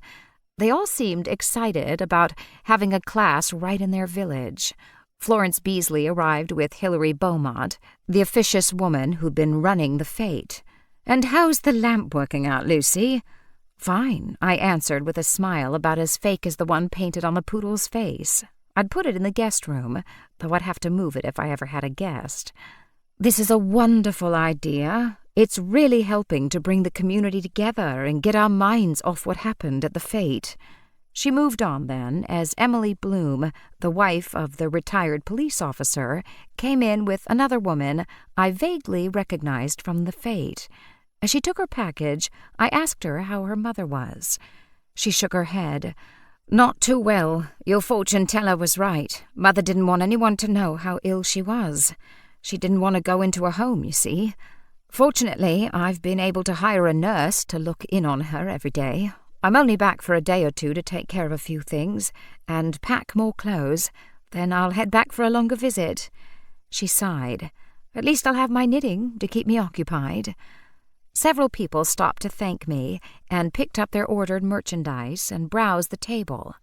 Second in elegance to Sylvia was Joanna, who wore a blue and white dress that showed off toned arms. She offered tea and coffee, and as the women settled into chairs and couches, there was a happy buzz of conversation. It was nearly 7, and I had very few unclaimed kits when Nora walked in. She looked bashful as she approached me. "I didn't register. I wasn't sure if I was going to come. Then I thought Liz and I would have come together to something like this. I suppose I'd feel more lonely if I stayed home." She glanced at the chattering, giggling women already present. "Do you have room for me?" I assured her that I did, and set her up with one of the remaining kits. She chose the novice one. As she was joining the others, the door opened again, and this time it was Deirdre Gunn, the woman whose budgie had died, coming in. She hadn't registered either. She paused inside and glanced swiftly around. I thought she was looking for Violet or Margaret Twig. I was as swiftly trying to see whether she had that witch-exposing crystal with her, but if she did, she kept it hidden. Good. When she was satisfied that the venue was witch-free, she asked me if she could join the class. I wanted to say no, but Florence Beasley had already seen her and called out a greeting. She chose the complicated pattern, and as she paid, said, "I need something to occupy my evenings now my Billy's gone." I was pleased to see that this was a punctual bunch. By 7, everyone who'd registered was there, and Nora made 25. At 7:05, Sylvia stood up and introduced herself and Clara. She gestured to me in a rather theatrical manner. "And of course you all know Lucy Swift, who runs the wonderful Cardinal Wolsey's knitting shop in Oxford." After an awkward moment, everyone clapped, and I nodded my head, still sitting at the back of the room. I was careful not to sit inside the knitting circle. If anyone got tangled up in their knitting, I didn't want them coming to me for help. I had my computer out and pretended I was doing something terribly important, when really I was only checking email. Sylvia was an excellent teacher, and Clara was the perfect assistant, happy to work one-on-one with any knitter who got in a muddle. After a while, the group of knitters began to multitask, gossiping while they knitted. "Did anyone else get a visit from the police?" Hilary Beaumont asked. "Oh, yes," Deirdre Gunn answered. Well, I told them Billy had died too, under strange circumstances. There were murmurs of mingled sympathy and embarrassment. He was such a nice young fellow who came to see me. He told me he was sorry for my loss. Her knitting needles flashed as she continued. Though they seemed more interested in anything I knew of Elizabeth Palmer. She definitely sounded put out that her Budgie's death hadn't rated higher. What did you tell them? Florence Beasley asked. Well, I didn't see anything that happened. I did tell them how I used to look after her when she was a girl and her parents went out of an evening. Oh, they doted on Elizabeth. So did I, really. She was such a sweet girl, just like a princess living in that lovely house. They wanted to know about Jason, too. She flipped her needles to start the next row. But I couldn't tell them much. I didn't know him as well. I told them about that witch who cursed my Billy. Florence Beasley said, A nice young man came to see us only today, D.I. Chisholm. He's very good-looking. She fanned herself, and several of the women laughed. He was trying to work out if there could be a connection between my father-in-law's death and that of Elizabeth Palmer. I waited, wondering if anyone had any ideas. Florence flattened her knitting on her lap to have a look at the first few rows. She said, I told him it must have been someone from another town who killed Elizabeth, just like it was a random thief who attacked Grayson Timmins. I'm convinced of it, and so I told that nice inspector. No one in Morton under Witchwood would kill anyone. Why would they? Nora Betts stopped knitting to stare at her. They would, if they were witches. Chapter 18. Thursday, Violet and I had a busy day in the shop. She was distracted and rather moody, but it wasn't until near the end of the day that I found time to ask her what was wrong. She tossed her hair over her shoulder and turned to glare at me. What do you think is wrong? Half the villagers make the sign of the cross every time they see me. I'm completely out of bread and milk because people stare at me in the grocery store. And someone scrawled symbols all over my front gate. I could imagine how unnerving this must be for her, so even though I didn't want to, I said, Why don't you move in here for a week or two, until things get sorted out? You know I've got a spare bedroom. Her face softened. That's nice of you, Lucy, thanks. My grandmother's offered to let me live with her too, but I don't want to be chased out of my own house. Why should I leave? I haven't done anything wrong. I wish we could use our gifts to see who the murderer is. It doesn't work that way. You yourself know that magic is slippery and sometimes unpredictable. I can see glimpses of the future, but I have to have the person in front of me, and they have to be cooperative. That's why the fortune-telling booth works so well. My customers were very open to me, and so I could see glimpses of what was ahead for them. But I can't predict important things, like who's going to win an election. If I had that kind of sight, I'd spend my time down at the horse races betting on the ponies. Do you have any idea who's behind the harassment? If you can spot whoever's writing the symbols on your gate and throwing rocks through your window, maybe Ian can do something. She looked horrified at my suggestion. I don't want the police getting mixed up in my business. We live quietly and stay out of trouble, but the last thing we witches want is to get mixed up with the law. Trust me on this one. But it's Ian. You know he's our friend. He's a copper first. Besides, I'm still cross with him, preferring that silly actress to you. Violet might be kind of annoying, but she was certainly loyal. Okay, maybe we can take care of this ourselves. Have you got any idea who's been harassing you? I bet we could steer them gently in another direction using our magic. She brightened up at that. Lucy, that's the first time in weeks I've heard you voluntarily offer to do some magic. It's a great idea. I'm not positive it was her, but I saw Elizabeth Palmer's best friend walking down my lane. Shortly after that, I discovered the symbols. You mean Nora? Yes, the one I told would come into money. Where's the gratitude? Now, wasn't that interesting? Nora, who kept turning up like a bad penny, as Gran would say, was doing everything she could to push suspicion toward the witches. I think it's time I paid a visit to Nora. Do I have to come? It showed how much confidence Violet had lost that she didn't want to tag along. No, I'll drop you off at your cottage. Pack what you need for a few days. You're moving in with me. I felt that she was about to argue, and then she said, You're right. I will feel safer. and I'd rather live with you than my grandmother. Thanks." I found the flimsiest of excuses to visit Nora. She had forgotten her receipt for the class last night. Of course, I could just email it to her or give it to her next week, but I decided to deliver it in person. So at the end of the day, I drove yet again to Morton under Witchwood. Nora lived in a newer house in the outskirts.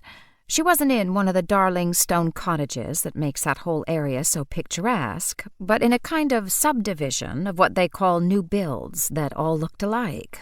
I found the address and pulled up in front of her house. I walked up the pathway that exactly split 2 sections of lawn, edged all around by a flower bed. The home was neat and tidy and unremarkable. I walked up to the plain white front door and rang the doorbell. A dog began to bark like crazy from inside. I thought I might be out of luck and there was no one home when I heard footsteps approaching the door. I arranged my face into a pleasant expression as the door opened.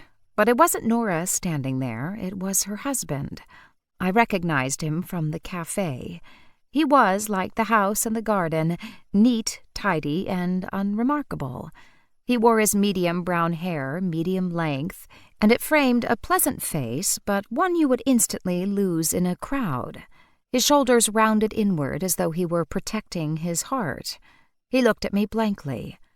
"Can I help you with something?" I realized I was staring and dropped my gaze to the spaniel that had stopped barking but was now making snuffling noises, clearly wanting to be noticed. "My name is Lucy Swift. Your wife took a class from me last night and forgot her receipt, so I thought I'd drop it off." I didn't give him the paper, hoping he would call his wife. He shook his head. "Nora's not here, I'm afraid." He sounded more sad than afraid. It was a Thursday night in Morton under Witchwood. Where on earth could she be? I dropped to my knees and made friends with the dog. Nix would not be pleased if she could see me consorting with the enemy, but luckily my familiar was in Oxford, so I could be friends temporarily with the dog. "What a sweet pup," I gushed. "What's his name? Or her name?" "This is Bessie." At her name, the dog's ears perked up, and she looked adoringly at her master. I laughed. "Don't tell me. Now she thinks she should get a treat?" "You've obviously had dogs." "No, but I've always loved them." He didn't seem in any hurry to shut the door, and I was in no hurry to leave. "Will Nora be long? I could come back." His face clouded. "She's over at our friend's, Jason's." Still patting the dog, I glanced up. Such a terrible tragedy. I was there that day, you know. I was helping in the fortune-telling booth. "You were working for the witch?" I tried not to jump to Violet's defense, knowing I'd get more out of him if I stayed friendly. Deliberately, I misunderstood him. "She's always been nice to me." I continued. "I understand that you and your wife were very close to Elizabeth and Jason. I'm so sorry. It's been a terrible loss for you." He laughed, but there was no humor in the sound. "No doubt you've heard the gossip. I imagine everyone has." I could feel his pain. I noticed that as I worked more with my spell book and with my magic, I was increasingly sensitive to people's emotions. I felt such compassion for this poor man that I stood up and, looking right into his eyes, said, "Why didn't you go visit Jason with Nora?" He was obviously shocked that I'd asked such a blunt, brutally honest question, but like someone who is desperate to talk and doesn't know where to turn, he said, "Why don't you come inside? I'll make you a cup of tea." He shrugged his shoulders. "If my loving wife isn't home by the time we finish our tea, you can leave the papers with me, and I'll see that she gets them." I agreed, and he said, "I'm Tony, by the way." Chapter 19. As sad as I was for this betrayed husband, I was delighted to get inside Nora's house. Bessie was just as delighted to have me there, and jumped up on my legs with both her front paws, letting me know that we were now fast friends. I leaned down and ruffled her head, making her long ears dance. I followed Tony down the corridor that led to the kitchen. It was bare hard wood, and his slippers made a swishing sound as though he didn't pick up his feet when he walked. I followed, and my running shoes made no sound at all.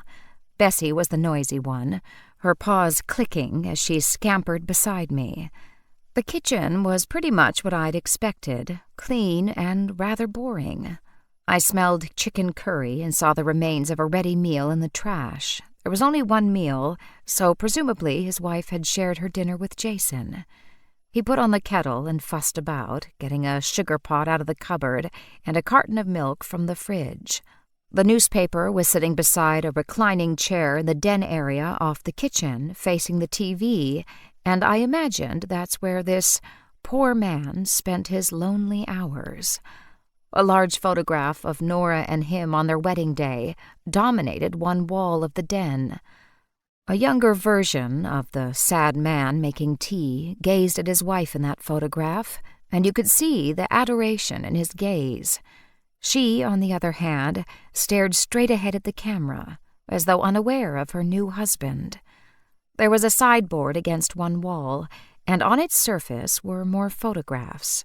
There was a picture of Nora, Tony, Elizabeth, and Jason in the Caribbean.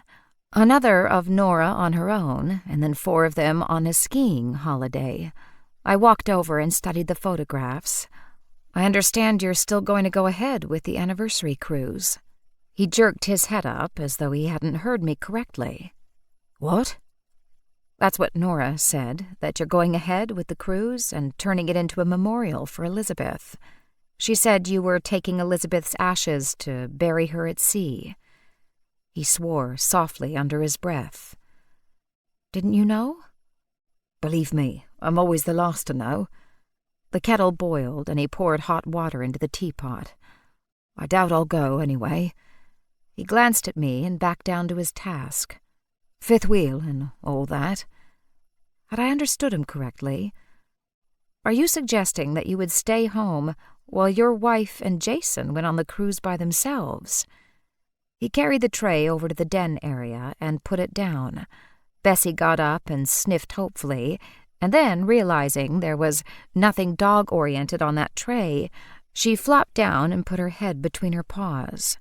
He said, even if the 4 of us had gone, Jason and Nora still would have been all by themselves on the cruise.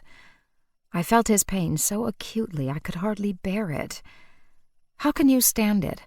How can you stand to watch the woman you love carry on like that with your friend? He sat in his favorite chair. Help yourself to tea. I did. I poured myself a cup of tea, and without even asking, poured him one too. Poor man. He looked like he could use a cup. Milk and sugar? He nodded. Thanks, one of each. I made up his tea and stirred it and passed it over. Then I settled back with my own cup. I didn't particularly want tea, but I thought sharing this might lead to him sharing his troubles. I wanted to stretch out this visit and learn more about this peculiar foursome. Tony seemed like he was as eager to talk about his problems as I was to listen. He sipped his tea and then finally answered my question. I love Nora so much it's like a physical ache. I love her enough that I would rather see her happy than be happy myself. I thought that was one of the saddest things I'd ever heard. It's not her fault, you see. She can't help herself. I think she loves Jason the way I love her. So I put up with it. So does Elizabeth. He winced. Did Elizabeth. I can't believe she's gone. He gazed over at the photograph of the 4 of them. That was taken in Antigua, our 10th wedding anniversary. At least when there were 4 of us, Liz and I had each other. It wasn't much, but we could commiserate. So Elizabeth knew. Oh, yes. Knew that her husband was having an affair with her best friend. He shook his head. I wouldn't use the word affair. They were really more the couple than we were. Why didn't they ever, divorce you and marry each other? Jason was so... He hesitated, looking for the right word. Meshed with Elizabeth's family. First, he worked in her family business. I think that house they lived in had belonged to her grandparents. He couldn't leave Elizabeth without leaving his whole livelihood, and Nora doesn't have any money, so we all put up with it. Including Elizabeth. Sounded to me like she'd had more choices. It's hard to explain, but they weren't unhappy. None of us were. We're all basically nice people, and somehow we found a balance. Now, of course, that balance has shifted. The table only has 3 legs. Tony shifted in his chair as though he'd sat on something sharp. I imagine, now Jason is free, Nora will divorce me and marry him. And then, in front of my horrified gaze, he began to weep. I wanted to beg him not to cry, but I held my tongue because I sensed he needed the relief. Bessie got up off the floor, patted over, and put her chin on his knee. He reached out blindly and patted his faithful dog. "You won't leave me, will you, old girl?" She wagged her stubby tail. I hesitated to intrude any further on his misery, but I was very curious about one thing. Did he know about the £1 million insurance policy? Pretending to peruse the newspaper headlines, I waited until he'd gotten himself back under control. He apologized, but I was glad he'd let a little of his unhappiness out. "Please don't apologize. This is such a difficult time." I sipped more tea and then said, as though I'd just thought of it, "Did Elizabeth have life insurance, do you know?" He was clearly startled by the question. "Why, yes, they both did. So did Nora and I. It's common sense, isn't it? It's bad enough to lose your partner, but if you've got all the burden of the mortgage and bills, at least the insurance gives the bereaved partner a bit of breathing room." I thought £1 million would give a person a lot more than breathing room, like incentive. Violet moved into my flat that night. When I got home from my visit to Nora's husband, my cousin was hauling an alarmingly large suitcase out of her car. I thought she might stay with me for a couple of days, but it looked as though she'd brought every scrap of clothing she owned. What had I done? My face must have telegraphed my thoughts, for she laughed. "Oh, Lucy, if you could see your face! Don't worry, I'm not moving in permanently. I brought a few magic supplies with me, and I thought we'd practice. You don't practice enough. As a more experienced witch, I can guide you." Lucky me. I helped her haul the beast of a suitcase up the stairs, and when we reached the living room, Nix jumped down from the couch where she'd been sitting, grooming herself, and nosed around the case. Her tail began to twitch. No doubt her sensitive familiar's nose picked up whatever magic ingredients were inside. "I'm not sure we're going to have a lot of time to practice magic. I'm more interested in figuring out who killed Elizabeth to get the pressure off you." She rolled her gaze. "Multitasking, Lucy. It's called multitasking.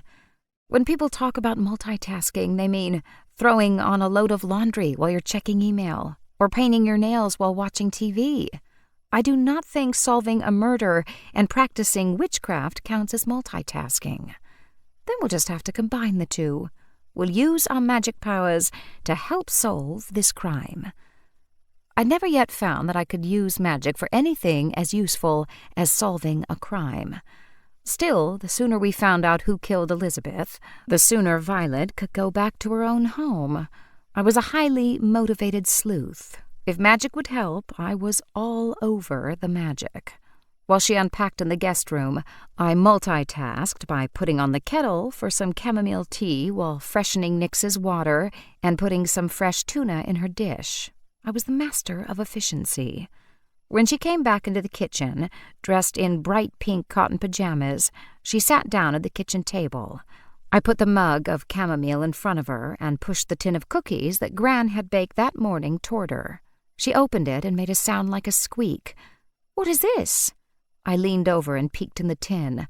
I was pretty surprised myself. I must have run out of ginger again.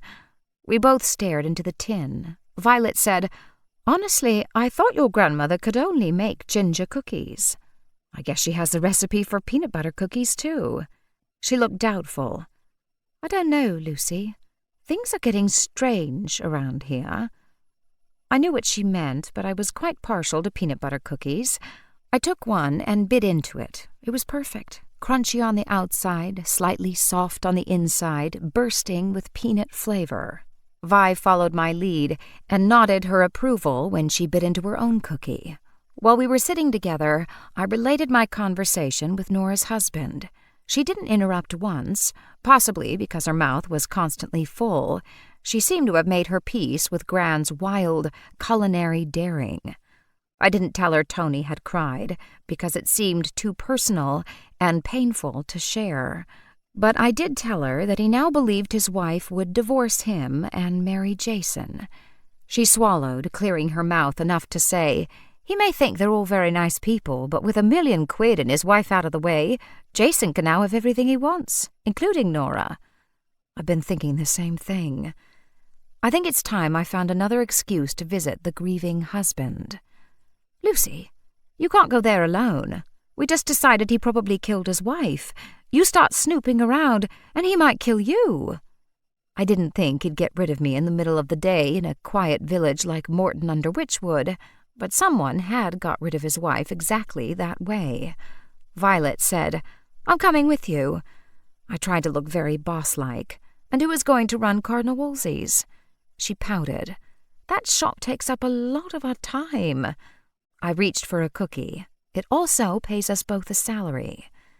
"There is that." She took one more cookie, put the lid back on the tin, and resolutely pushed it toward me. "Keep those away from me." I laughed and returned the tin to its usual place on the shelf so I wouldn't be tempted either. I didn't think I had any reason to fear Jason, but I wasn't going to be foolish. I told Violet that I would ask Rafe to go with me. "Excellent plan. If Jason Palmer causes you any trouble, Rafe will tear his throat out." And that should help us stay under the radar. When I called Rafe the next morning, he said, "Lucy, I'm in the car now. I'm on my way to see you." It was seriously creepy the way he so often turned up whenever I was thinking of him or needed him. "Why are you coming here?" "Silversmith marks. I found something interesting."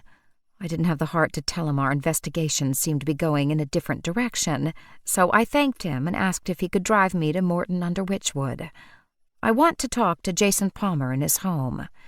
"He'd be at the dealership, surely." "No, I called there. There was a message saying they were closed today due to unforeseen circumstances." "That's curious." He had a meeting later in the day to assess a collection the Bodleian was thinking about purchasing, but until then he was at my disposal. I dressed carefully, wanting to appear non-threatening to a possible murderer, the kind of woman you open the door to. I chose a cheerful floral cotton dress, which I wore with sandals as the day was once again warm. A blue cardigan that Theodore had knitted me went perfectly with my dress. Being an artist, he'd hand-painted large wooden buttons. Each was a tiny watercolor painting. I kept my makeup simple and left my long blonde hair to dry naturally. It was just easier that way. I was ready to go when Violet rushed out of the guest room, grabbed a cup of coffee and an apple out of the fruit bowl, and headed down the stairs to the shop just as Rafe arrived. As her shoes hammered their way down the stairs, he shook his head. "That's quite remarkable, managing to be late for work when she's sleeping above the shop." "Well, at least she's safe here. For now." Chapter 20. The Range Rover was deliciously cool with the air conditioning on. Sitting behind the tinted windows, I felt like a celebrity. As we drove, he said, "Remember the hallmarks you saw on the back of the watch Elizabeth Palmer bought at the White Elephant sale?" "Yes." It was hard to get too excited about that missing watch with so much evidence stacked against Jason Palmer. The stamped symbol DE was that of a watchmaker in Coventry. David Ealing's watches were unique. He made watches in the late 19th century, and everyone had a special number in the movement. One of those watches was sold to one Jeremiah Timmins in 1890. Jeremiah Timmins? Was that Grayson's father? Yes. It was indeed interesting, but probably irrelevant. I related my conversation with Nora's husband once more. The car swerved and nearly went off the road as he turned to stare at me. Are you completely mad?" "Mad? Like crazy? No. Speaking of crazy, get your eyes back on the road. What did I do? Had it not occurred to you that Tony Betts is also a prime suspect in Elizabeth Palmer's murder?" "What? Why?" "He's besotted with his wife. He'd do anything for her." He let the words hang there. Maybe he killed Elizabeth Palmer so his beloved wife could have the man she really wanted. His voice remained low, but the level of suppressed fury increased with every word. "And then you turn up on his doorstep, asking a lot of nosy questions all alone. Then, when he invited you into his house, where not a soul knew you were going, you followed him in. You could have been killed." Okay, when he put it like that, I could see I hadn't been very smart, but I was still alive, so that was something. But would Tony really kill Elizabeth just to make his wife happy, when that meant helping her leave him? He said, "I don't know, and neither do you." After a pause, he went on. "But no one had more reason to kill Elizabeth than Jason did. He gets £1 million and all his troubles go away. Plus, now he's free to marry Nora Betts." He shot me a glance full of disdain. "Murder as an act of love." "Yeah, I can't wait to see what Jason comes up with on Valentine's Day." We drove through the high street of the sleepy village. The house that had been Elizabeth's grandparents' and now presumably belonged to Jason was a little outside of town. It was a beautiful Victorian Gothic revival, with gargoyles and turrets. It was surrounded by neglected gardens that looked as though they needed a crew of landscapers to spruce them up. I guess they hadn't wanted to waste money on gardening. Rafe parked across the street, and just as we were about to get out of the car, he put a restraining hand on my forearm. "Wait, what's our story?" Oh, right, I hadn't got that far. "Let's go with a version of the truth. I called his car dealership, and it's closed today. I have a couple of questions about that car, like whether I can get it in red." I sighed. "And if he'd like to lend me some of his £1 million so I can buy it." I put my hand on the door latch, but once more he stopped me. "I think we're too late. Look." I followed his gaze to a nondescript blue car, just slowing to turn into Jason Palmer's drive. Behind it followed a squad car. I was very glad that the windows were tinted. We watched as D.I. Thomas got out of the first car with another man in a similar suit. 2 uniformed officers climbed out of the second car, and after a brief conference on the pavement, the 2 detectives headed up the path toward the house. One of the uniforms remained by the road, and the other ran around the outside of the house, presumably looking for a back door in case Jason tried to run. "It seems the police have come to the same conclusion you have." I looked at him curiously. "You don't agree?"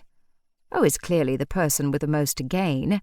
I just wonder how someone who was ruthless enough to kill his wife wasn't ruthless enough to make a go of a car dealership. That's all. Maybe it wasn't ruthlessness, but panic that drove him to kill his wife." "Perhaps." Rafe and I watched until the 2 detectives emerged with Jason. The 2 uniformed cops walked behind, and one of them was carrying a bow and arrow. Jason Palmer wore the stunned look of a man who has just been arrested. I'd have hazarded a guess that it was the first time. Jason didn't look like a hardened criminal. He looked like a boy caught out in mischief. Rafe waited until the 2 police cars had driven away. He looked over at me. "Do you want to take a look inside?" I felt my forehead crease in puzzlement. "You mean break into that man's house?" "Yes." "What for? They found his bow and arrow, and they've got Jason. What do we want inside their house?" He shook his head. "I don't know. I feel like we're missing something." I didn't want to break into Jason's house. That seemed like yet another blow to a man who'd suffered plenty. So I told Rafe I really needed to get back to the shop and check on Violet. He didn't argue with me, just pulled smoothly out into the road. Walking back into Cardinal Wolsey's felt like slipping my arms into a well-worn and long-loved sweater, the kind you snuggle down in and watch TV when no one is coming over. It had snuck up on me, my little knitting shop in Oxford. From an unwanted burden, the shop now seemed like a place of warmth and comfort, and, I supposed, safety. Not everyone would feel safe with a nest of vampires living beneath them, but I sure did. Rafe dropped me at the door and said he had a few things to do before his meeting at the Bodleian. Violet was alone, sitting behind the cash desk chatting on her phone. She glanced up and looked a bit guilty when she saw me, and hastily said she had to go. She dropped her phone back in her purse, saying, "It's been a really quiet morning." Pointedly, I began to tidy the shelves. Guiltily, she grabbed the duster. Nix jumped down from her usual spot in the window, strolled over and rubbed against my legs, circling me until with a laugh I gave in and picked her up. She purred loudly, letting me know she'd missed me. "I missed you too," I said, putting my cheek against her sleek black head. She then crawled up and over my shoulder to hang there, heavy, warm, and comforting, leaving me with 2 hands free to continue tidying the shelves and the rumble of contented cat in my ears. We remained like that for about 15 minutes, then all of a sudden Nix went rigid, stopped purring, and let out a low, warning growl. I turned to the door to see a woman fling open the shop door and burst in. So much anger sparking off her, it was like a walking fireworks display. I recognized her at once. "Nora, what's wrong?" She ignored me and pointed a shaking finger at Violet. "You!" Violet backed up until she hit the wall of cashmere yarns. She looked at me, beseeching. I put Nix down on the floor and walked forward. "Nora," I said quite firmly. Since we were in my shop, I wasn't going to let her intimidate my assistant. "What's wrong? Is it your knitting?" Though from her fury, I doubted it was a knitting issue. She swung around to me, and I saw so much rage on her face, it crossed my mind that this was a woman who was capable of murder. "Your little assistant here is a witch. She killed Elizabeth, and now she's letting my poor Jace take the blame. He's been arrested." "Jace? Seriously?" She turned back to Violet, who hadn't moved, and looked as though she might spend the rest of her life with her back against the cashmere. "You'd better go to the police and tell them that you did it, or you'll be sorry." I had planned to be appeasing, but at those words I felt my own anger rise. I was a witch, too. Besides, Violet was my cousin, and nobody spoke to her that way, not on my turf. They do say the best defense is a good offense. I crossed my arms and stalked toward her. "Maybe you should go to the police and admit that you've been vandalizing Violet's property and harassing her. What you're doing is illegal." She looked as though I had slapped her, and then she laughed, a very humorless laugh. "She must have put a spell on you. Didn't you hear me? Your assistant is a witch." I moved my hands to my hips. "There's a word that rhymes with witch, and that is what you're being right now." She drew in her breath on a sharp gasp. "How dare you!" I felt anger crackling from me, Nix, and Violet. My fingertips were getting hot. If I wasn't careful, I'd ignite. A male voice intruded. "Lucy, is everything all right?" Ian Chisholm stepped in. I didn't think I'd ever been so happy to see him. "Why, Detective Inspector Chisholm." I enunciated the words very clearly for Nora's benefit.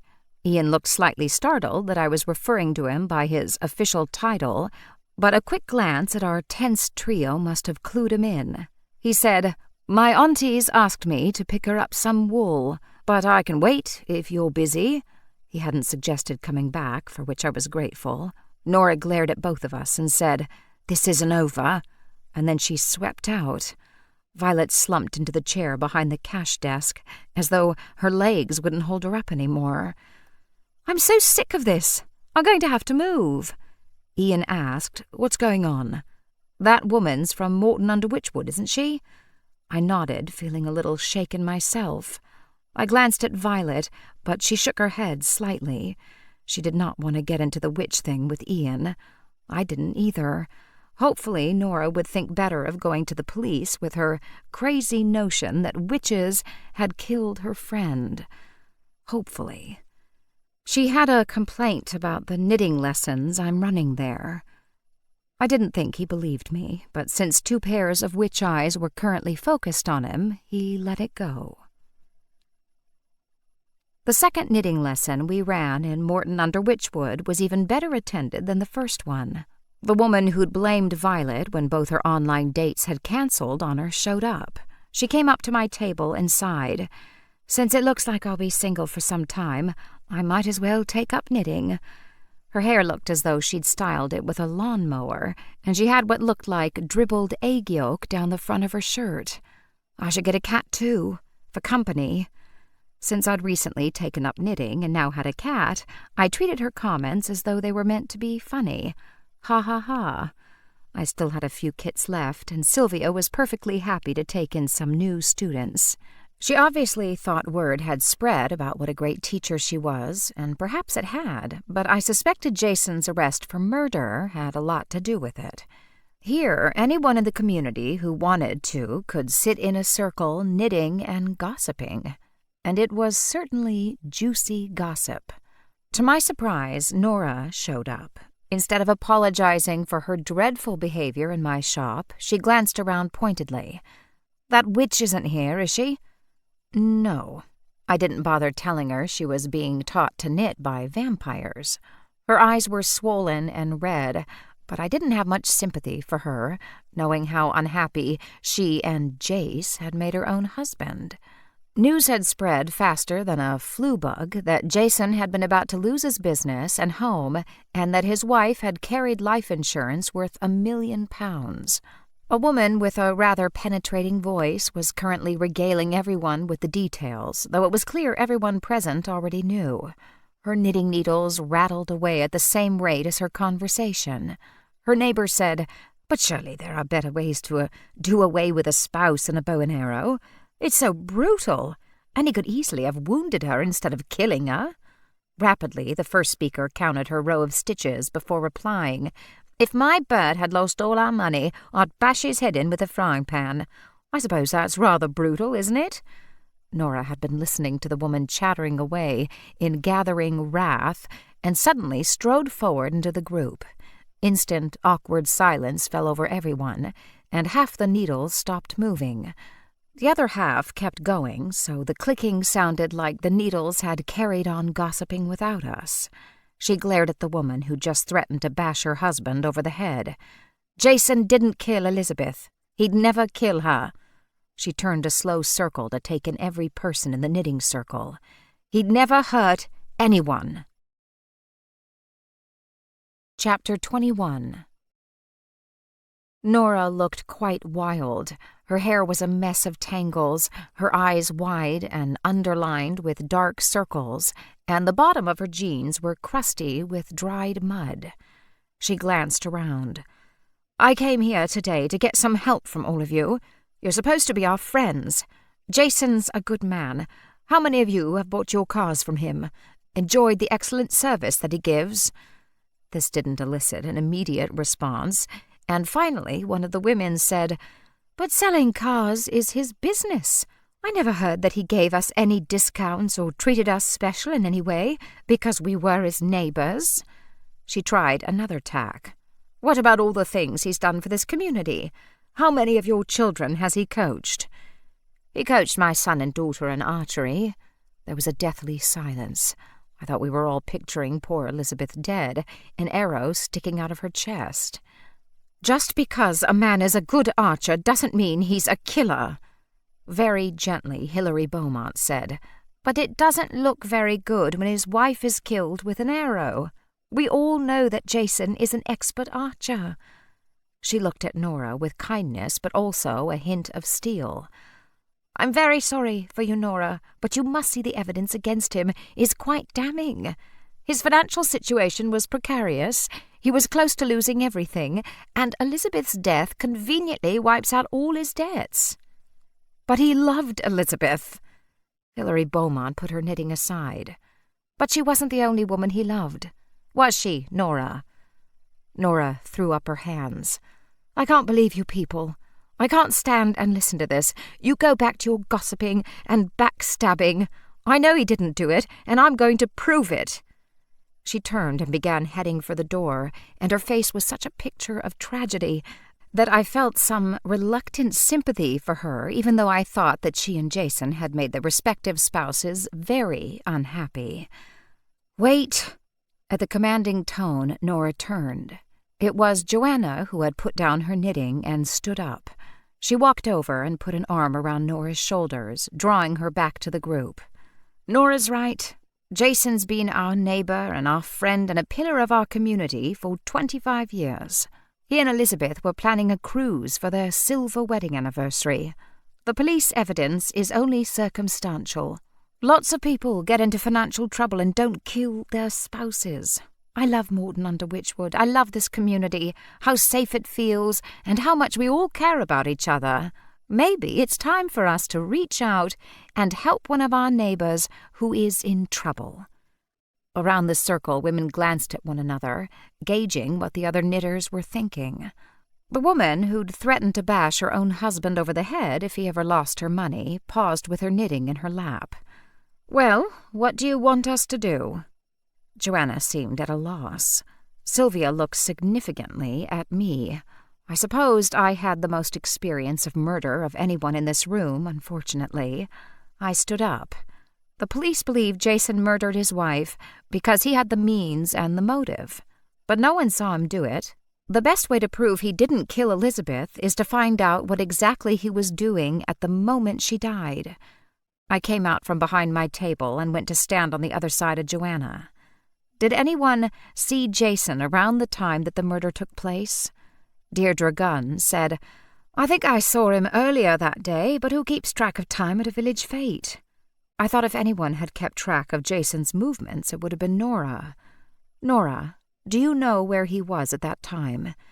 She bit her lip and looked miserable, also guilty. "He was home, packing." She looked down at the floor, and her previously pale countenance took on a ruddy hue. "We were going on a golf trip."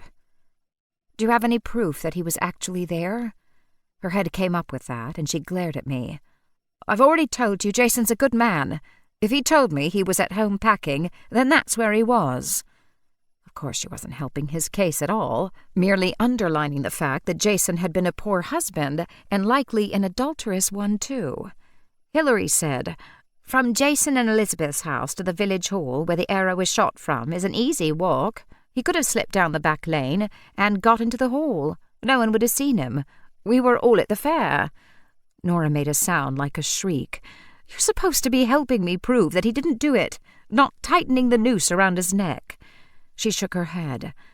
"I'm sorry for you, Nora, I really am. But Joanna said it herself. We are a close-knit community, and we all love that we feel safe here. I'm sorry, but if Jason did this terrible thing, then he needs to go to jail. Not only to pay for Elizabeth's death, but so the rest of us can sleep at night." "But he didn't do it, I tell you, he didn't. He couldn't."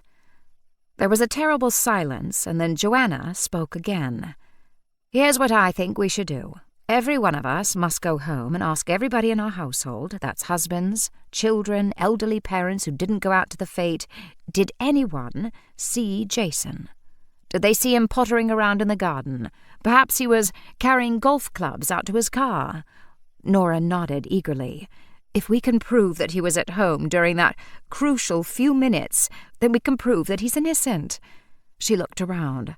"A man cannot be in two places at once." Those words rattled in my head and echoed. Where had I heard them before? I remembered then that the former police officer, Harry Bloom, had said the very same thing about the cold case murder.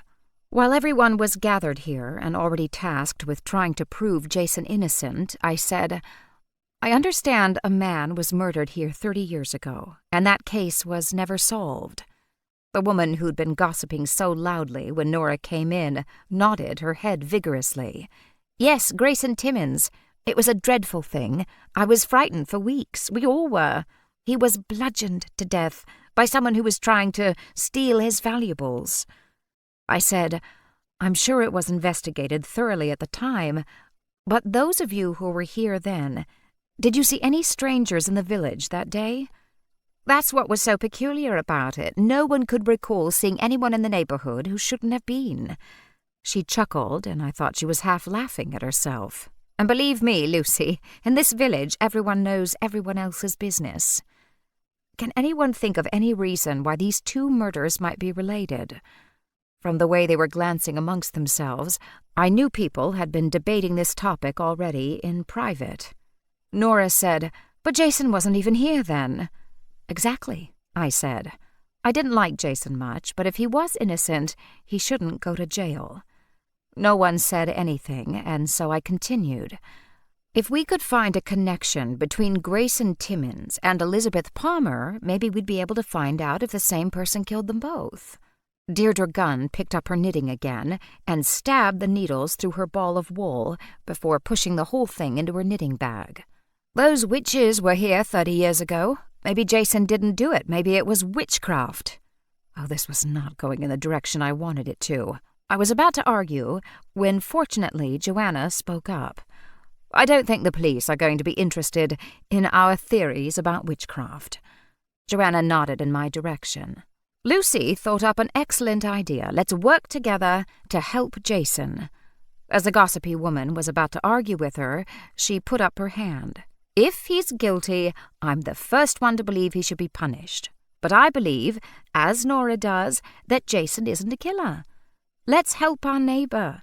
If he's innocent, let's prove it. We'll all go home and talk to our loved ones tonight. Let's reconvene here on Friday. Is that convenient?" Everyone nodded. She glanced at me and Clara and Sylvia. "And would you three be available to come back? You seem like an integral part of our knitting circle now." We were certainly an integral part of the sleuthing circle, and I, for one, wanted to make sure the right people were punished. I glanced at Sylvia, and she nodded, such a slight up and down of her chin that I knew she really didn't want to come back, and I thought I understood why. If a community was going to go all hysterical about a few witches in their midst, what would they do if they discovered they were being taught knitting by vampires?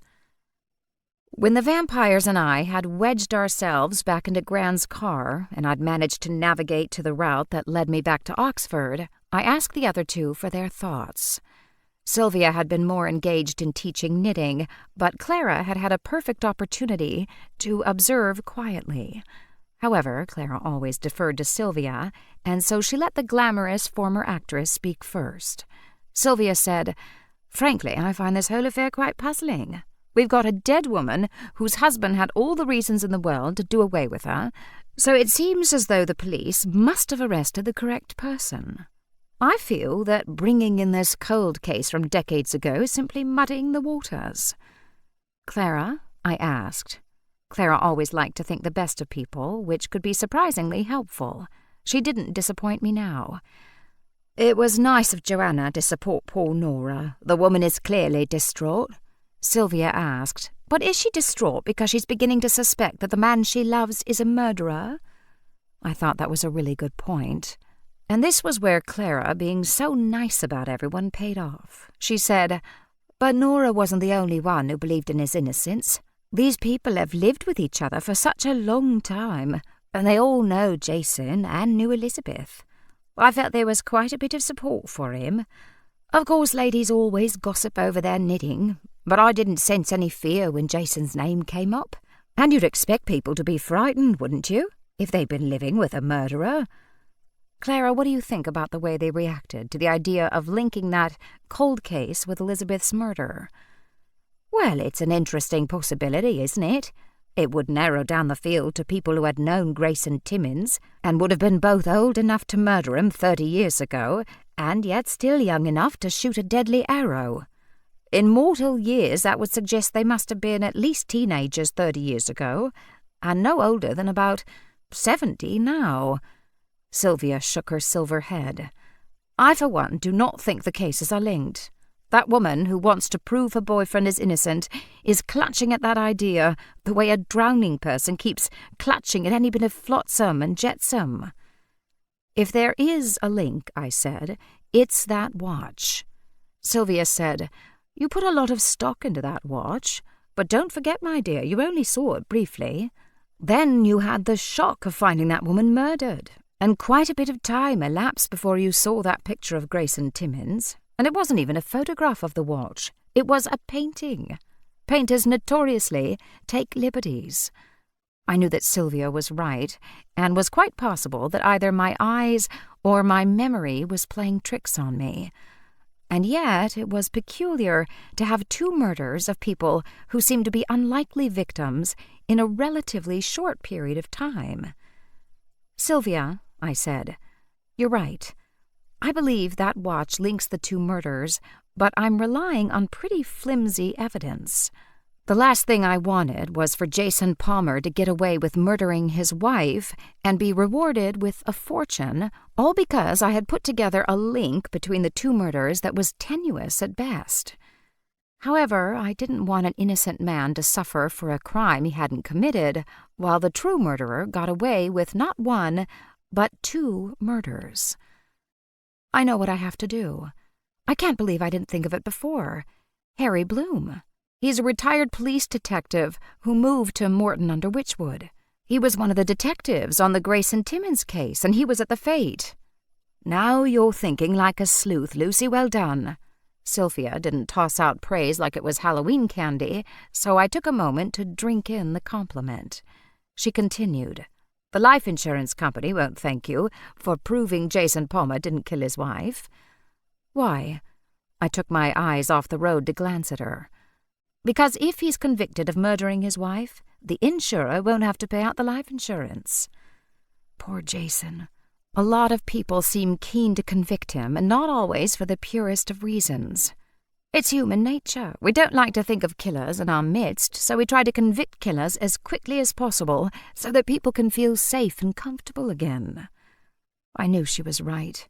And since my cousin Violet had been pulled into this mess and dragged me into it by becoming my temporary roommate, I was one of those looking forward to this case being solved so that I could sleep better at night. Chapter 22. The cottage where Harry and Emily Bloom had retired looked idyllic. Made of stone and surrounded by pretty gardens, it looked like something out of a fairy tale. The roses climbing up the side of the house, the profusion of flowers, and even a wishing well surrounded by bright, blooming poppies. I wondered if, after a career spent dealing with criminals and the aftermath of crime, whether Harry Bloom had been drawn particularly by the fairy tale aspect of this cottage. Or perhaps his wife had wanted it. I walked up the winding stone path to the front door, but detoured when I saw a man in a straw hat bent over a flower bed with a trowel in his hand. I headed around the side of the house toward him, and sure enough, it was Harry Bloom himself. I wasn't sure what kind of reception I'd receive, but I went with a cheerful and confident, "Hello there." He turned, and I watched him go through the effort of first recognizing me and then remembering where he'd met me. I saw the moment he placed me. He brushed his hands on his knees and rose to his feet. "Hello, you're the young lady from the fortune-telling booth." "Yes, I was very sorry to hear about your mother-in-law." Violet had again been correct. However, thanks to her uncanny fortune-telling abilities, Mrs. Bloom had been able to help her mother during her illness. I hoped it would make the Blooms charitably inclined to Violet and to me. "Thank you. My wife stayed on in Yorkshire to help with the grandchildren and to sort out the house and things." I merely nodded. "I thought I'd better come back in case I was needed. I had the police reopen the investigation into the Timmins case." Both our gazes traveled to the flower bed he was currently working on, and he made a face. "Seems I was wrong about being needed." I wanted his help, but I had to tread carefully. I didn't know how much he was at liberty to discuss the details of an old case.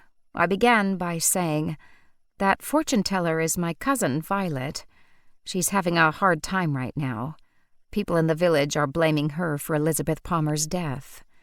He nodded, not looking a bit surprised. "I heard something about witchcraft at the pub." A series of empty flower pots from the nursery sat beside half a dozen full ones. He'd been planting petunias, and the bright trumpets of red, pink, purple, and white were like bursts of light in a dark room. As you know, I don't believe in all that nonsense, but she did have an uncanny knack of getting the future right. Oh, great. If this rational mad joined the witch hunters, there was no hope for any of us. I'm glad your wife was able to see her mother before it was too late. Yes, so were we. She'd have been gutted not to be there. He looked at his nearly finished planting once more and then said, "Can I make you a cup of tea?" I appreciated his politeness, but I could tell that he really wanted to finish his planning. "Why don't I help you finish? And then perhaps we can have tea." "Brilliant. I admit I'd like to get them in the ground so they don't dry out. I thought they'd be a nice surprise when my wife comes home." I liked this man, and fortunately I was wearing jeans and a t-shirt. I happily dropped to my knees in the grass. I eased plants out of their little plastic pots. They were packed 6 to a pot, and so I separated them as I could see he had done and handed them to him one by one for planting. It was pleasant under the sun. Bees buzzed around us, clearly waiting for us to finish so they could give in to the lure of those bright blooms. Birds swooped and played, and a fat squirrel paused to watch us for a minute before going back about his business. I felt guilty about my own garden. The only reason it hadn't completely gone to seed was that Gran toiled regularly in the middle of the night to prune and weed. I really needed to step up and do more. It didn't take very long to finish the planting, and then Harry Bloom got me to water the newly planted petunias while he tidied up the pots and put the garden tools away. When we were finished, he nodded with satisfaction. "Right, I'll put the kettle on. I think we've earned a nice cuppa." We had tea in a gazebo in their back garden. He settled back contentedly. "I do love it here, you know. There are badgers who come nearly every night, and the odd deer. It's beautiful." He leaned forward as though about to impart a great secret. "And I'm bored witless." This was the perfect opening for what I wanted to talk to him about. "I remember when we first met you told me you had investigated a murder here." His eyes crinkled in a smile, but they were wary, too. "And I recall telling you that you'd be a very good addition to a police force." "I don't want to work for the police, but I am interested in proving that Violet had nothing to do with Elizabeth Palmer's death." "But the police have arrested her husband." "I'm not sure everyone in the village believes he killed his wife." He still looked wary. "I was surprised to find a fear of witches here." He should have been in the coffee shop when we were nearly mobbed. "But surely she's not a suspect. Wasn't she inside her tent giving a reading at the very moment that woman was killed?" "People seem to think she may have cast a spell on that woman and somehow killed her." He shook his head. "Superstitious nonsense. What can I do to help?" "Do you think there could be any connection between Grace and Timmins' murder 30 years ago and the one that just occurred?" He rubbed his thumb along the edge of the table as though the answers might be written there in Braille. I noticed a rim of dirt around the edge of his fingernail where he hadn't quite managed to scrub all the evidence of his gardening activities away. "It's funny, a young detective from Oxford asked me that very question, D.I. Chisholm." The way he looked at me prompted me to say, "I know D.I. Chisholm." "It's interesting. He asked me if you'd been to see me yet. You seem to have a bit of a reputation as an amateur sleuth." I shook my head. "Not by choice, I assure you." "Some people have a gift. Perhaps nosing out crime is yours." I had other gifts, and I had no intention of telling him about them. He didn't believe in our kind anyway. Or so he said. "I just want to take the heat off Violet. You see, she's staying in my spare room until people stop throwing rocks at her house." His relaxed pose was gone in an instant. He straightened up, and his eyes went from lazily amused to sharp and businesslike. "She should report that to the police. Does she have any idea who's behind it?"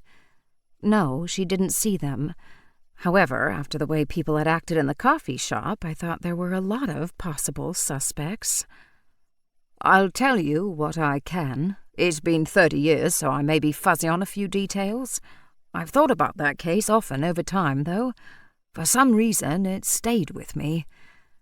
Tell me what happened." He settled back in his chair once more. "I was called in to the crime scene, but I wasn't first to arrive. That's a pity. It's good to see people and watch reactions during moments of acute stress. They often give away more than they intend to, or tell secrets that they normally hold tight. However, by the time I arrived, uniforms were already on the scene. The boy called it in. He was the one who found the body." "When you say the boy, do you mean Robert Beasley?" I thought how awful it would have been for him to discover his father like that. I recalled the terrible aura hanging around the dining room. The echo of trauma was still there. "That's right. He said he arrived home to find his stepfather dead. His mother had been out at her evening class. She was taking French. She went every Thursday. When she arrived home, her son took her straight into the library, and he handled everything. She was quite content not to see her husband's body." "She didn't even check that her husband was dead? Is that normal behavior?" "There is no such thing as normal in a murder case. But certainly many people would prefer not to see their loved one like that." "But Robert Beasley must have been a teenager." I recalled the dreamy man who was late for everything. I couldn't imagine entrusting something so important to him. "He was 17, as cool as a cucumber, in fact. Was it shock? Possibly. Or a well-prepared act."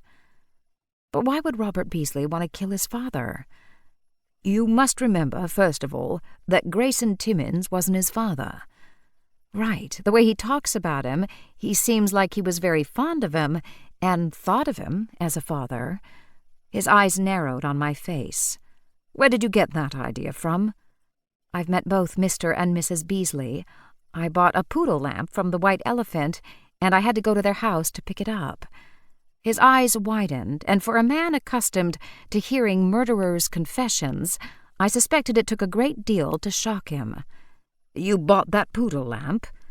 I couldn't be bothered to give him my story about how cute and kitschy it was. All right, I wanted to get inside that house and talk to them both. The lamp was the only thing I could remember being at the White Elephant sale. "And you could be fairly certain it wouldn't have sold." Mrs. Beasley mentioned how the house is essentially unchanged from when Robert Beasley's parents lived there, and then I met the man himself. He mentioned his happy boyhood. That's one of the things that bothered me from the beginning. That happy childhood theory is unsupported by village gossip. That was interesting. "You think he lied?" "From what I learned about Grayson Timmins, he was a rigid authoritarian. He believed in a hard work ethic and no imagination. The boy was a middling student at best and a dreamer. He wasn't a bad athlete, but not good enough to excel in that or anything." "But we all know how notoriously village gossip can be wrong." "If Timmins was so fond of that boy, why didn't he adopt him?" "That's right. He didn't have the same last name." "When I asked Mrs. Timmins the question, she said her ex-husband wouldn't allow it. But it turned out they hadn't seen the ex-husband in years. Consensus in the village was that Timmins refused to bestow his name on someone who didn't live up to it. That sentiment accorded with the impression I'd had from the man in that painting." "So you think Robert Beasley lied about his happy childhood?" "I do." I looked him directly in the eye. "Do you also believe that Robert Beasley killed Grayson Timmins?" He held my gaze, but didn't answer right away. "I had no proof. The boy claimed he'd been at running practice after school. He came home and found his father dead." "Running practice? Round a track?" He nodded, approving. "Cross-country. They ran for an hour. He'd have had to be superhumanly quick to get from the school grounds back here, kill Timmins, stage the robbery, clean himself up, and get rid of any evidence that connected him to the crime." He tapped his fingers on the tabletop. "But yes, I'm convinced he did it. I think Timmins berated him constantly, and one day he snapped." "Do you think he could have killed Elizabeth?" Of course he could have. But why? I have an idea about that. First, tell me what was stolen. Allegedly stolen. Not one item ever showed up. Usually burglars fence the valuables and they turn up here and there, but none of the supposedly stolen items ever came to light. What was allegedly taken? Grayson Timmins was killed with a sterling candlestick, a very large, heavy, ornate one. It had a mate, and that disappeared. So did a Georgian tea set. Timmins had a valuable coin collection that was gone as well. Where was the coin collection kept? He nodded. Excellent question. It was kept upstairs in Timmins' bedroom. This was separate from his wife's. Interestingly, nothing was taken from her, and she had some very nice jewelry. And Grayson Timmins' silver pocket watch was gone. It was the item everyone most remembered about him. Okay, I said. Maybe this is crazy, but I have a theory. He looked at me, and I have nothing but time. On the day that Elizabeth Palmer was killed, she was very excited because she had bought her husband a watch for his silver anniversary gift. His eyes sharpened on my face. What kind of watch? I smiled at him and repeated the words he'd recently said to me. That's exactly the right question. It was a pocket watch, sterling silver. She showed me the hallmarks, the way you do when you're excited about something. She got it from the White Elephant sale. I didn't think too much about it, though it did look like a very nice watch if you like antique pocket watches. What was curious was that after she was killed, the watch disappeared. What? Are you sure? Now I wasn't so sure. I think so. Has anyone checked with the police to see if it was among her personal effects? I couldn't tell him I had a vampire network with excellent connections in the police, so I gave him an open-ended question. If they had found an antique pocket watch by her body, wouldn't we have heard about it by now? Tell me more about this watch. I could make a call or two. I may not be an active detective anymore, but I still have connections. I think I might recognize that watch if I saw a picture of it. I held my gaze steady on his. I could see him debating with himself. Finally, he shrugged. I made 2 copies of everything on that file, and I never gave them back. Technically, I shouldn't be sharing them with you, but you're not a suspect in any way. What are they going to do? Fire me? I tried not to look too eager, but I was beyond thrilled. As though he'd made a momentous decision, he gathered up the tea things and said, "Follow me." I did. We went in through the back door that led directly into a kitchen. It seemed a happy, inviting place, painted cheerful yellow. One wall contained an open stone hearth. Even though his wife wasn't home, Harry Bloom kept the place neat and tidy. Much neater and tidier than I kept my home, I realized with a pang of shame. After placing the tea things onto the kitchen counter, he led the way through a living room, so cozy I could imagine curling up with a good book.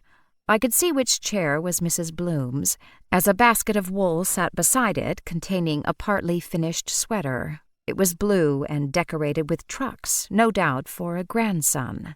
We continued up a flight of stairs and into a home office. There were neat shelves containing stamp catalogs and books about stamp collecting. When I commented on his hobby, he said, "It's important to have activities when you retire." He turned to a filing cabinet against the wall. The drawer opened fluidly, and it took him no time at all to find the file he wanted. I got the feeling he'd consulted it fairly recently. He placed the folder on his desk, turned on a desk lamp, and flipped past what looked to be written statements and reports to a collection of photocopies. They weren't as sharp as the original photographs would have been, but definitely better than nothing. He said, "These photographs had been taken for insurance purposes, so the details were quite good." I looked carefully at the pictures of the watch, front, back, and open. "I'm almost certain this is the watch Elizabeth Palmer bought for her husband." I pointed to the vine design on the front, as well as the hallmarks on the back. I thought I recognized it from the painting of Grayson Timmins hanging in the Beasleys' dining room, but seeing the photo of the hallmarks on the back makes me nearly certain. What kind of fool puts the very evidence that confirms him a murderer into a white elephant sale? Mrs. Beasley was in charge of the white elephant. She told me she'd rooted around in her own house to add some items to the sale, and that her husband wasn't too pleased. He looked up at his boxes of stamps. It's exactly the kind of thing my wife would do. She'd see a box of old stamps and think they had no value. She's always trying to get me to pare down my collection. He turned off the light. Well, now I have an even stronger sense that Robert Beasley killed his father. He'd always kept it hidden, and his wife found it and put it in the white elephant sale. I nodded. And Robert Beasley saw Elizabeth Palmer at the fair with that watch that would prove him to be the murderer. He had no option but to kill her, or so he thought. Having got away with murder once, perhaps he thought he could do it again. It's a fine theory, Lucy. What we're missing is proof. Chapter 23. I knew that both Harry Bloom and all the other police officers who had worked on the murder case all those years must have gone over and over Robert Beasley's alibi. Timelines, I said. Everything seems to revolve around time. Grayson Timmins was obsessively punctual, while Robert Beasley takes tardiness to a whole new level. He's a mass of contradictions. He says his childhood was happy, but no one else thinks so. He seems slow and dreamy, but his hobby's running. He had a second sport. Something about the way Harry Bloom threw out that piece of information made my stomach jump. It was on the school archery team. I felt frustrated and wished, not for the first time, that I'd spent more time becoming a better witch, someone who could see through lies and find the truth. I stood up and thanked Harry Bloom for his help. I knew I sounded disappointed, and so did he when he said, "I'm worried that the wrong man is going to be convicted of this murder." I nodded, and that the right man is going to get away with it yet again. He banged his fist into the palm of his hand.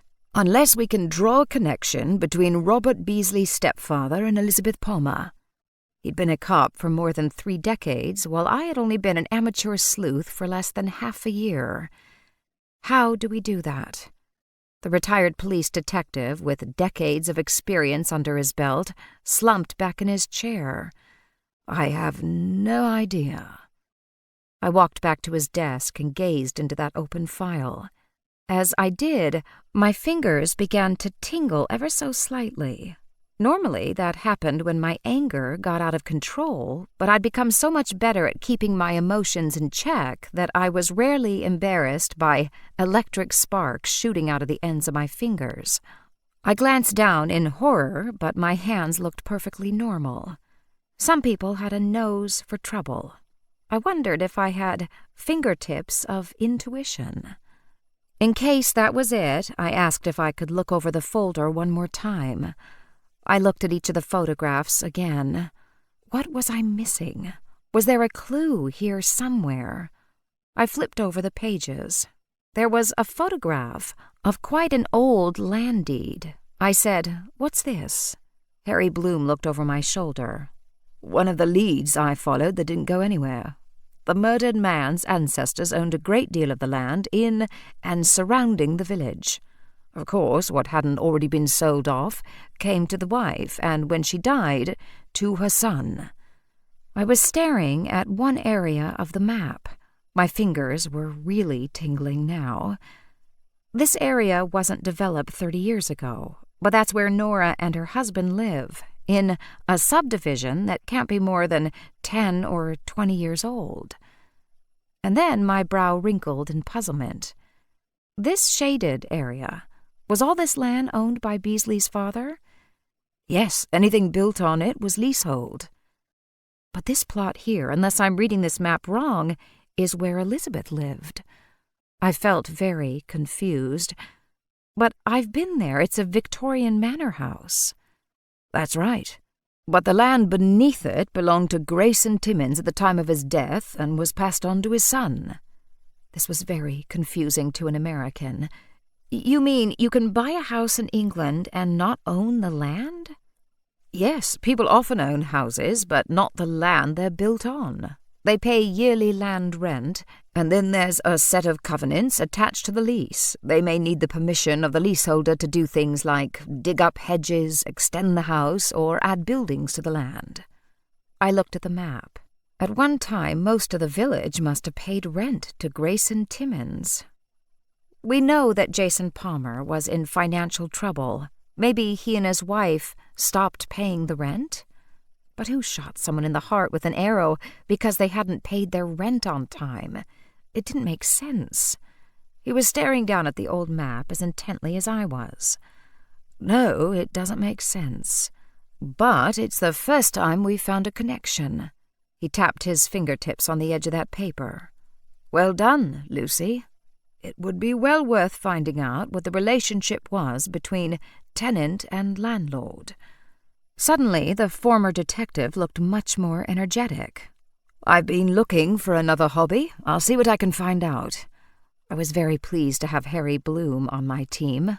While I trusted Ian Chisholm completely, our relationship was just too complicated. Harry Bloom was much older, happily married, and had a lot of time on his hands. Also, unlike my vampires, he was awake during the same hours I was, a real plus in a sleuthing sidekick. I was just about to leave Harry Bloom's house when my mobile rang. It was Mrs. Beasley. I hoped against hope that someone at the White Elephant sale had fallen in love with the poodle lamp and she was begging for its return. I am nothing if not an optimist.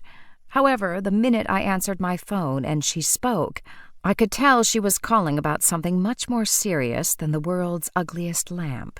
When she said, "Lucy, is that you?" her voice trembled and she sounded on the verge of tears. "Yes, it's me. Is everything all right?" My fingers had started to tingle again, but I thought that was just empathy. Or fear.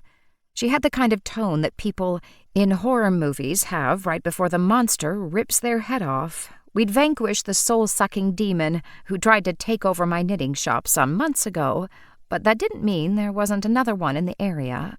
Though how would she know to call me? "I found a watch." She huffed in and out a few times as though she were hyperventilating. "Could you come over and have a look at it?" There was so much unsaid in those few words. Now I understood the source of her fear. It wasn't a soul-sucking demon she was worried about. It was her husband and the possibility that he might have killed his stepfather. I suspected that given the choice between a horrific monster and discovering the man she loved was a different kind of monster, she might have opted for the soul-sucking demon. I didn't say any of that, of course. "Is your husband at home?"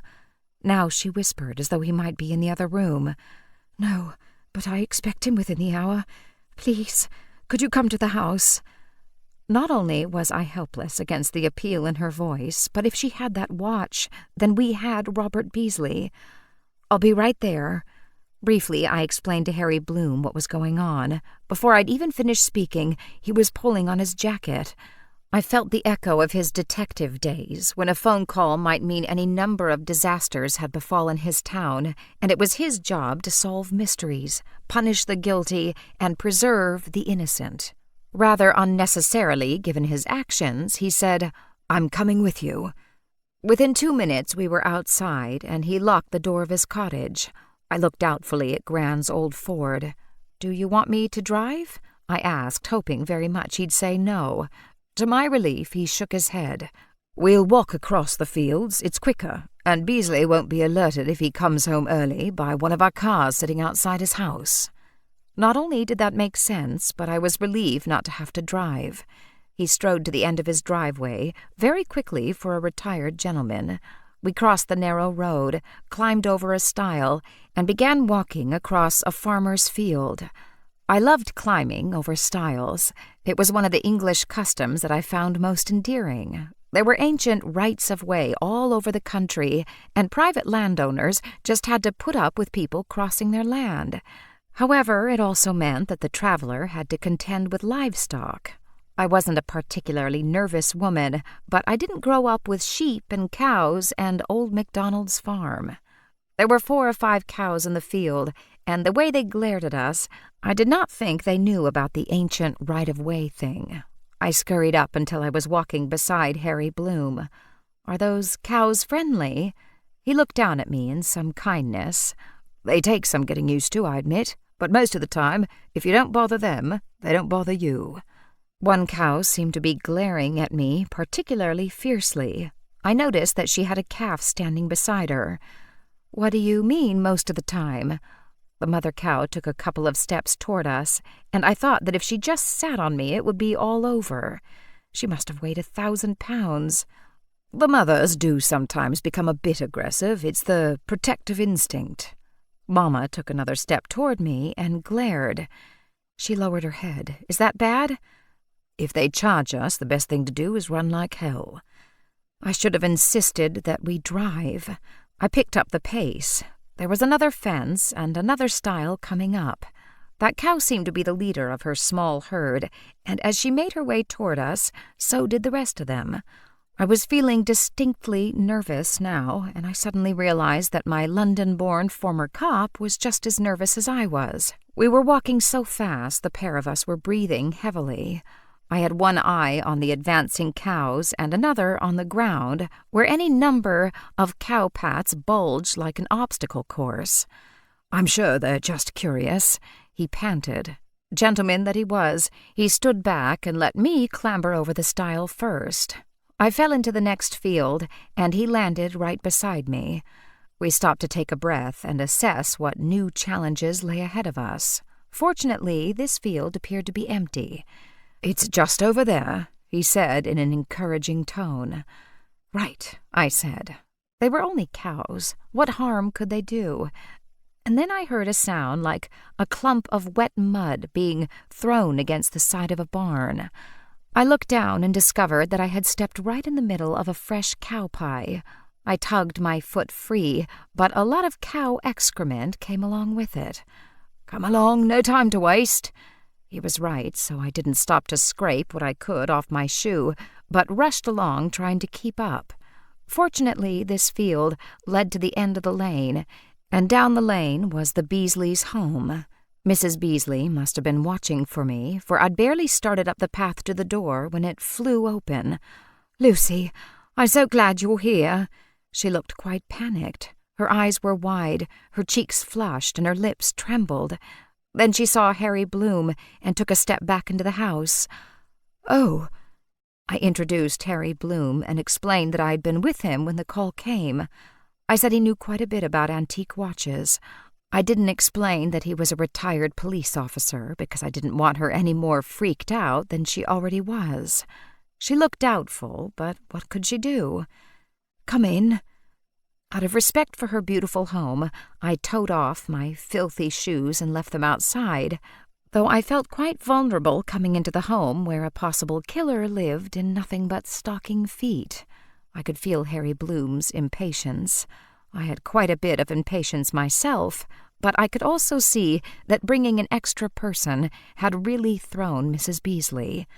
I said as soothingly as I could, "Mr. Bloom is an expert on watches. You can trust him."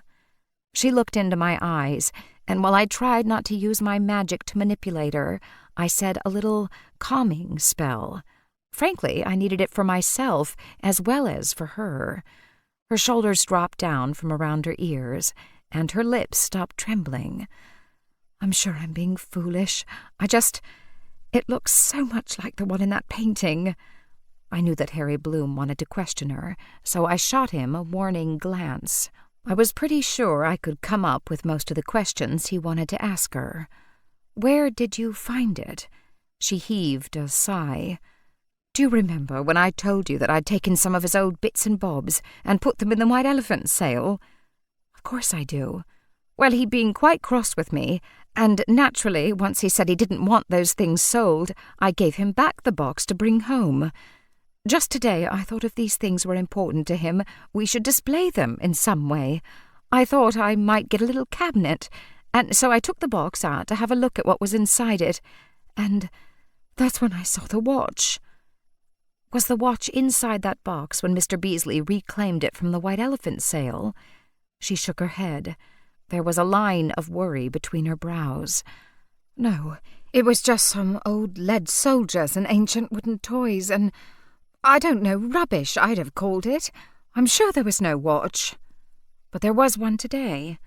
The worry frown deepened. "I suppose I'd better show you." We followed her into the dining room, and there was the silver pocket watch sitting on the dining room table. She had the dining room lights all on, so it was clear that she had come in here in order to compare the watch with the one in the painting. I drew closer, feeling the gloom of despair once more in that room. "May I?" "I suppose so." I picked it up. I knew the second I did that it was the same watch Elizabeth had shown me on the day she was killed. Still, I did my due diligence. I opened it, I looked at the hallmark symbols, and then I passed the watch to Harry Bloom. "This is the same watch Elizabeth showed me only minutes before she was killed." Chapter 24. Mrs. Beasley tottered as though she might faint and plopped herself down into one of the dining chairs. She didn't say anything, but I felt her pain and confusion and sorrow just as keenly as though she had screamed and wailed and cried out. I wanted to comfort her, but how could I? We'd just proven that her husband was a murderer. All I could really give her was confirmation that she'd done the right thing. "You did the only thing you could." "There must be some mistake," she said in a small voice. I thought the mistake was that Robert Beasley had hidden that watch in the same spot he'd kept it for so many years. I felt sad for this woman, and her pain was like a physical presence in the room. But Harry Bloom was clearly delighted. He had the sense not to jump up and down and throw his fist in the air, but as easily as I could feel her pain, I could feel his triumph. However, he was an old pro, and all he said was, "We need to call the police." Mrs. Beasley put her head in her hands, but she didn't argue. I pulled out my mobile, but before I could call anyone, a voice said, "What's going on in here?" As Robert Beasley came into the dining room, his wife made a sound like a parched mouse trying to squeak. I supposed we'd been so busy studying that watch that none of us had heard him come in, or else he'd come in with great stealth. No doubt he'd seen my shoes outside and knew perfectly well that I was here. He glanced at me, and then he glanced at Harry Bloom, and his face hardened. "What are you doing here?" And then his gaze fell on the watch in Harry Bloom's hand. Bloom turned, and the two men faced each other. We women might as well have been in a different country for all the attention they paid us. This was a very old standoff, and I felt the aggression from both of them. Harry Bloom said, "I've been looking for this watch for a very long time." Robert Beasley's color went beetroot and then paled to deathly white. "That's not what it looks like." The urbane, petunia-planting, tea-making, retired gentleman I'd spent the day with was gone. Harry Bloom drew himself up taller, and his eyes were steely as Ian Chisholm's when he was about to arrest a murderer. "No, tell me what it looks like." Robert Beasley turned to his wife, who was staring at him through wide, scared eyes. He took a step toward her. "Darling, surely you don't think I'd kill the only father I ever knew?" Her voice was barely above a whisper. "Then where did the watch come from?" "I found it." His gaze dropped, and he said those words the way a teenager might when they've been caught out in wrongdoing. "You found it." Harry Bloom's voice dripped with sarcasm. "Your father never let it out of his sight or his hand. I can only assume that you found it when you bludgeoned him to death." We all shuddered at the way he described the murder so brutally. Robert Beasley reached for his wife's hand, but she pulled hers away before he could touch her and clutched her fingers in her lap. He looked so sad. "No, I found it in the grate. There." He indicated the fireplace in the dining room underneath the picture of his dead stepfather. "Months later, after he was dead, we barely used the dining room for obvious reasons, but Mother decided to have a dinner. I cleaned out the grate, and there it was." Harry Bloom did not look convinced. "That's a heartwarming story. Why did you never bother to tell anyone?" Robert Beasley backed up until he was leaning against the heavy mantel above the fireplace. "Because by that time we'd already had the insurance money. That watch was worth quite a lot of money. If I'd admitted I'd found the watch, I would have had to give the insurance money back. But worst of all, I would have faced questions exactly like the ones you're throwing at me now." He looked like a man at the end of his rope. "I did not kill my stepfather, but that watch was very sentimental. I'd have liked to wear it as a memento, but I couldn't. So I kept it in my box of old treasures from childhood. Sometimes, when my wife was out and no one was expected, I used to wear it. For comfort." Bloom wasn't buying it. "And then your wife found it in the box of what you call your boyhood treasures, and put all the things up for sale in the White Elephant booth at the village fete." We all knew that was true, and Robert Beasley nodded. He didn't seem so sure of himself now. He stared down at the floor and, with the toe of his shoe, worried the edge of the British India carpet. Harry Bloom said, "And Elizabeth Palmer bought that watch." He didn't raise his head. He nodded again. "Elizabeth showed that watch to Lucy here. She was very excited. It was going to be a gift for her husband to celebrate their 25th wedding anniversary. That's the silver anniversary," he said in a patronizing tone, as though Robert Beasley might not know this fact.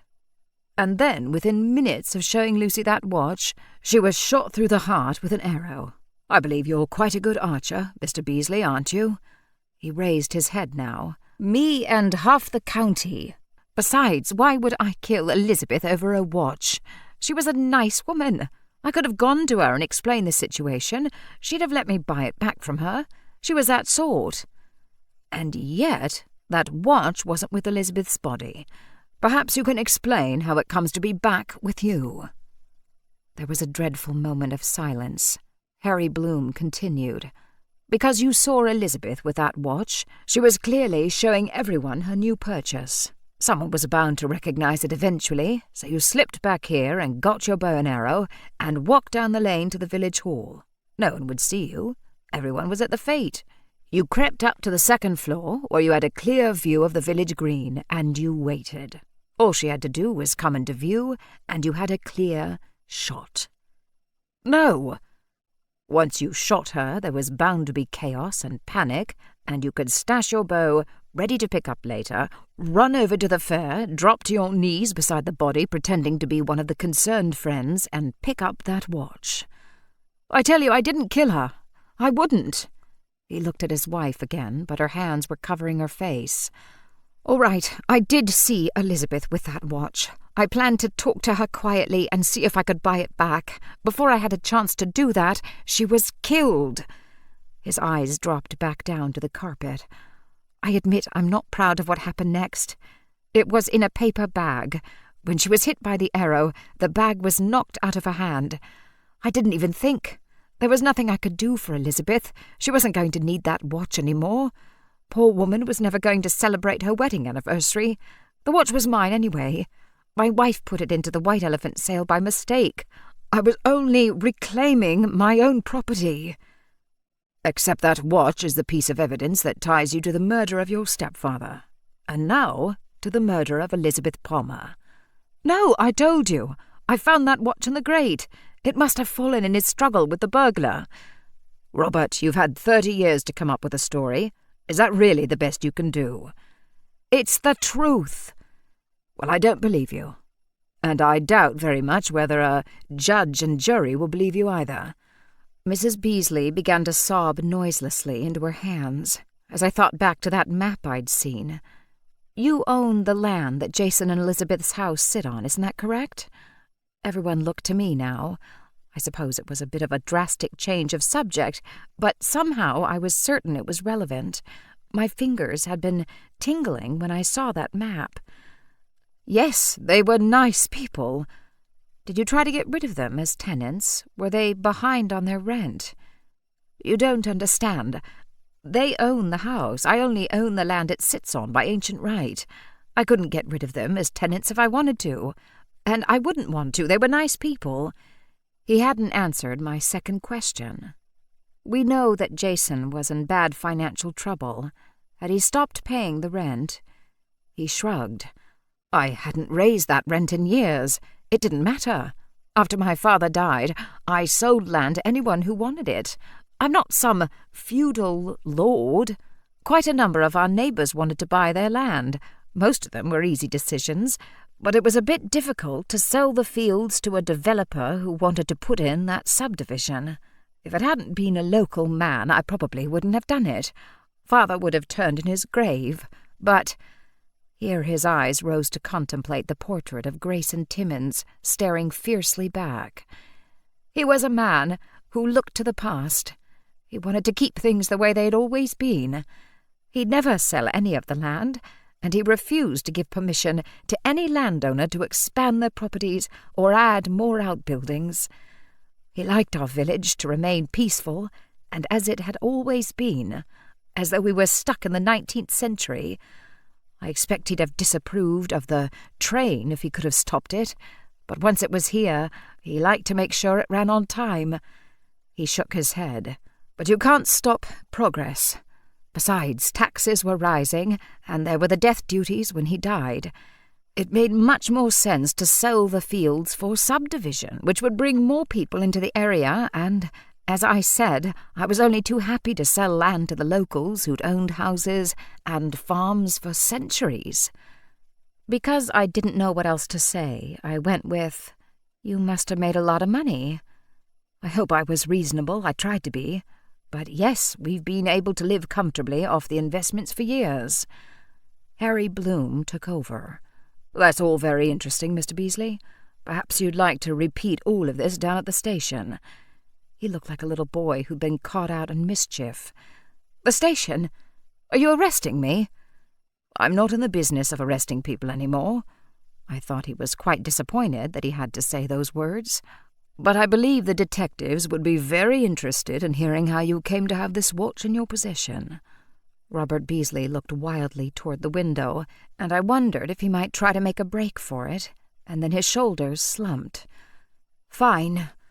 Harry Bloom said, Mrs. Beasley, may I use your telephone? She still couldn't speak. She nodded. I wanted to leave. I really wanted to leave. I didn't particularly want the police to find me here. It would cause too many awkward questions, especially if it was Ian Chisholm who showed up, as I suspected it would be, as he was the one investigating the cold case. But how could I leave poor Mrs. Beasley? She'd done the right thing, the brave thing, by calling me, and perhaps now she regretted it. She hadn't realized that I would come with a former police detective, and that he would so quickly turn her husband over to the police. And so I waited with her. It wasn't Ian who came after all, but D.I. Thomas. He didn't seem bothered that I was there. He was more interested in Harry Bloom and Robert Beasley. After the former detective had gone through his theory, Robert Beasley was taken away. "Oh, what have I done?" Florence cried, burying her head in her hands once more. The right thing, I assured her, though there'd been something very sincere in her husband's story. But good liars could always sound sincere. Chapter 25. The next day in the shop, Violet was in a really good mood. In running a retail store, I discovered that a salesperson in a good mood sells a lot more than one who's grumpy and out of sorts. Violet sold nearly twice as much as she normally did, and that put me in a good mood as well. One thing was puzzling me, though, the possibility that Robert Beasley was telling the truth. Okay, I admitted that it wasn't terribly likely, but what if he had found that watch in the grate? What if Jason Palmer got away with murder because of me and my interfering? I was so bothered that I drove back to Harry Bloom's house and asked him to make me a copy of that map. He shook his head at me. "Lucy, you solved the case." "But don't you think it's possible that Robert Beasley is telling the truth?" He narrowed his eyes at me and shook his head. "No, frankly, I don't." I'd found him watering his freshly planted petunias, and when he'd finished, he said, "Come on, then." I followed him up to his office. Though he had a photocopier in the corner, after looking at his file for a moment, he picked the whole thing up and handed it to me. "Just make sure to return this when you're done. Not that I think I'll need it anymore. I just like to keep some of these for posterity." "Do you really not think there is even the tiniest possibility that Robert Beasley might have been telling the truth?" "Of course, there's always the tiniest possibility. Our job isn't to judge them. Lucy, our job is to gather sufficient evidence so that a judge and jury can debate the facts with the help of highly priced solicitors and barristers, of course, and try to determine that justice is done." "But 2 days ago we were convinced Jason Palmer had killed his wife." "And perhaps he did. And perhaps Robert Beasley killed his stepfather." "2 murders by 2 separate killers?" I asked. "Or Robert Beasley killed them both. As I said before, we've done our job." He seemed to forget that my job was to run a knitting shop. This other gig I'd picked up was clearly a side hustle, and I wasn't entirely sure I was so good at it. Or that he wasn't letting 30 years of frustration influence his opinion. However, I didn't feel like hanging around and arguing with him in case he decided to take that precious folder back again. I thanked him and returned to my shop. I took the folder upstairs. Since I had to go to Joanna's farmhouse that night for the Friday knit-in, and Scarlett was helping out in the shop that afternoon, I slipped upstairs for a couple of hours of peace and quiet. I was very fond of my cousin Violet, but I would be really glad when she was gone, and I had the place to myself again. Well, alone, apart from the vampires, who seemed to come and go as though this was their clubhouse. I opened the folder and began going through each piece of paper once more. I knew that Harry Bloom was right, and there was a very efficient justice system. But I also knew that justice was blind. I had 2 perfectly good eyes, and I was determined to use them so that the wrong person wasn't convicted of a murder they hadn't committed. Double points to me if the right person was convicted. Chapter 26. I was poring over the map as though secrets might be revealed to me if I stared at it long enough, but it was like a geometry puzzle, and I was never any good at geometry. I don't know how long I'd have studied that map, feeling as though I was missing something, if Nix hadn't jumped up and meowed in my face. That pulled me out of my reverie and made me look at the clock. Dinner time. I got up and stretched out my aching back, opened a can of her favorite tuna, and put it in the dish and then freshened her water. While she sat daintily munching, I decided to be a good cousin and make dinner for Violet and me. I wasn't the world's greatest cook, but I thought I could manage something simple. I opened the freezer and stared inside. There were the frozen salmon fillets I had picked up the other day when I felt like I needed to eat more healthy. Of course, they needed to be thawed, and I didn't have much time. I closed the freezer and opened the fridge. That was pretty dismal, unless we wanted eggs and yogurt and broccoli for dinner. Maybe walking up to the store would be good for me. It would get me some air, plus I could buy some fresh food, or even better, that wonderful invention, the ready meal. As I was getting ready to go, my buzzer rang, and to my surprise, it was Rafe. I let him in, and to my joy, he carried an insulated food bag, the sort that takeout drivers use, only this one was much nicer, designed, I suppose, for high-end picnics. This is a surprise, as was the mouth-watering fragrance emanating from the food bag. "William doesn't think you eat properly." I took instant offense, telling him that at that very moment I had salmon fillets in the freezer and broccoli in the fridge. I didn't argue very hard, though, as the last thing I wanted was for him to take that delicious-smelling food away again. He gave a half-smile thing, which I always interpreted as his attempt not to laugh in my face. "William really wanted the excuse to cook. He knows your cousin's here with you, so there's plenty for two." It was kind of Rafe's housekeeper to think of us, and kind of Rafe to bring the food with him. "Do you want to stay and join us?" "Thanks, I've already eaten." He carried food into the kitchen and put the bag on the counter. I immediately unzipped it to see what was inside. When I opened the lid, the delicious smells were even more delicious. "This smells amazing." He leaned over the bag and his sensitive nose quivered. "It's a coq au vin, and I'm going to have to talk to William about using the good burgundy in a chicken stew." I couldn't believe this guy. "You have to be messing with me. You can't seriously tell what kind of wine he used." He looked rather offended at that. "Of course I can. I have an excellent sense of smell, also an excellent palate." He closed his eyes and said, "The herbs are tarragon, rosemary, parsley, and thyme from the kitchen garden. I think William grew the garlic. The mushrooms and onions and celery have obviously come from the market, and that chicken is organic." "Seriously, now, you're just messing with me." He looked down at me, and his eyes glinted. "Am I?" I didn't think we were talking about food anymore, and my stomach fluttered. Rafe got to me in a deep and elemental way.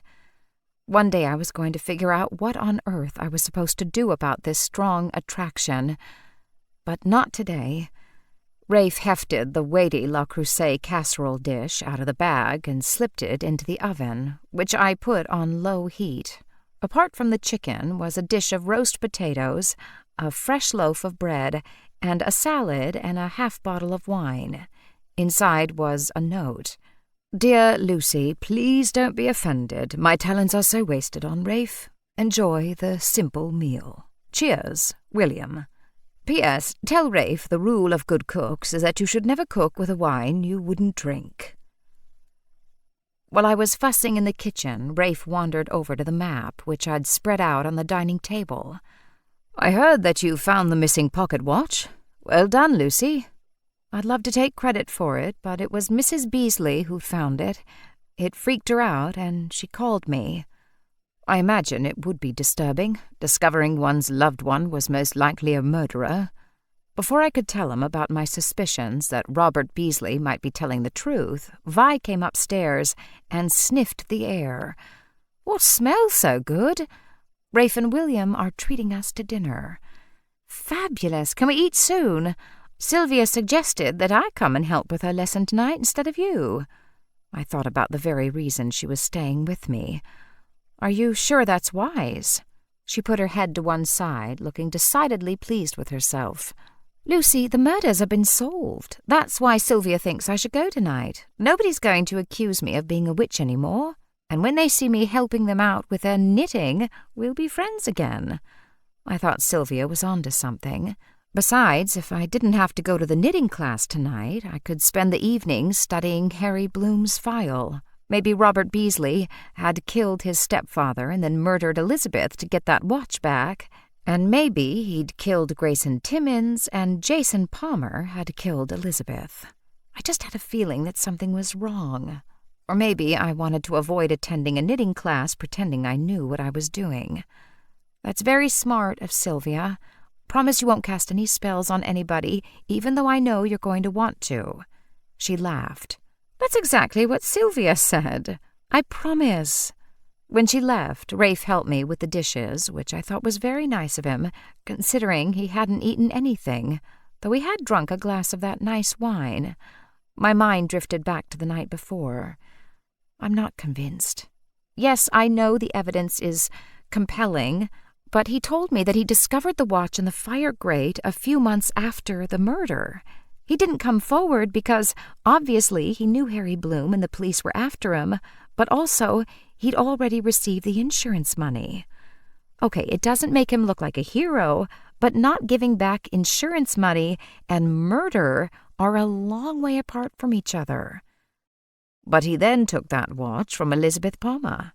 It seems logical to assume that he killed her to prevent anyone finding out he'd had that watch all those years. Because in a town like Morton under Witchwood, where everyone knows everyone else's business, someone was bound to recognize that watch.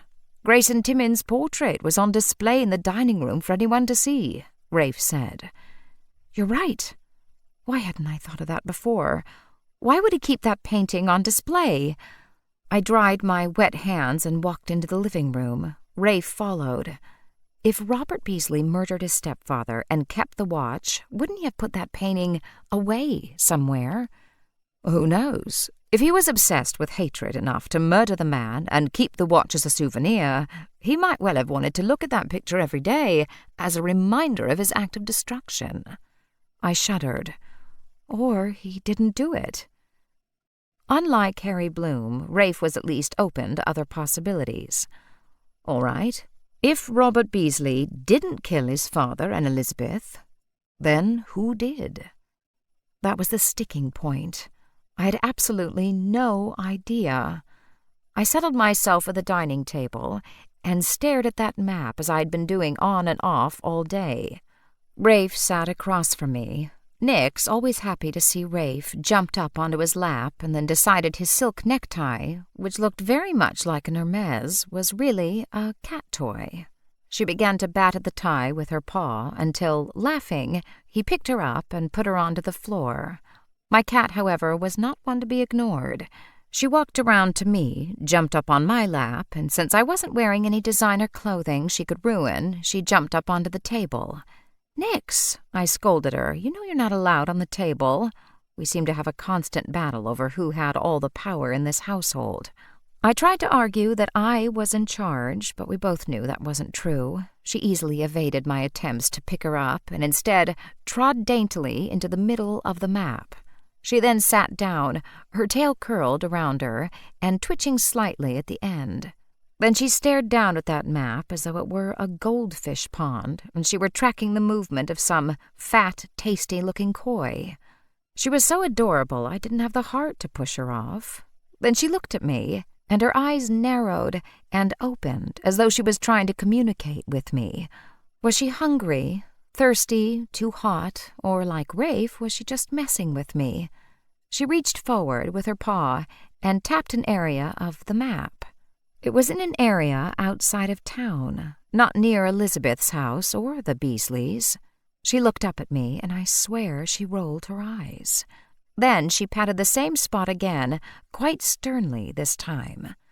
I stared at the map again, this time with new eyes. I let out a gasp. Nix, you are such a clever cat. She yawned, bathing me in tuna breath. I could tell that Rafe had followed my line of thinking. Our gazes connected, and I said, we need to go and see Jason. He nodded. I'll drive. I only stopped to brush my teeth and grab my bag, and then with a final pat for Nix, I ran out the door. I was very happy not to have to navigate these roads in the dark and have Rafe drive me. When we got to the Palmer's house, I could see lights on, though it took ages before Jason answered the door. He looked disheveled, and his shirt was done up wrong. I'm so sorry. Did I catch you napping? He looked very uncomfortable. No, not at all. It's Lucy, isn't it? He tried to pull up a professional smile. It looked like being suspected of murder had really messed him up. No doubt you'll hear about the car. It was a good idea to catch me at home. Rafe said smoothly. We do have a couple of questions. Could we come inside? Of course. I walked into the living room and discovered why his hair was disheveled and his shirt buttoned all wrong. Nora was sitting on the sofa, also looking somewhat disheveled, trying to look unconcerned. A bottle of red wine sat on the coffee table with 2 partly filled glasses. It would have been amusing catching them in the act if her best friend and his wife hadn't been murdered so recently. Jason told Nora that we'd stopped by about a car, but she did not look convinced. She looked at me with suspicion. Smart woman. She said, Why aren't you at the knitting class? I could have asked her the same question, but I told her my assistant was taking my place. Rafe remained by the doorway, leaving me to ask the questions. I couldn't find a diplomatic way to start, so I blurted out the question I needed answered. Actually, we're not here about the car. I need to know who lent you money after the banks turned you down for your last loan. Nora jumped up, furious. That is none of your business, you nosy... Jason wasn't so quick to take offense. He knew better than anyone that the police were gathering evidence against him, hoping to arrest him for his wife's murder. What's it got to do with you? I assure you, the dealership's safe. You'll get your car. Jason, I'm trying to help you. Nora looked like she wanted to throw me out of the house. If Rafe hadn't been standing there, I thought she might have tried. Don't trust her, Jace. Remember, she was the last person to talk to Elizabeth before she died. Nora, go and make us some coffee, will you? She glared at all of us before stomping out of the room. He ran a hand through his hair, but it was such a mess it didn't really make any difference. I imagined it was a nervous gesture rather than a grooming one. He gestured to the wine. I know this doesn't look good, but I really don't care about your love life or your morals. I'm trying to find the truth. His jaw went slack, and he stared as though he couldn't believe I'd said those words to his face. How do you know I needed a loan? Rafe had left me to ask the difficult question, so I tossed a little discomfort his way. Rafe didn't want me putting down a deposit on a car until he checked out your business. He has sources. It's true you were in financial difficulties, isn't it? And that the bank refused to give you any more money, so you had to get private financing. Slowly, he nodded. He gazed at Rafe. Everyone around here must know he was rich. Maybe Jason thought Rafe wanted to bail him out or buy his business or something. I thought the longer he thought that, the more likely he'd be to cooperate. We need to know who made you that loan and how much it was for. He glanced at the hallway as though making sure Nora couldn't hear us. Look, it's very embarrassing. Nora doesn't know anything about this. We waited. And then, with a great sigh, he told us. Sometimes being right could really suck. Chapter 27. Rafe backed out of the drive so fast, gravel spurted. He drove back toward the village as though he were in the final lap of the Grand Prix. We reached the village. An old man was crossing the high street, walking an arthritic dog. Glaciers retreated faster than these two could cross the road. Come on, Rafe said under his breath. Finally, they reached the other side, and we pressed on. We flew past the sign that said Nickleby Farm and set the hanging baskets swinging. The lights were all on in the farmhouse where the knitting class was taking place. I opened the door before the car came to a halt. You stay here, I said to Rafe. I'll call you if I need you. Be careful. I wished I'd brought a bag of knitting. I hadn't, so I headed for the door empty-handed. I tried to put a calm, pleasant expression on my face as I opened the farmhouse door. It wasn't locked. Sylvia had finished her lesson, and the class was knitting away. Joanna rose, looking delighted when she saw me. Lucy, Violet said you wouldn't be coming tonight. We are so pleased you changed your mind. Violet looked quite surprised to see me, too. I wasn't sure I'd be able to make it, I said. What did I miss? Sylvia sent me a suspicious look, but said nothing. One of the busily knitting women looked up. I remembered her from last week. She was the gossip. We were talking about poor Florence Beasley. She didn't come tonight, didn't have the heart for it. The police have been questioning him, you know. They think he killed his father. Well, stepfather, I suppose. No doubt Florence Beasley didn't relish being among a bunch of gossips in her darkest hour. Needles clacking, the gossipy woman knitted on. Who'd have thought it? Robert Beasley was a nice man, we always thought. But then, so was Jason Palmer. Though I never liked the look of him. I'm only pleased to say I never bought a car from Jason Palmer. He might not have killed his wife, but as for him carrying on with Nora Betts, which everyone knows he is, and his wife barely cold, it's shocking, that's what I call it. Shocking. The door opened, and in came Joanna's husband. Joanna rose and headed toward where he stood just inside the door. Bill, what are you doing here? We've got knitting classes tonight. I'm sure I told you. Bill Newman looked like a well-to-do retiree. He wore a short-sleeved cotton shirt, dark trousers, and polished loafers. His white hair was well cut over a face that must once have been handsome. He looked a little embarrassed to find 20-odd women staring at him, and also confused. He held a yellow plastic flashlight in his hand. "I got a phone call at the house. The message was that you wanted me to come down." He gestured with the flashlight. "I thought maybe a fuse had blown." But the lights were all burning perfectly well. "Didn't you want me?" "No." I laughed, I hoped convincingly. "Oh, Mr. Newman, it was me who wanted to see you. There must have been some mistake when the message was relayed to you. You see, I'm planning to buy a car from Jason Palmer. But with everything that's going on, I want your word that you won't call on his loan before I've got my car." The man looked quite taken aback. "Perhaps you would like to come up to the house. We don't want to interrupt the class." Too late. Every ear was turned our way. "Oh, it's all right. Jason told me all about it. How generous you've been to him, lending him the money to keep his business afloat when the banks wouldn't lend him any more money. It was so generous of you to help him." The man glanced nervously at his wife and then back to me. "I was only being neighborly. I'm sure he wouldn't want us to be talking about him in this way." Jason might not want to be talked about, but I could tell most of the women here were dying to hear the rest. Every single knitting needle had stopped moving, and we had everyone's attention. I said, "If Jason goes to jail, he'll have to declare bankruptcy, and you'll never be repaid. That would hurt at your age. It's not like you can earn more money."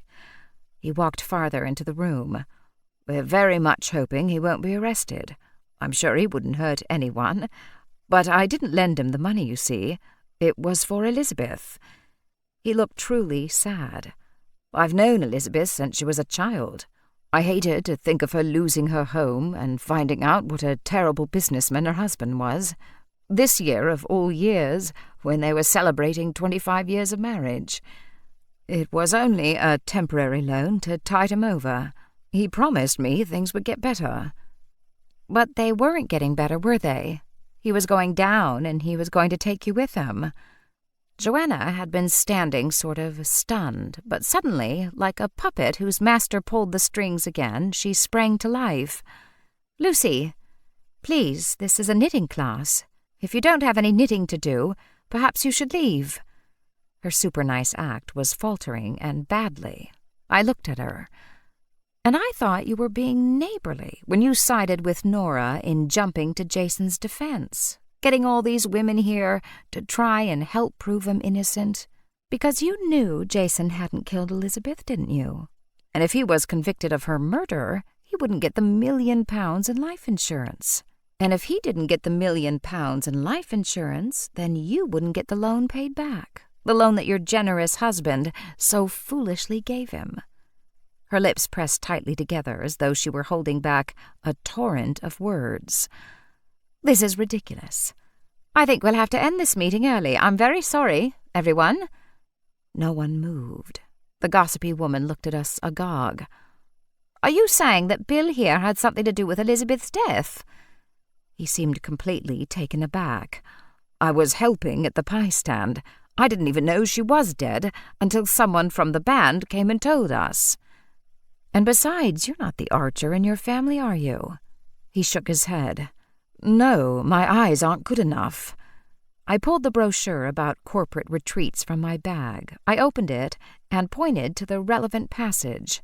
"But at Nickleby Farm, you offer archery, along with other activities like horseback riding, golf, and croquet."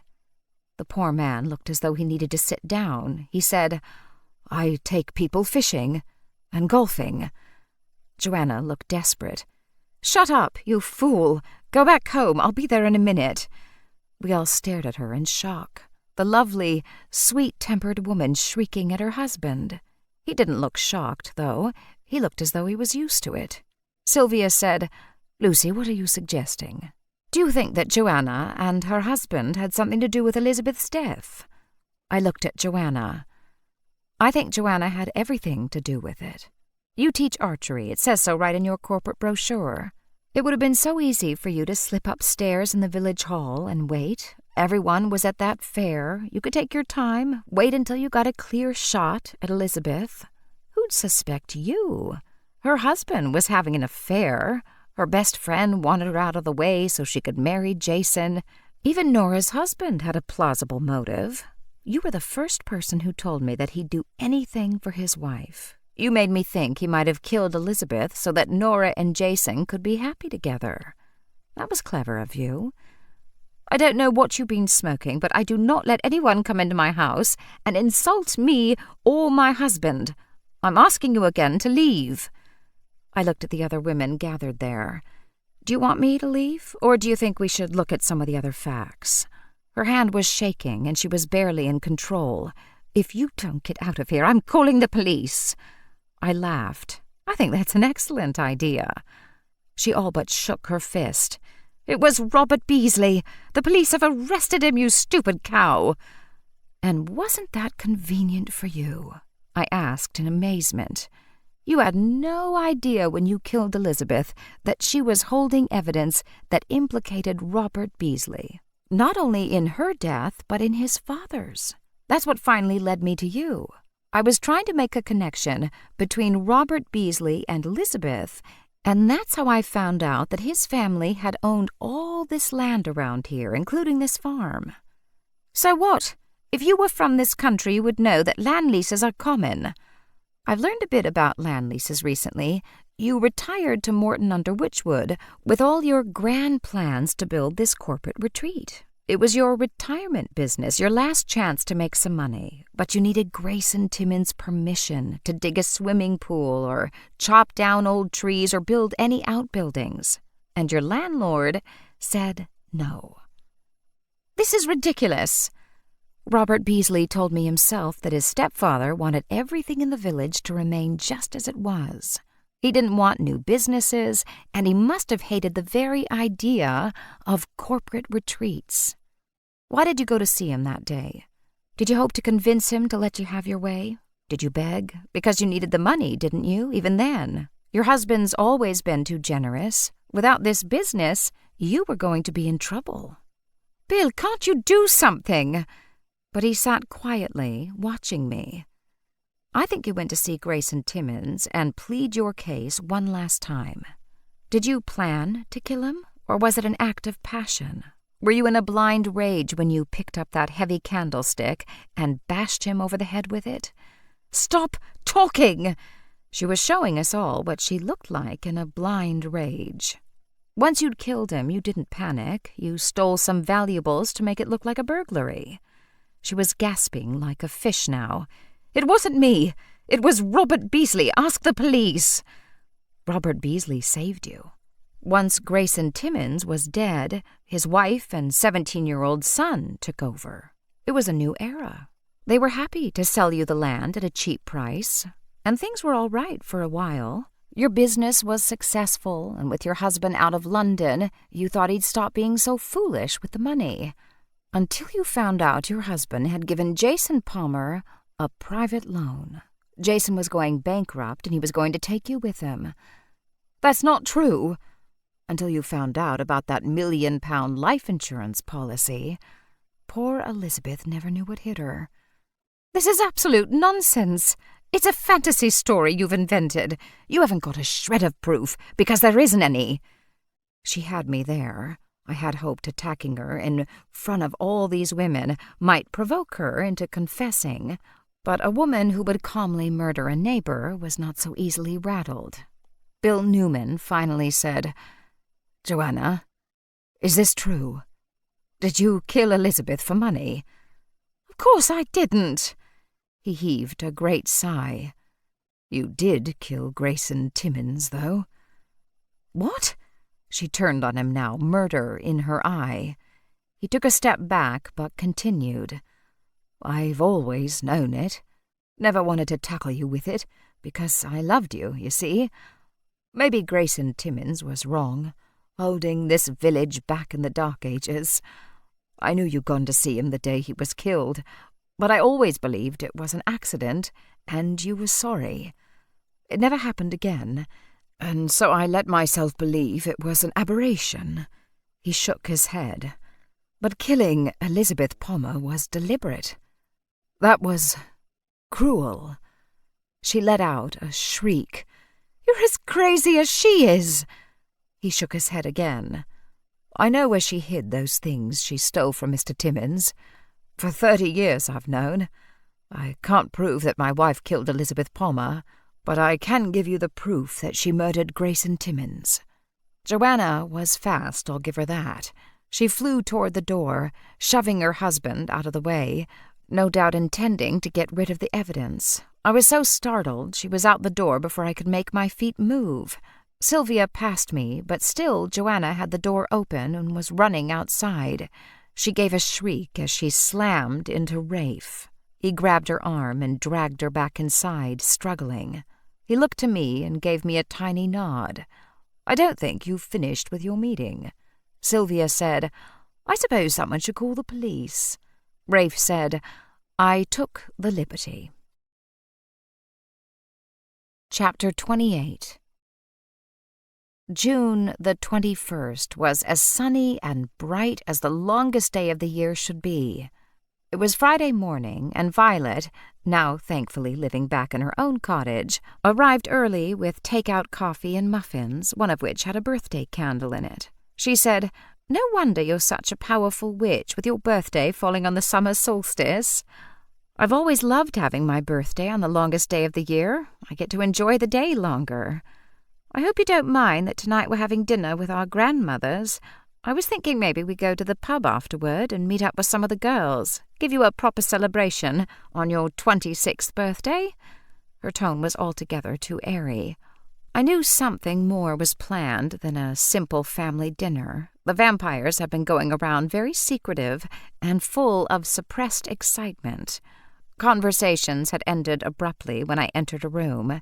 They might be superhuman, but they were terrible at planning a surprise party. Still, I played along because it was so sweet that they wanted to do something nice for me. That would be great. I was making friends here in Oxford. It was nice to know that I knew enough people for a party. Late that morning, Ian Chisholm came into the shop and, looking sheepish, said, "Happy birthday, Lucy."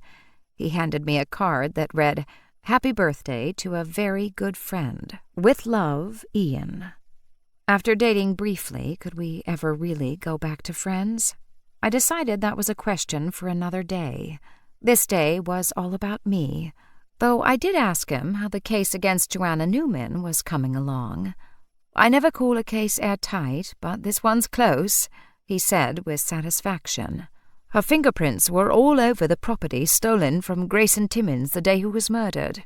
She'd hidden the items in an old shed on Nickleby Farm.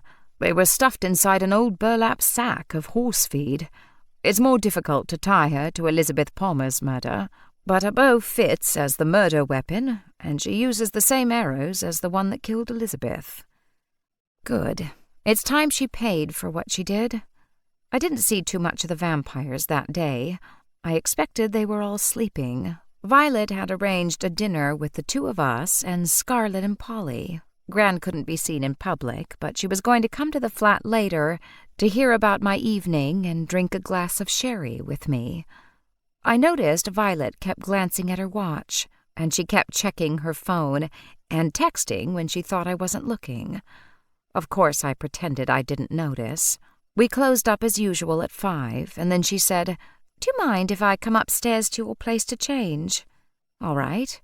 She brought a dress bag upstairs, and I was surprised at how fancy her blue frock was. She said, "I thought it would be fun to dress up. In honor of you making my village safe for witches once more, we're going to a very nice restaurant."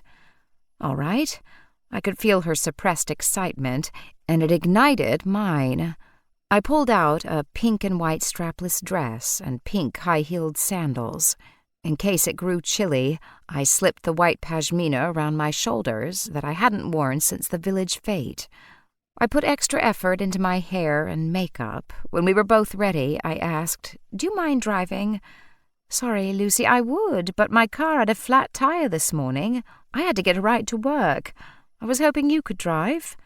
I tried not to be irritated. perhaps we should take a cab. Oh, come on, she chided. If you drink too much, we'll get a taxi back, or I can drive.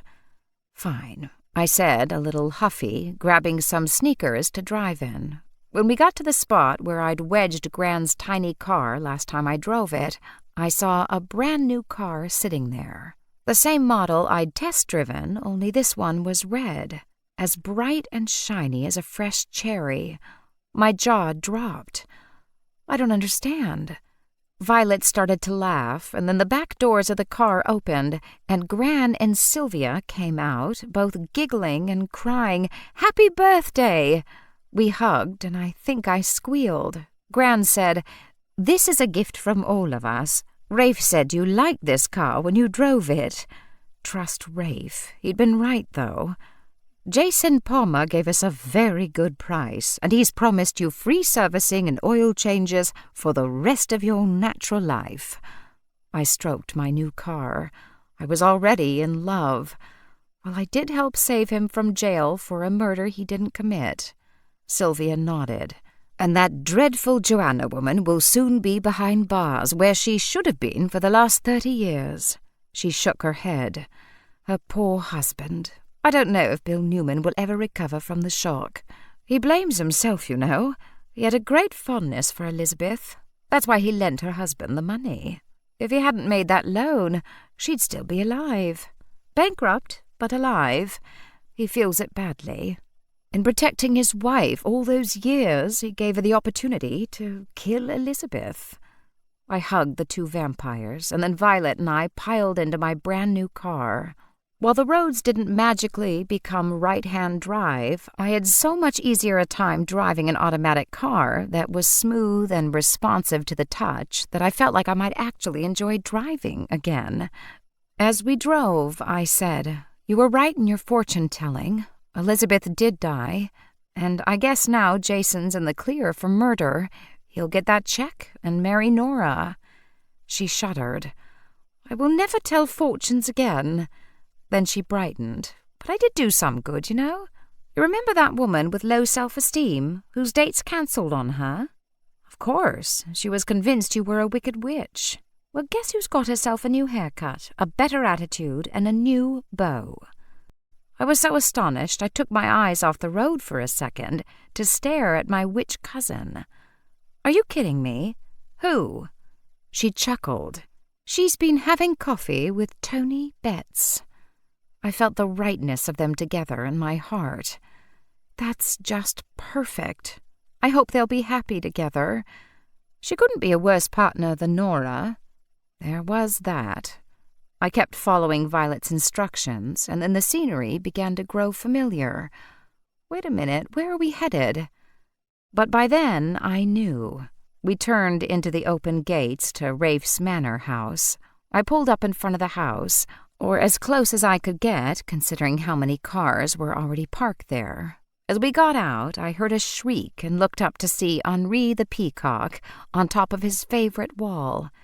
As I looked up at him, he fanned opened his tail. I laughed at him in delight. "Thank you, Henri. I love you too." The door opened. William said, "Good evening, ladies. Please come in. Happy birthday, Lucy." Rafe and his staff had gone all out. There were pink and purple balloons everywhere, and a garden party outside. As I wandered around, I realized how many friends I'd made here. There was Alice and Charlie from Frog's Books holding hands and looking so deeply in love I was expecting a wedding invitation any day now. A group of theater students from Cardinal College stood in a laughing group. I was happy birthdayed and hugged by Scarlett and Polly, then Liam, who spent the rest of the evening flirting with my cousin Violet. A few witches showed up, though they were on their way to the summer solstice celebration at the Standing Stones. I was so happy to have a good excuse not to go. Margaret Twigg wished me a happy birthday, and somehow managed to make the words sound vaguely like a threat. I didn't think she was here to celebrate the anniversary of my birth. I thought she was here for the free champagne. Some of my favorite customers were there, and of course most of the vampires. Rafe had organized a huge marquee tent, so no one had to stand in the sunshine who didn't want to. Even so, many of the vampires chose to stay inside. I drank champagne and ate far too much of the gorgeous food. Rafe was the perfect host, introducing people to each other here, making a laughing comment there, and never quite in my vicinity. The sun went down, and the garden began to sparkle with twinkle lights and candles. It was such a clear night, I felt that I could see every star in the heavens. From the squawking, I knew the peacocks were close by. Soon they'd be bedding down for the night. Rafe had once said that Henri was partial to steak. I snuck some of the sliced beef from the buffet table and slipped out, looking for my peacock boyfriend. I headed for Henri's favorite spot and gasped when I saw a tall, dark shadow standing by the wall. Then I realized Rafe was on the same errand.